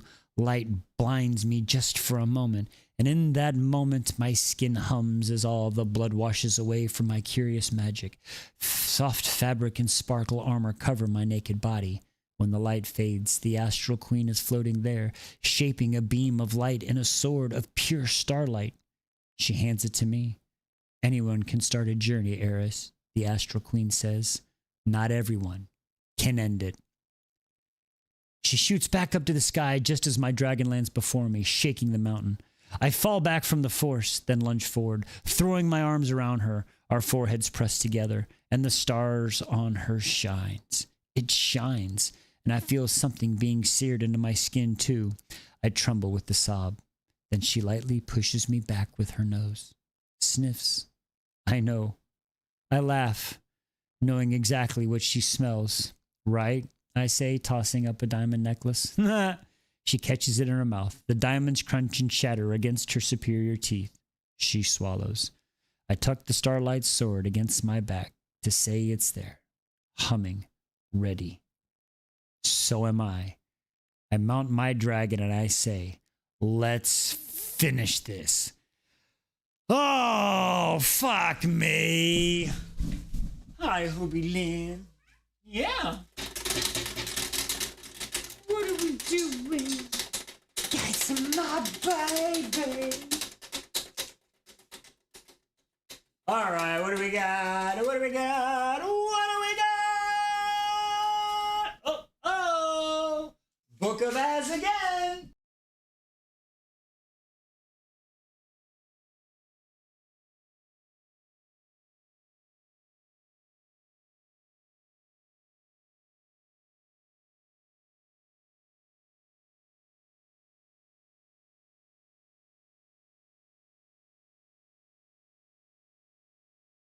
Ready?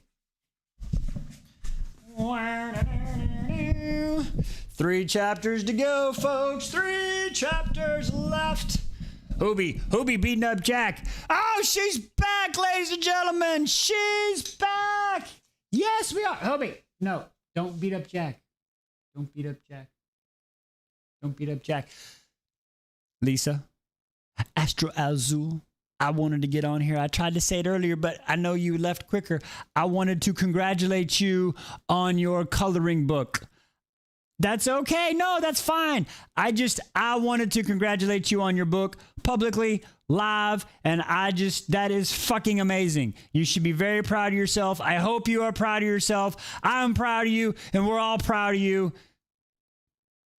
Great job. I just wanted to tell you that. I'm sorry. That's all. That was the biggest thing. Seriously, that you should be super proud of yourself. That's a big thing to do. And I want to celebrate all those little things that all us voices do. You know what I'm saying? So, great job. Yes. Hoobie is not a fan of Jack. Hoobie not a fan of Jack. All right, here we go. Let's go. We're on chapter 45. We got 3 left, folks. We got 3 left. Here we go. The wind whips my hair back, but my eyes do not close against it. I am solely focused forward. The astral queen was right.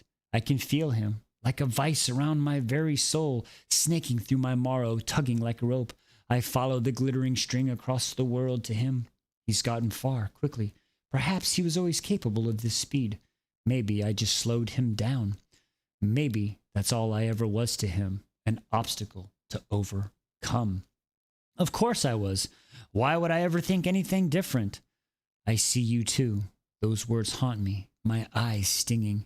You saw me, and you left me. I say to the wind, my voice echoing through it. After everything, foolish of me to think that something I cared about would ever be anything than temporary.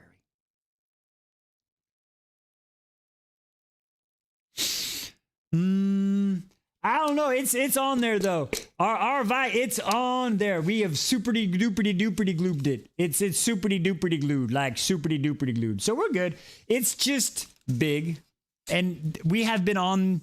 Arnisha has been warned so much in this book. I just got to add some more padding. You know what I mean? We just got to put some more padding in there, and we'll be fine. We'll be fine.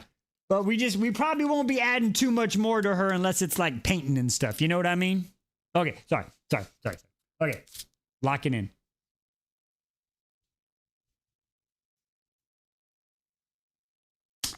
After everything, foolish of me, I think there was something I would ever be anything other than temporary. Anger and agony and betrayal shape me until I become more than just this body, just this armor and glimmering sword of starlight. I become a sword myself, forged in fury. The gods don't know what's coming for them. I don't fear death like they do. This will kill me. It's supposed to. My dragon's wings push forward, conquering the skies, riding the winds, fighting right beneath me. As if she has her own purpose. Flat on my stomach, I hear her strong pulse echo against mine. Your name? I whisper, and I know she hears me. I never got your name. Maybe that's why when I called you, you couldn't hear me. She hums below, her scales trembling. I don't think I'm going to walk out of there alive, I say. You saved me for this. You helped me for this, and for that, I thank you. I take a shaking breath. I would like to thank you by name. Don't thank me yet. The voice isn't a voice at all, but a feeling strung into words.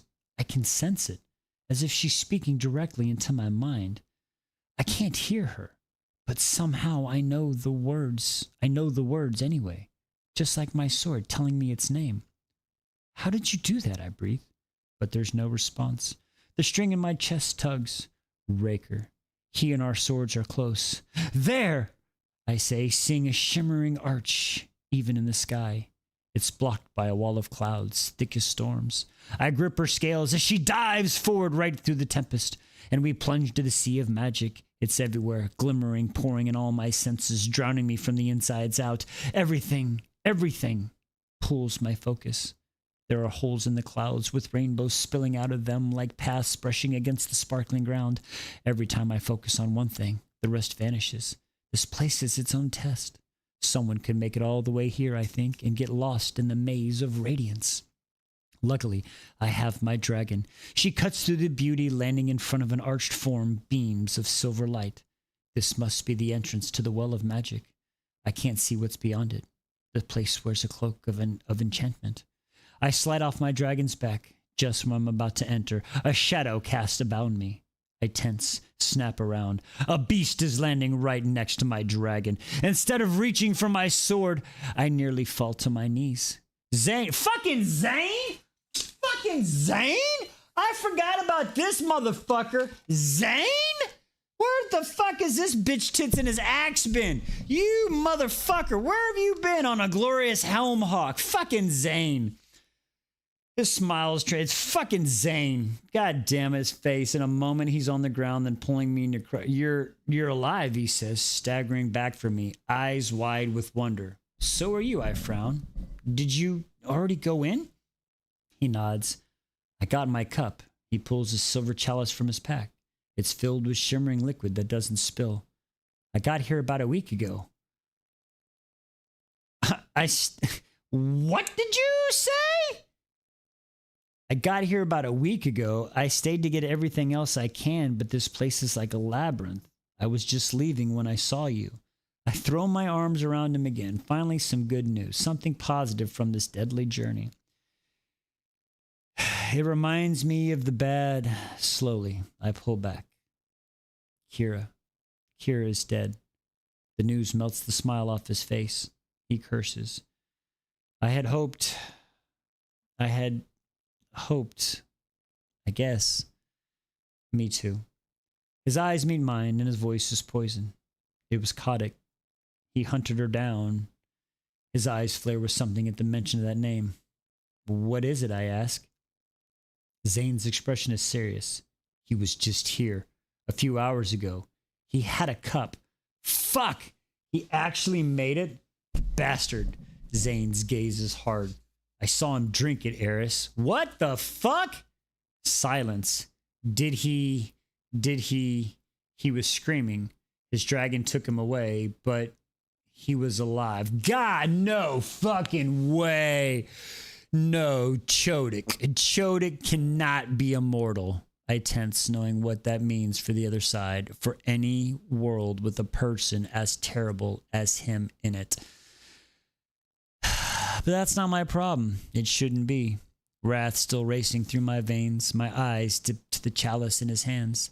The liquid inside swirls silver like a cup full of stars. What are you going to do with it, I ask.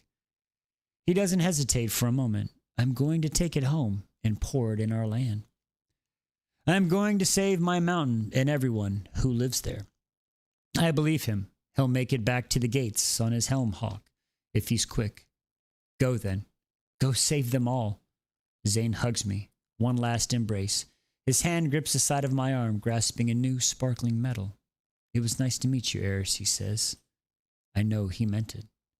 And it was nice meeting you, Zane, I say, watching him mount his massive bird and disappear into the sparkling light. My blood pounds with fury and grief, and most of all, purpose. Stay here, I tell my dragon, and if I don't come out, know that knowing you was the greatest gift of all. I press my head to hers, then I turn towards the arch and the end of my journey. God damn. Zane fucking made it. Fucking Zane. Where the fuck have you been, Zane? Fucking Christ. Kind of upset with Zane right now. What's up, Hobie Lynn? Yeah, baby. I'm right here. I'm right here, baby. You want to go outside?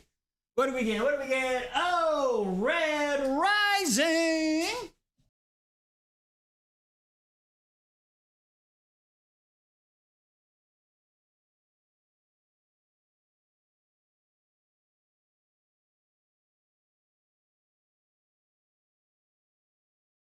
It up, folks. All right. Well, we got 3 chapters left. Oh, come on, babe. Oh, let me get her down. There you go. All right, there you go. Oh, cat butt. Oh, Hobie. All right. You are in a special mood today, my love, aren't you? You are in a special mood. Okay. 46. Here we go. I'm going to kill her, I tell Stalin. The goddess with the silver red eyes. He looks over at me. I'm 12, and I can barely hold even the smallest sword in his forge. And how are you going to do that, he asks. His doubt makes me sit up straighter, as if I could make myself more capable by adding half an inch to my stature. I will cut off her head. And if she has many heads, he asks. She is a goddess. She has a being of many forms, of many faces. Then I will cut off all her heads, I say through my teeth, and every arm, and every leg, and every heart she has. I will cut them off and up, and I will burn them. My voice changes, becoming something I don't recognize. I will burn them all. We did find Elsa. She was just outside that night. She was hanging out. Stalin looks over at me, and if you burn too, he says. I give him a rueful smile. Then I'll rise from the ashes, just like you taught me. The glimmering cave falls into focus the second I step through the arch. Goblets cover the ground, made of every metal. Some look like crystallized flame. Others looked forged in ancient bone. Some are carved straight from priceless gems. Most are piled high in the corners. The one blocking my path is made of pure sparkling silver, just like my sword. I kneel.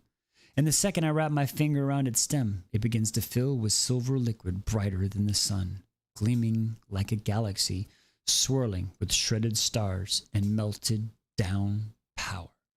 Pure magic. It doesn't stop until it reaches the goblet's rim. I lift up the cup from the ground. I test it, moving it to the side. The liquid does not spill. Even when I turn the goblet over, it's like a fucking blizzard, upside down right thick. I promise, one promise, finished. I got the magic. I will have my dragon take it to Kira's sister. If that's the last thing I do. Now is the time to finish this. One hand holding the goblet of magic, I use the other to reach for my star blade. I slice my palm across the glimmering edge, my blood spilling into the sparkling dirt. No, she's not gonna fucking do what you.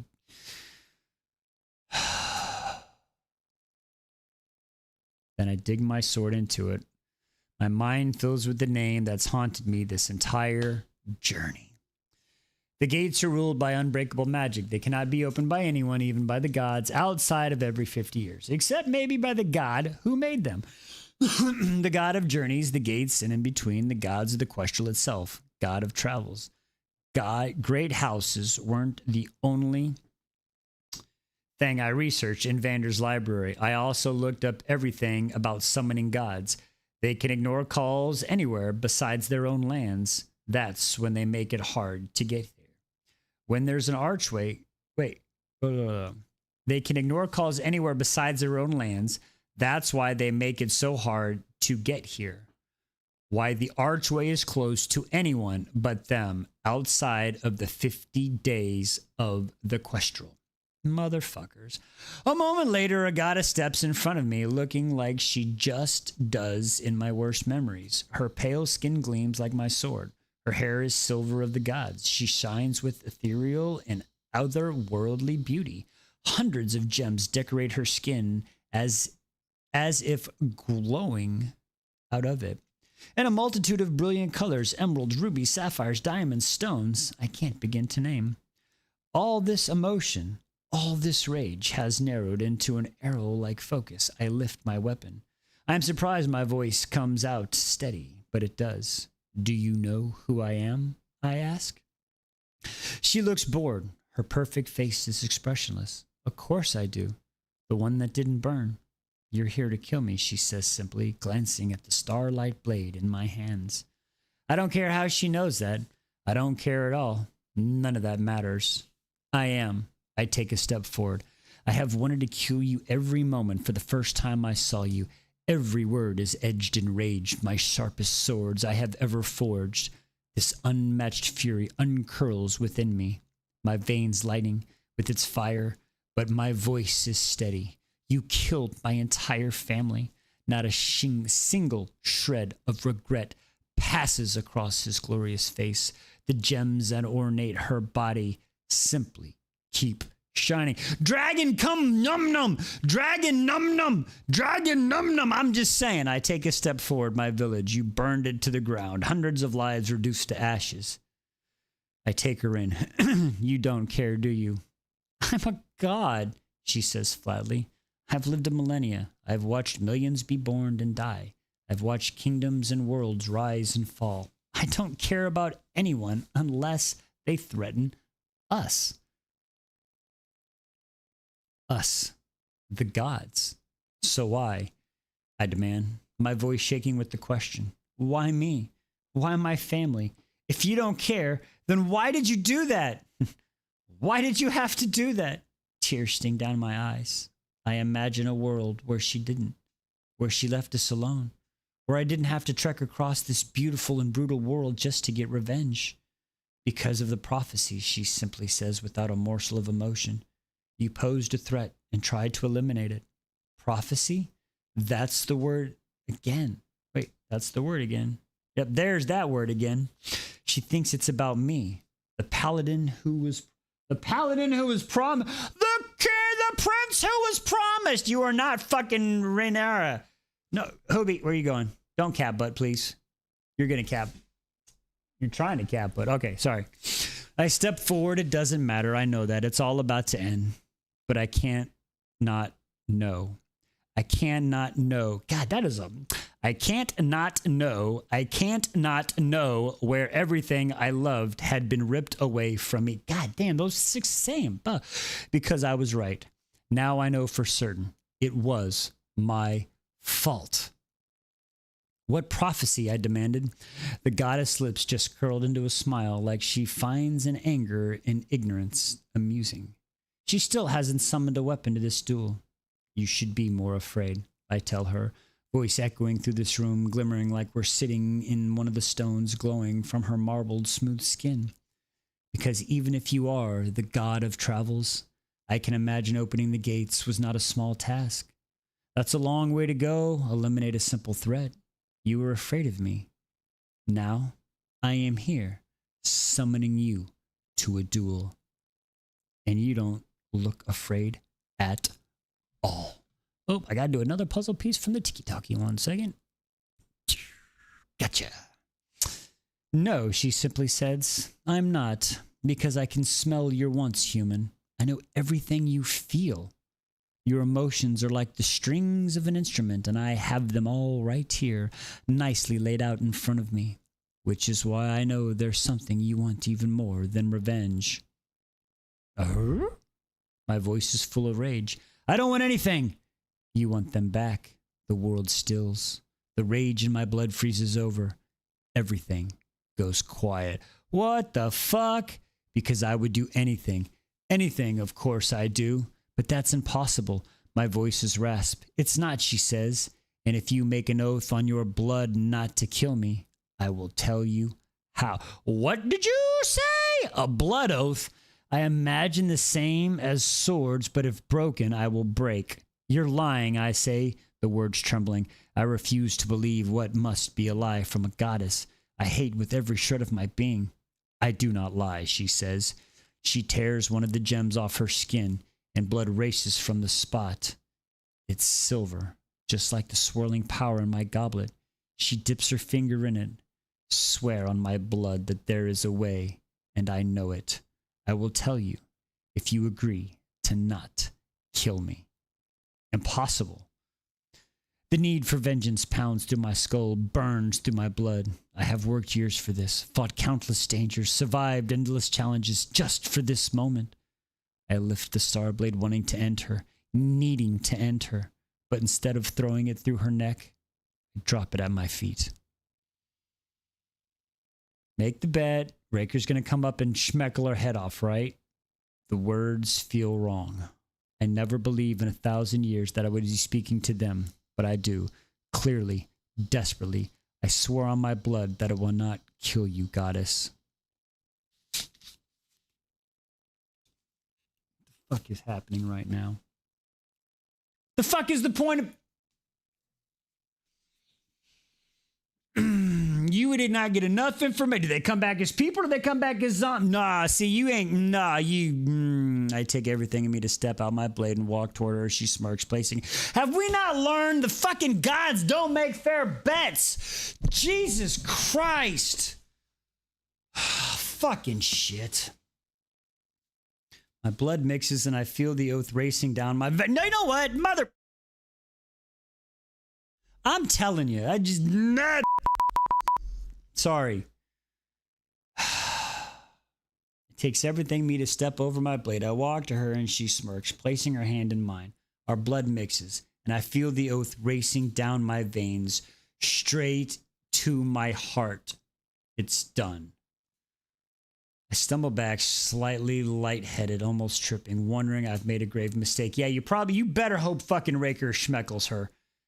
When I finally face her again, my voice is steady. Speak, I demand. Kill the god of death, and you can bring back your fam. Oh my god, I told you. I fucking told you. I fucking told you. You gotta kill the god of death. Oh, the god of death, the silver-haired warrior who steals brides, who rules demons, who is famed for his ruthlessness, who just put a bounty on my head. Thanks. I say this to the goddess, and I never thought that would be thanking a woman who killed my entire family. Her gems blinks back at me as she nods her head, and she turns towards the tunnel at the end of the cave, wide and tilted up, as if it leads straight to the stars. But I'm not done with you yet. I reach towards the connection between me and my dragon, the one it spoke to through the air. Are you there, I ask. The same resonance! Response, the wordless language that translates in my mind. Always, she says. I have something for you. Come in, get it. Oh, fucking num-nummer. Num-nummer. Don't give her the glass. Make her num-num. Come on. A knee-shattering force, and my dragon breaks through the arch, shattering the silver beams and landing right behind me, shaking the ground. I can feel the steam of her breath above my head. The goddess's eyes widens. You made a blood oath not to kill me. I never said anything about my dragon! I look up at my silver companion. Eat! The goddess can't even summon a flicker of power before my dragon, nope, swallows her fucking bitch ass in 1,000 gems whole. Suck a fucking peckerwad. Sorry, TikTok. It's fucking entertainment. I'm so happy. Woo! Let's fucking go. Sorry. Woo, calm down. Calm down. I needed that. Whew.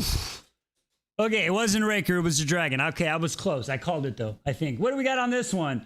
Ooh! Sorry about the choice, but... I'm Chode Barlow. And I'm Jonas, and we have a song for you. I'm a chud, I'm a chud, I'm a fat little chud. We might have to take that off a book. We might have to take that off a book. I might have to take that off a book and put something else there. That doesn't feel good.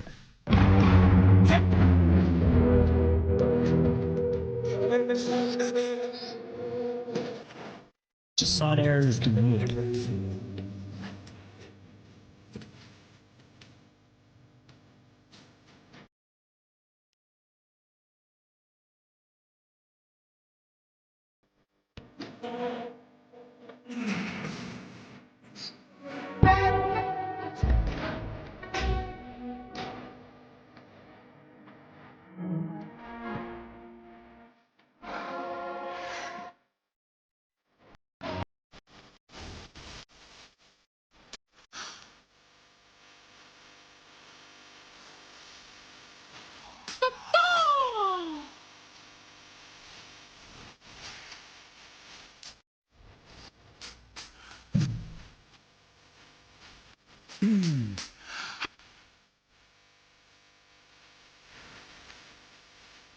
Okay, the chode button used to be the last letter, but now it's the poison daughter. So I think I'm gonna move the chode button, and we'll come up with another one to put for the poison daughter. I'll have to make a new button sometime. I'll have some time coming up, so we'll figure that out. Okay, here we go. All right, we are on chapter 47. We only got 2 more chapters, folks. I like dragons. Who likes dragons? So yeah, the chode is now the poison daughter. That used to be the last letter, and then the Jasad era took over for Starlight on the yellow. Riddick's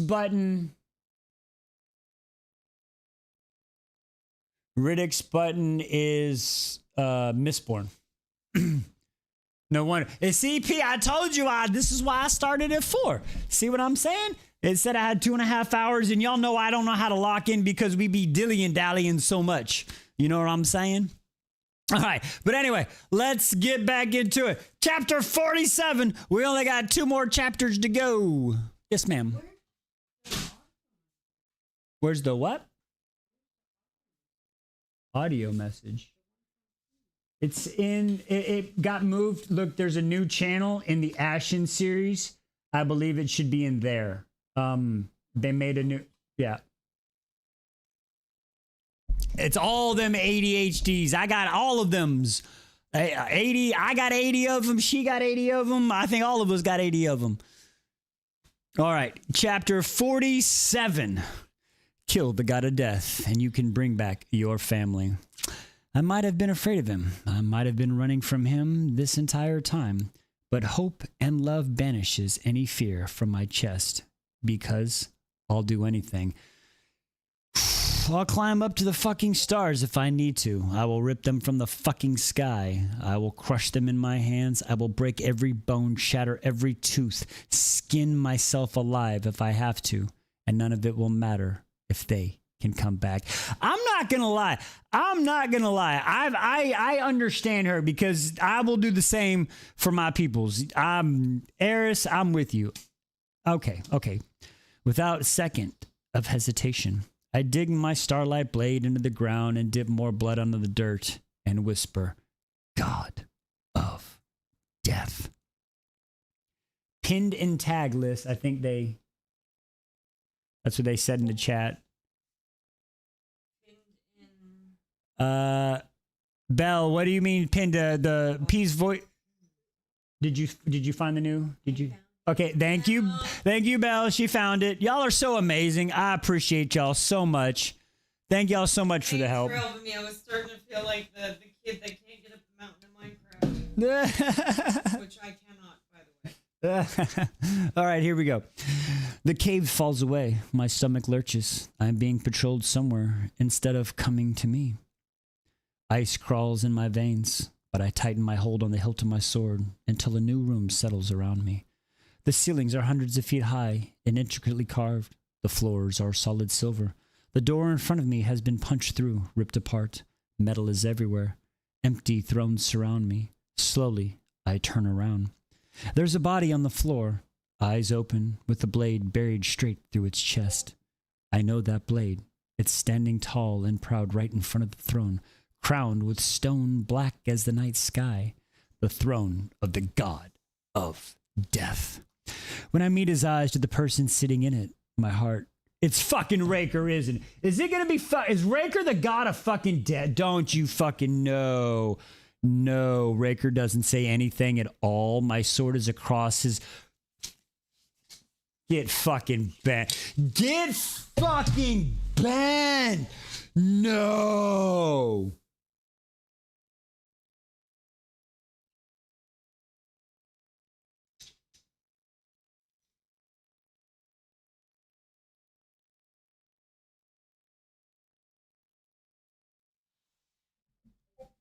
No! God, please, no! No! No! You gotta...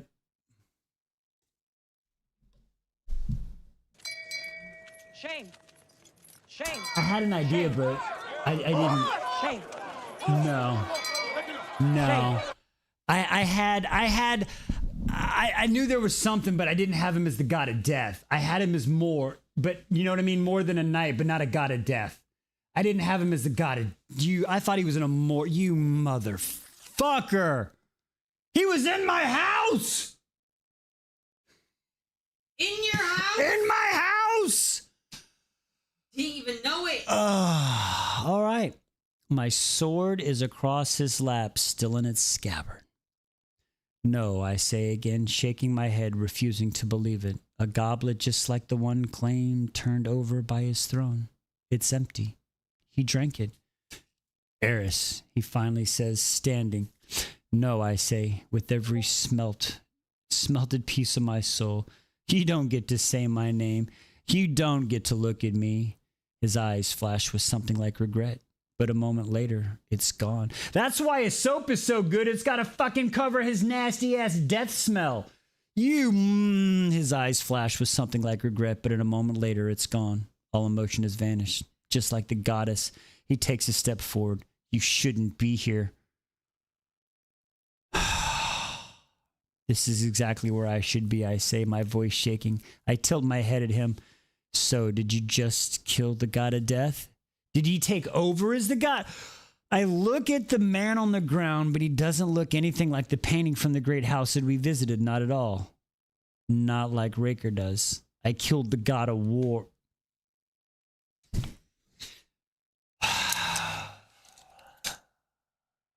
Fuck this book. I killed the god of war, he says, his voice distant, emotionless. Who thought he killed me, the god of death, 5 years ago? He steps over the dead god without sparing him a glance. He's been trying to rule the underworld ever since. Badly as you saw, with the demons and stolen brides. But you were human. I say, seeing every difference, every lack of warmth, every smooth place that was once rougher, every glimmering place that was once matted. He was always beautiful. But now, oh, you become God again and you get even prettier? You drink the fucking, you get even pretty? You're a chode and you get prettier, and here I am with fucking big ass Dumbo? You motherfucker, you're lucky she likes to eat. Anyway, because he drank the cup and became what he was meant to be, the magic illuminating everything that he was. Just a mortal.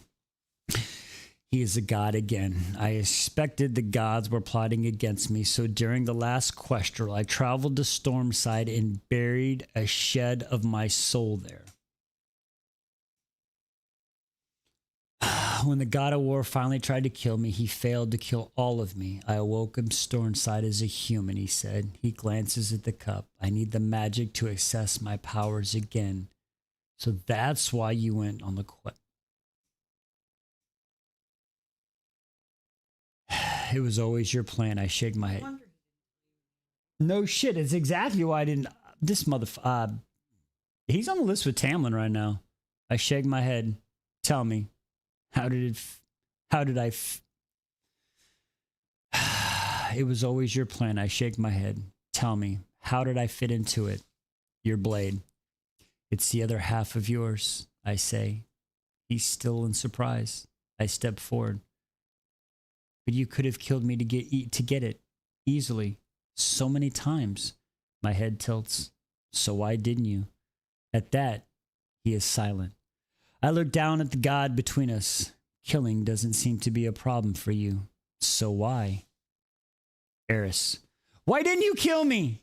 I demand, voice echoing through the room. My chest is heaving. Every broken piece of myself is sticking out of my chest like the blade of my heart shattered after meeting a greater opponent. Why did you pretend to care? Why did you pretend to see me? I shake my head again, emotions welling up. You should have just killed me, Raker. I said, my voice breaking. It would have hurt less. His eyes finally flash with emotion. Pain. My pain affects him. He takes another step toward me, and in an instant, that feeling is gone. Don't pretend you were honest with me, Eris, he says.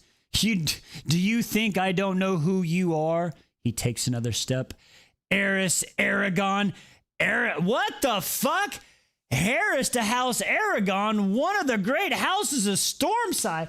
What the fuck? I don't remember that. My teeth locked together. It's been years since I've heard my name fully spoken.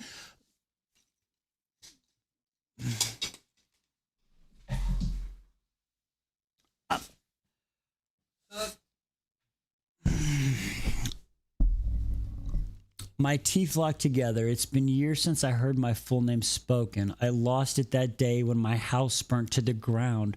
I don't know why that matters to him, but it looks like it does. It looks like my lineage could mean more than I'm aware. Oh my God, hearing you. Is she about to become a... Nah, he gave her a contraceptive. Oh, fuck me. Hearing my name shifts my agony back to my rage. A house your kind burned to ashes, I scream. You didn't just kill my family, you killed hundreds. The entire village, all dead because of you. I didn't set the fire, he says. You might as well have. I take a step toward him. You must know the prophecy. The one everyone... I don't know the fuck. What the fuck is a prophecy? I don't know this fucking... I'm getting... Everything else is by me fucking now. The motion towards myself. So kill me, Raker. You couldn't do it before. But how about now? Do it now. He doesn't move an inch. I laugh. Don't pretend you care about me. You have lost everything I have ever loved. Everyone. And I started to... I don't dare finish that. God damn. And you... The words spilling out of me as I look at him, eyes brimming with tears and shimmering rage and filled with every single moment that we've had together on this dark, perilous journey, fighting side by side to the edge of the world. My words are like my pain, numbed at the first, then searing. You left me, I say, my voice devoted in emotion. You left me, I say again, remembering the pain at waking up alone. You left me, I say, because I thought I mattered to him. You left me weaponless to die. He watches the emotions slide through me, his face, his eyes distant and cold. After, my voice breaks and his expression finally shifts. But no, I won't get caught in this trap of caring. Fury ignites me. I close the gap between us. I rip the scabbard from his hand, and he lets me. Scraping metal echoes through the hall as I peel my sword from its sheath. Stellaris! The glimmering in my palm awakening. Fine, I say, falling into a stance he helped me master. If you can't strike me down, then duel me, Raker. I've never been able to duel before. We've done it countless times. Now he shakes his head, but he doesn't get to make that decision. There is a way. Kill the god of death. With a bellow, I rush forward, right for his neck. In a flash, the sword crashes to his hands. Fuck! God damn it! Retching from the god's chest, flying to his grip. It's up, meeting my metal before I can blink. Memories of our quest echo in me. In the cave, trying to get his attention, cleaving my blade towards his to get him to listen. His meeting mine, bending sound in space, the same thing happening now. The ringing of our sword produced poetry. The stars scraping across the galaxy. It's the sun melting to the sea. But Raker is not the same human I dueled before. Not even. Just. He's not even just an immortal. He's a god. The force of his newfound strength sends me flying back, sliding across the stone, my head cracking against him. For a moment, the world gutters out. But no, I cling to consciousness. I cling to the image that flashes in my head, my family and me. Everything broken, turning whole again. My mind swimming with pain. I rise, only to find him right in front of me. He could kill me in a second. I see that. I feel that. Part of me wants him to try. To show us both exactly who he is, the merciless god of death. Thank you for the gift, Ellie! But he doesn't. He slams my blade down with all the strength, over and over, in a furious frenzy, using every move he taught me. I go for his neck, for his chest, for his legs, and every single time his metal meets mine, he doesn't even attempt to hurt me. All he does is block my advances. It's easy. The way he fights, like he is lifetimes faster and stronger than I am. Well, he is. Like my years of training are absolutely nothing. They are. Like I am the lowliest of the metals against the highest grade of steel. You are. He's not even trying. Fight me, I say, through the gritted teeth as I flirt through the sword towards him again. With both hands and all my strength, his sword echoes against mine, and the sound. It's a song. Life and death. Sun and darkness. Summer and winter, I feel them all merging for the one resonant second. And I don't know if it is us or our swords. Two halves meeting, glimmering, waiting. No, he says as our blades meet again. A growl escapes from the back of my throat as I rush once more. He's not even looking at my sword. He's looking at me.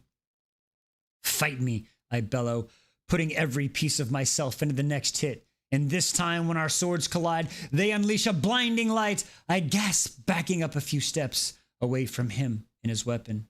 I expect him to strike, or say something else, or just leave and decide I'm not worth another moment of his immortal life. But all he does is throw his sword to the ground. The fuck is he doing? All he does is stalk towards me until his hands are cupping my cheek. What the fuck?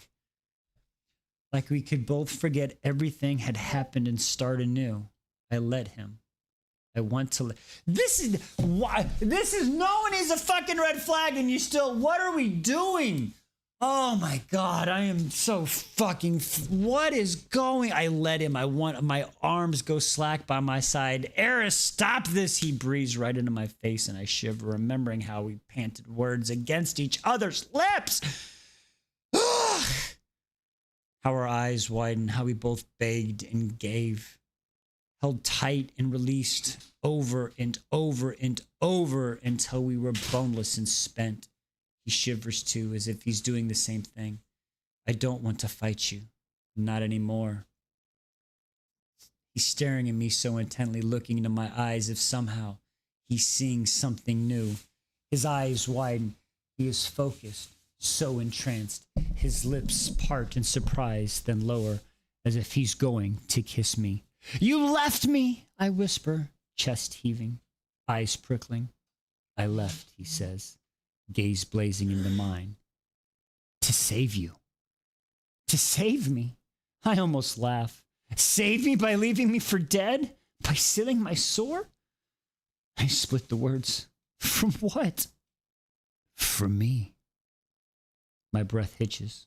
I swallow, looking over his perfect face, seeing the mixture of hurt and wrath, waiting to feel the cold whisper of fear down my spine. He's the god of death. I should be terrified, but I'm not. His eyes narrow, as if sensing that, as if telling me I should be. Still, he doesn't move away from me. Hands still threaded through my hair, he pulls me closer, and in his heated gaze, I see chaos, conflict, an eternal battle that I don't understand. He finally shakes his head. I tried to do the right thing. I tried to leave you, but you summoned me. He pulled me even closer, like he can't stop himself, like he can't survive any distance between us. And if you're still intent on killing the gods, I want to join me. I want you to join me. What? Our swords, they're meant to be rejoined. They're meant to work side by side together. Okay, side by side, not together. Okay, I'm okay with this. Together. Together we could change this world. All the god swords combined are nothing compared to... Okay. I'm okay with this. I'm okay with this. He gonna fuck me. He gonna piss me off again. Join this one sword. Could shattering a claim between them all. Claim them all. Because that's what great swords do. I read about it in Vander's library. They absorb the power they conquer. I remember the Astral Queen's word. The destruction she said would be unleashed. Unless he's a good god of death, like a couple other gods of death we know. We got a couple other... Oh my God, he seems to sense my hesitance and shakes his head. Wait. I want the same thing you do, Eris. I want the gods to fall. I want power to be restored to the other side. I don't know if I can fucking trust you no more, guy. I want everything to be as it once was. That is what I want.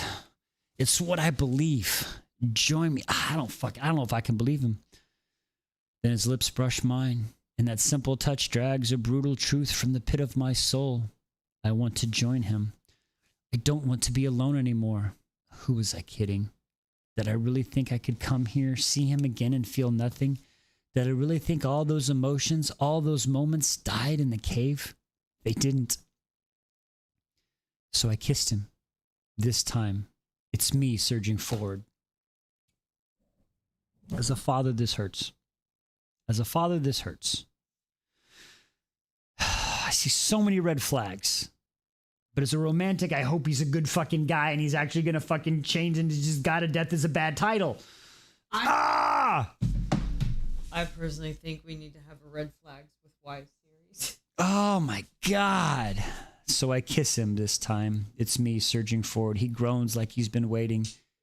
He's been touching my kiss like I'm a drug. He's already addicted. His lips are cold as my warm tongue parts them. But his taste, it's the same. His hands are as hard as marble. Shut up and read. His hands are hard with marbles, is just freezing as he runs them through the hair. And I sigh as his mouth trails down my neck. And he pays extra attention to that place he bit last night. Then he gently runs his sharp teeth against the same sensitive skin. You left me alone, I repeat, because it's something I can't forgive. You'll never be alone again. He swears against my pulse. Then his lips capture mine. And this kiss, it's the ultimate blade. It cuts through everything. The pain, the rage, the purpose. His tongue meets mine. And the rest of the world just vanishes. I kiss him back just as fiercely, sucking, biting, speaking in his wordless, desperate language. Every part of me aching for every part of him. Bricked and clicked, we kissed until we're both panting. Until I have to pull away to breathe. Raker. Yes, Eris, he asks, right against my mouth. And he says my name like it's the most important word in the universe. My eyes prickle. Finally, I'm telling the truth. I'm being honest with myself about what this is. I think I love you, I say. And then I plunge my blade through his heart. Oh shit, a reverse, bitch! Stab a doodle, motherfucker! Sorry, he deserves that. Holy crap! Holy crap! Oh my God, she plunged his... Oh shit! What is going on? Oh my God! Oh my God! Oh, this is a good fucking story, y'all. This is a good fucking book. I'm sorry. This is a good fucking book. Ooh, buzzard!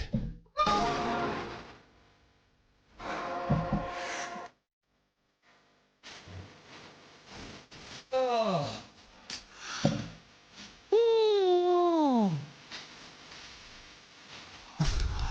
Oh.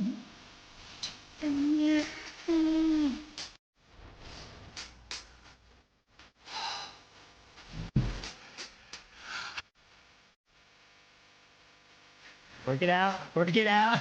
Breathe it out. Deep breath. Deep breath. Ah. Eating piece of chocolate. Mm-hmm. Choking. She comes in. She's like, "Are you okay?" And I'm actively choking, like I can respond. Right. So I'm like, not saying anything. I'm like, she'll get it. She's smart. I'm standing there. And I'm like, she comes. Mm-hmm. She's like, "Are you joking?" And I'm like, "Yeah." So she taps me on the back. And the moment I could breathe again, Mm-hmm. I threw the second piece of chocolate in my mouth and walked away. And she's like, "Mom!" I don't know if y'all heard that. Over here. She said she was eating chocolate. Apparently it got a little stuck. She started to choke. Liz Face saw her. Are you choking? Yeah. Comes back, knocks it out of her back, gets it out, and as soon as it's out, she pops another chocolate in. Ladies and gentlemen, Lady Liz. Oh my God. Okay. Henry started the Frenchie, yo, and you threw her new shot. Raker and Castile. Who's Castile? Who's Castile? I don't know who that is. This is why we need the pillow, Ernisha, so we can throw. Ooh, a throw. Ooh, yes. That's why we got to order. Yep. We're going to get one for the couch and one for you to throw. Couch and throw. I like it. All right. Lady Liz is iconic. She is. Oh, he's from Blood and Ash. Okay. Yeah, we have. Is that on? Wait, that's not on the list. Is that on the list? From Blood and Ash. Is that Jennifer L. Armentrout? Is that her? Jennifer L. Armentrout. That series is huge. They say yes, and it's huge. Castile is broken. Yes, yes, yes. Okay. We are, yes, we are literally, Arnisha is literally a throw pillow. Yes, literally a throw pillow.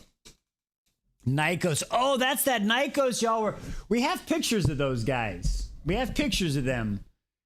I've read something else Yeah. by Jennifer L. Armentrout, but it wasn't from Blood and Ash. But I know I've read her before. I just can't remember Right. which one it was. Well, we'll get there. I guess we're gonna get there. Now there's so many people I want to meet now, but we just don't have the time.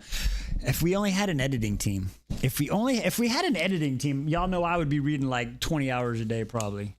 Well, no, probably like 15 because gotta have time for you and sleep and sex. But anyway, okay. Woo. We got one more chapter, folks. We got 9 minutes left, the final chapter. Woo. I am okay. The editing went soft. Ooh, that's what she said. Dow, that sucks. This series is, okay. All right. Well, let's finish. I believe this is our final chapter, chapter 48. All right, folks, here we go. You unspeakable, y'all are.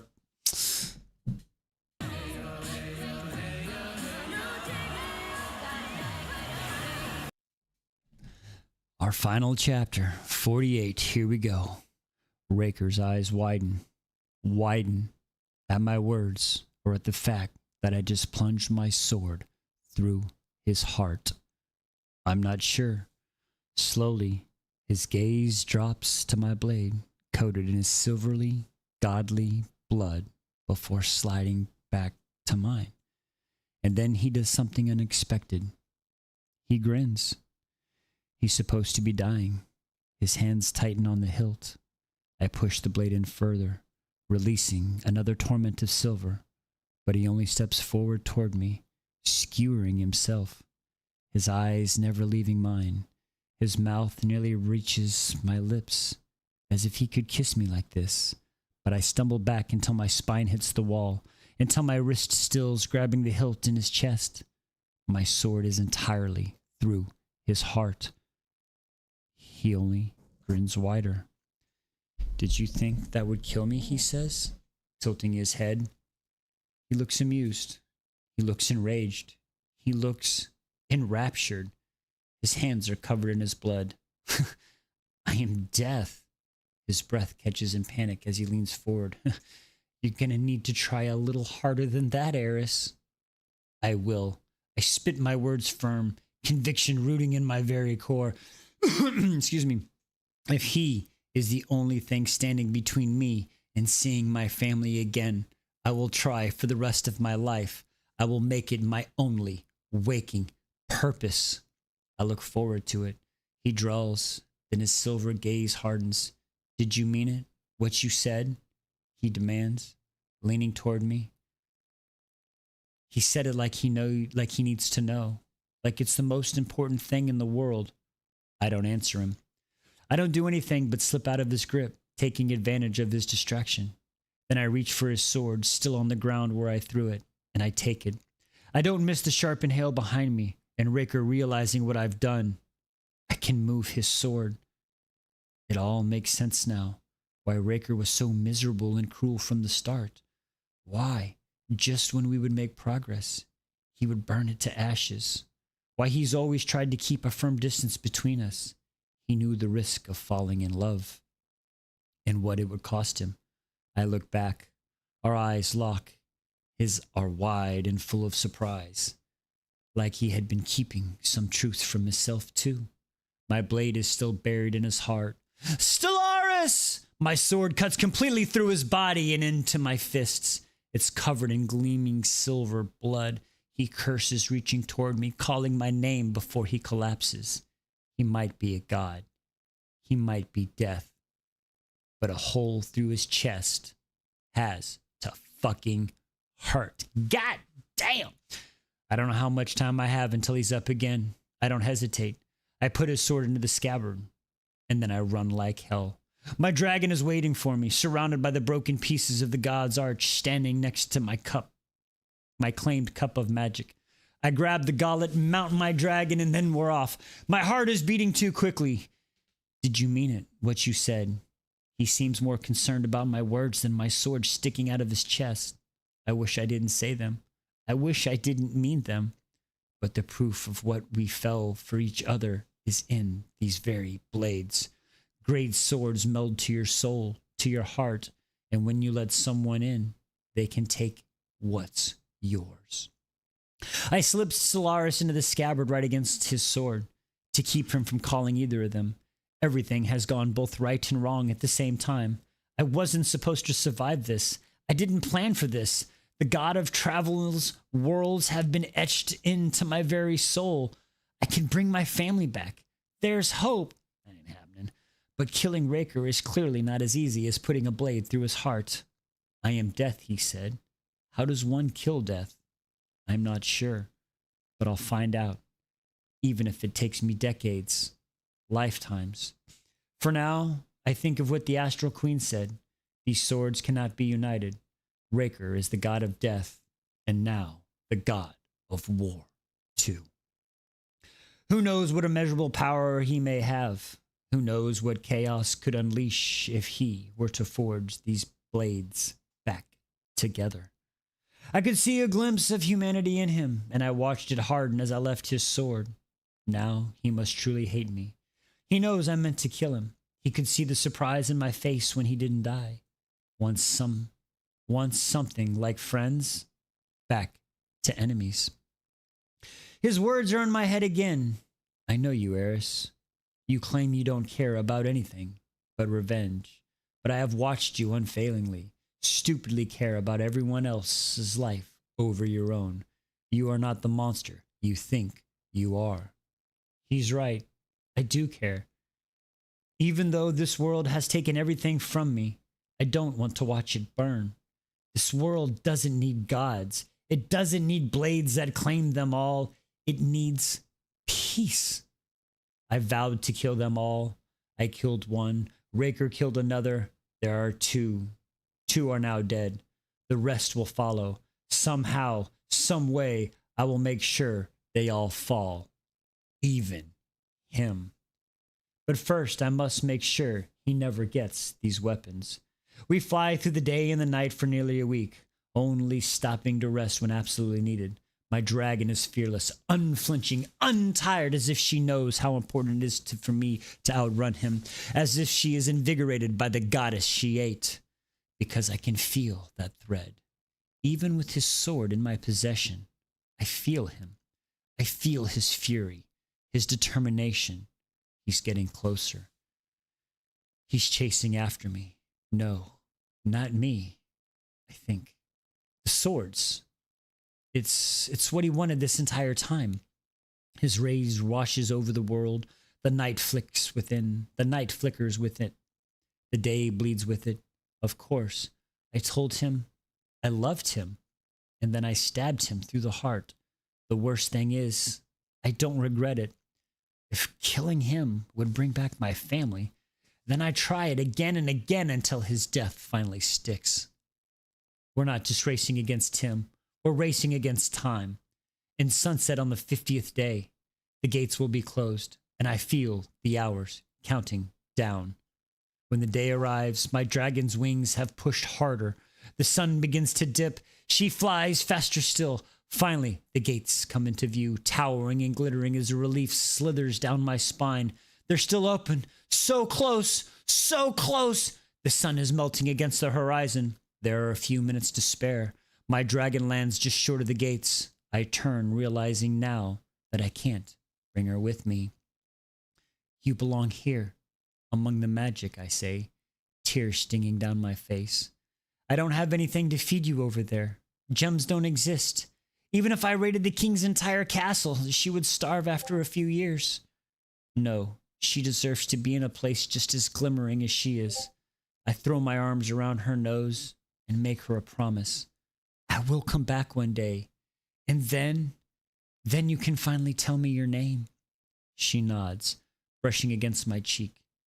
We stay there, together for a few stolen seconds. Then the world begins to tremble as the massive sheets of metal begin to close. I can't be stuck on this side. I need to leave. She dips her head lower, telling me to go. With one last look at her, I turn and sprint towards the closing gates. I'm almost there. Eris! I hear his voice, feel it in... Ah, my God, no fucking way. I hear his voice, feel it like a caressing down my spine and a blade. He's gonna fucking grab her, isn't he? He's right behind me, just a few feet away from the gates. My heart thunders as I run faster than I ever have before. I run for all the people I have lost and all the ones who have fallen if Raker gets his hands on those swords. I run for the hope that I will figure out a way to kill him and bring my family back. I will be patient. I will be strong for them. Always them. The gates are almost closed, and even the god of death can't stop them. A growl sounds in the back of my throat, and I throw myself through. A hand locks around my ankle, dragging me back. Raker! I turn. He's right above me. This is my chance. I think about his words. I am death. Maybe the problem was I used my own blade. Maybe to kill him, I need to use his. I drag his sword out of the scabbard and bury it into his heart. Again, his eyes blaze with fury. It doesn't work. The gates are almost closed. I thrash below him, but he won't let go. He won't let me go. The shrieks cleave the sky in half. My dragon lands behind him, rattling the ground. He loses hold just for a moment. That is all I need. In a flash, I'm on my feet and then soaring through the gates again. My body brushing the metal, just slipping through. I land roughly on the other side. Raker crashes into the gates, not a moment after. But he's too late. He roars as he tries to wrench them open, to take them down, and under his godly power, those towering gates shudder, but they do not break. His eyes slide down to me, still panting on the bridge. His own blades still sticking through his chest. Fucking Christ, he got his sword back. God damn it.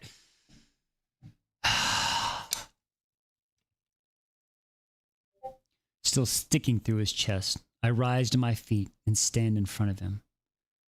I grip the bars just as he does. We stare at each other through the silver, chest heaving, only metal between us. He looks down at the sword still in my scabbard. Then he looks back at me. These gates won't keep me from you, he says. He says it like a curse. I press as close to him as I can. He's just inches away, but he might as well be across the world. See you in 50 years, Raker, I whisper. Then I turn back towards my home of ashes.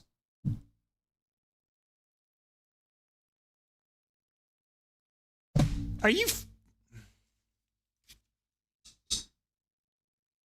How? How? You gotta drink it. You gotta drink. There was no way. She's gonna be so fucking old. What are you gonna... You gotta drink it. What are we doing?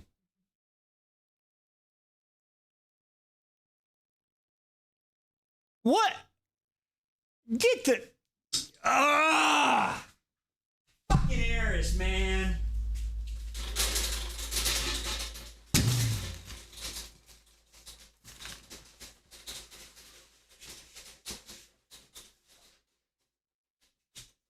A knockdown Rune!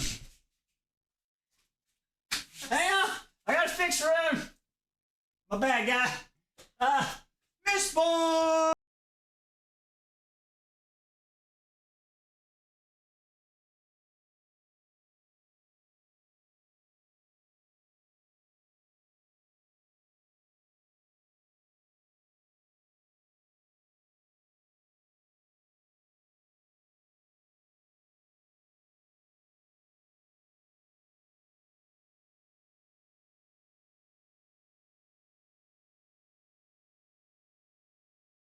The L key on your keyboard. Are you and it serious? automatically just Oh does it my as you lord. were- Yeah. But you just hold it down.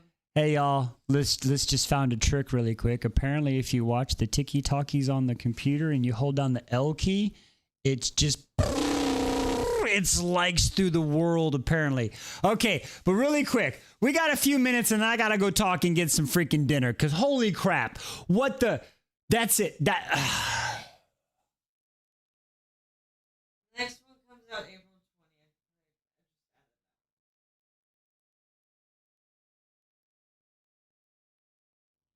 20th. That'd be so smart.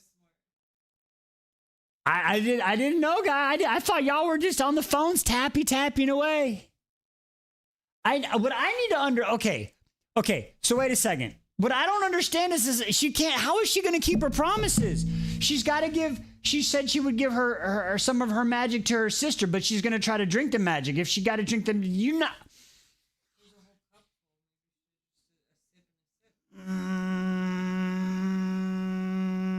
I have too many fucking questions. All right. Nobody said you have to chug it, right? Like it just said drink the cup, but all the cups have been empty, so I'm assuming you have to drink the entire cup. Like she's got to try to drink it. So yeah, exactly. So many questions and zero answers. It's like going to my shrink. I'm sorry. That was okay. I tell you what. That was a pretty good darn story. That was very, very fast paced. That was very wow. All right, her sister might not be alive.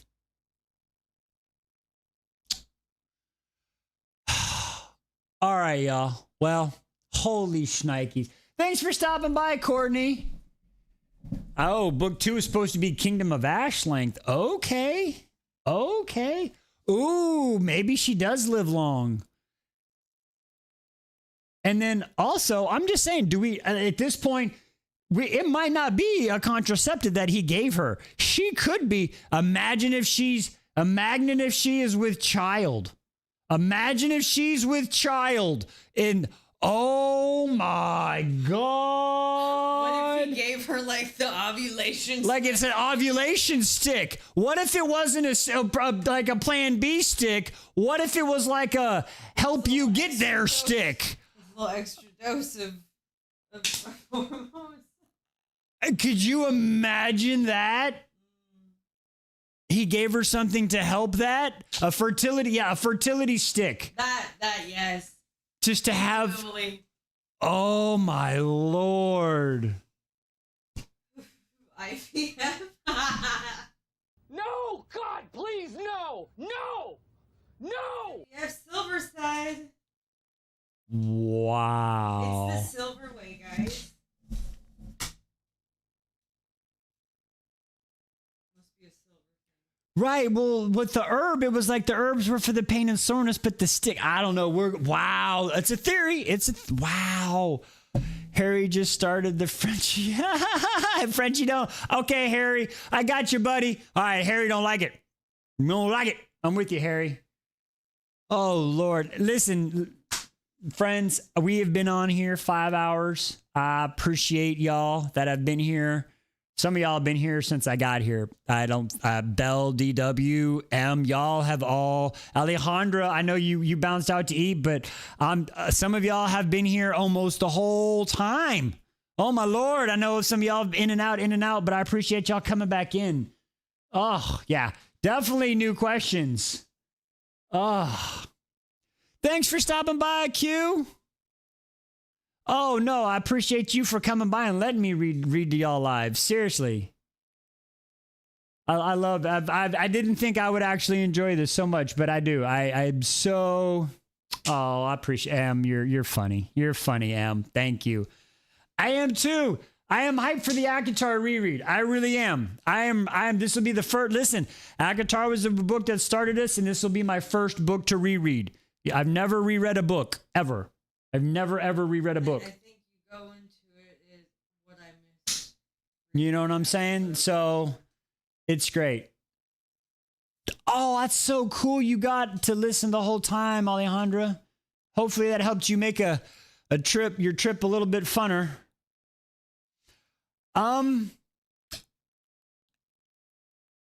You woke up for the good part. Awesome. I love it. I love it. Don't forget, if you want to go back, you can check the UBTuber for the parts you miss. So that's cool. We're taking a 10-day reading break. Is that what time we have left? Because today's the 11th. So yeah. So what's going to happen is tomorrow I will be doing all these videos. So I've got to do a lot of videos tomorrow, a recap. I don't know if I'll do individuals, but I'll have to do my recaps and then my review. And then, listen, I'm going to start doing the theories, if y'all remember. We'll pull it out really quick.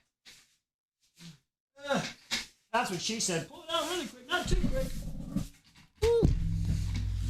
I'm making so much noise, I'm just fucking it all up. All right. What? Yeah, I know. I'm sorry. Don't forget, these are the first theories that we have. So, my videos that I will probably be doing. Yeah, we got to figure this out. Yeah. Shh. There we go. The chair. You really did make this the good way. Oh, I need to add another pointer to the list since my pointer broke.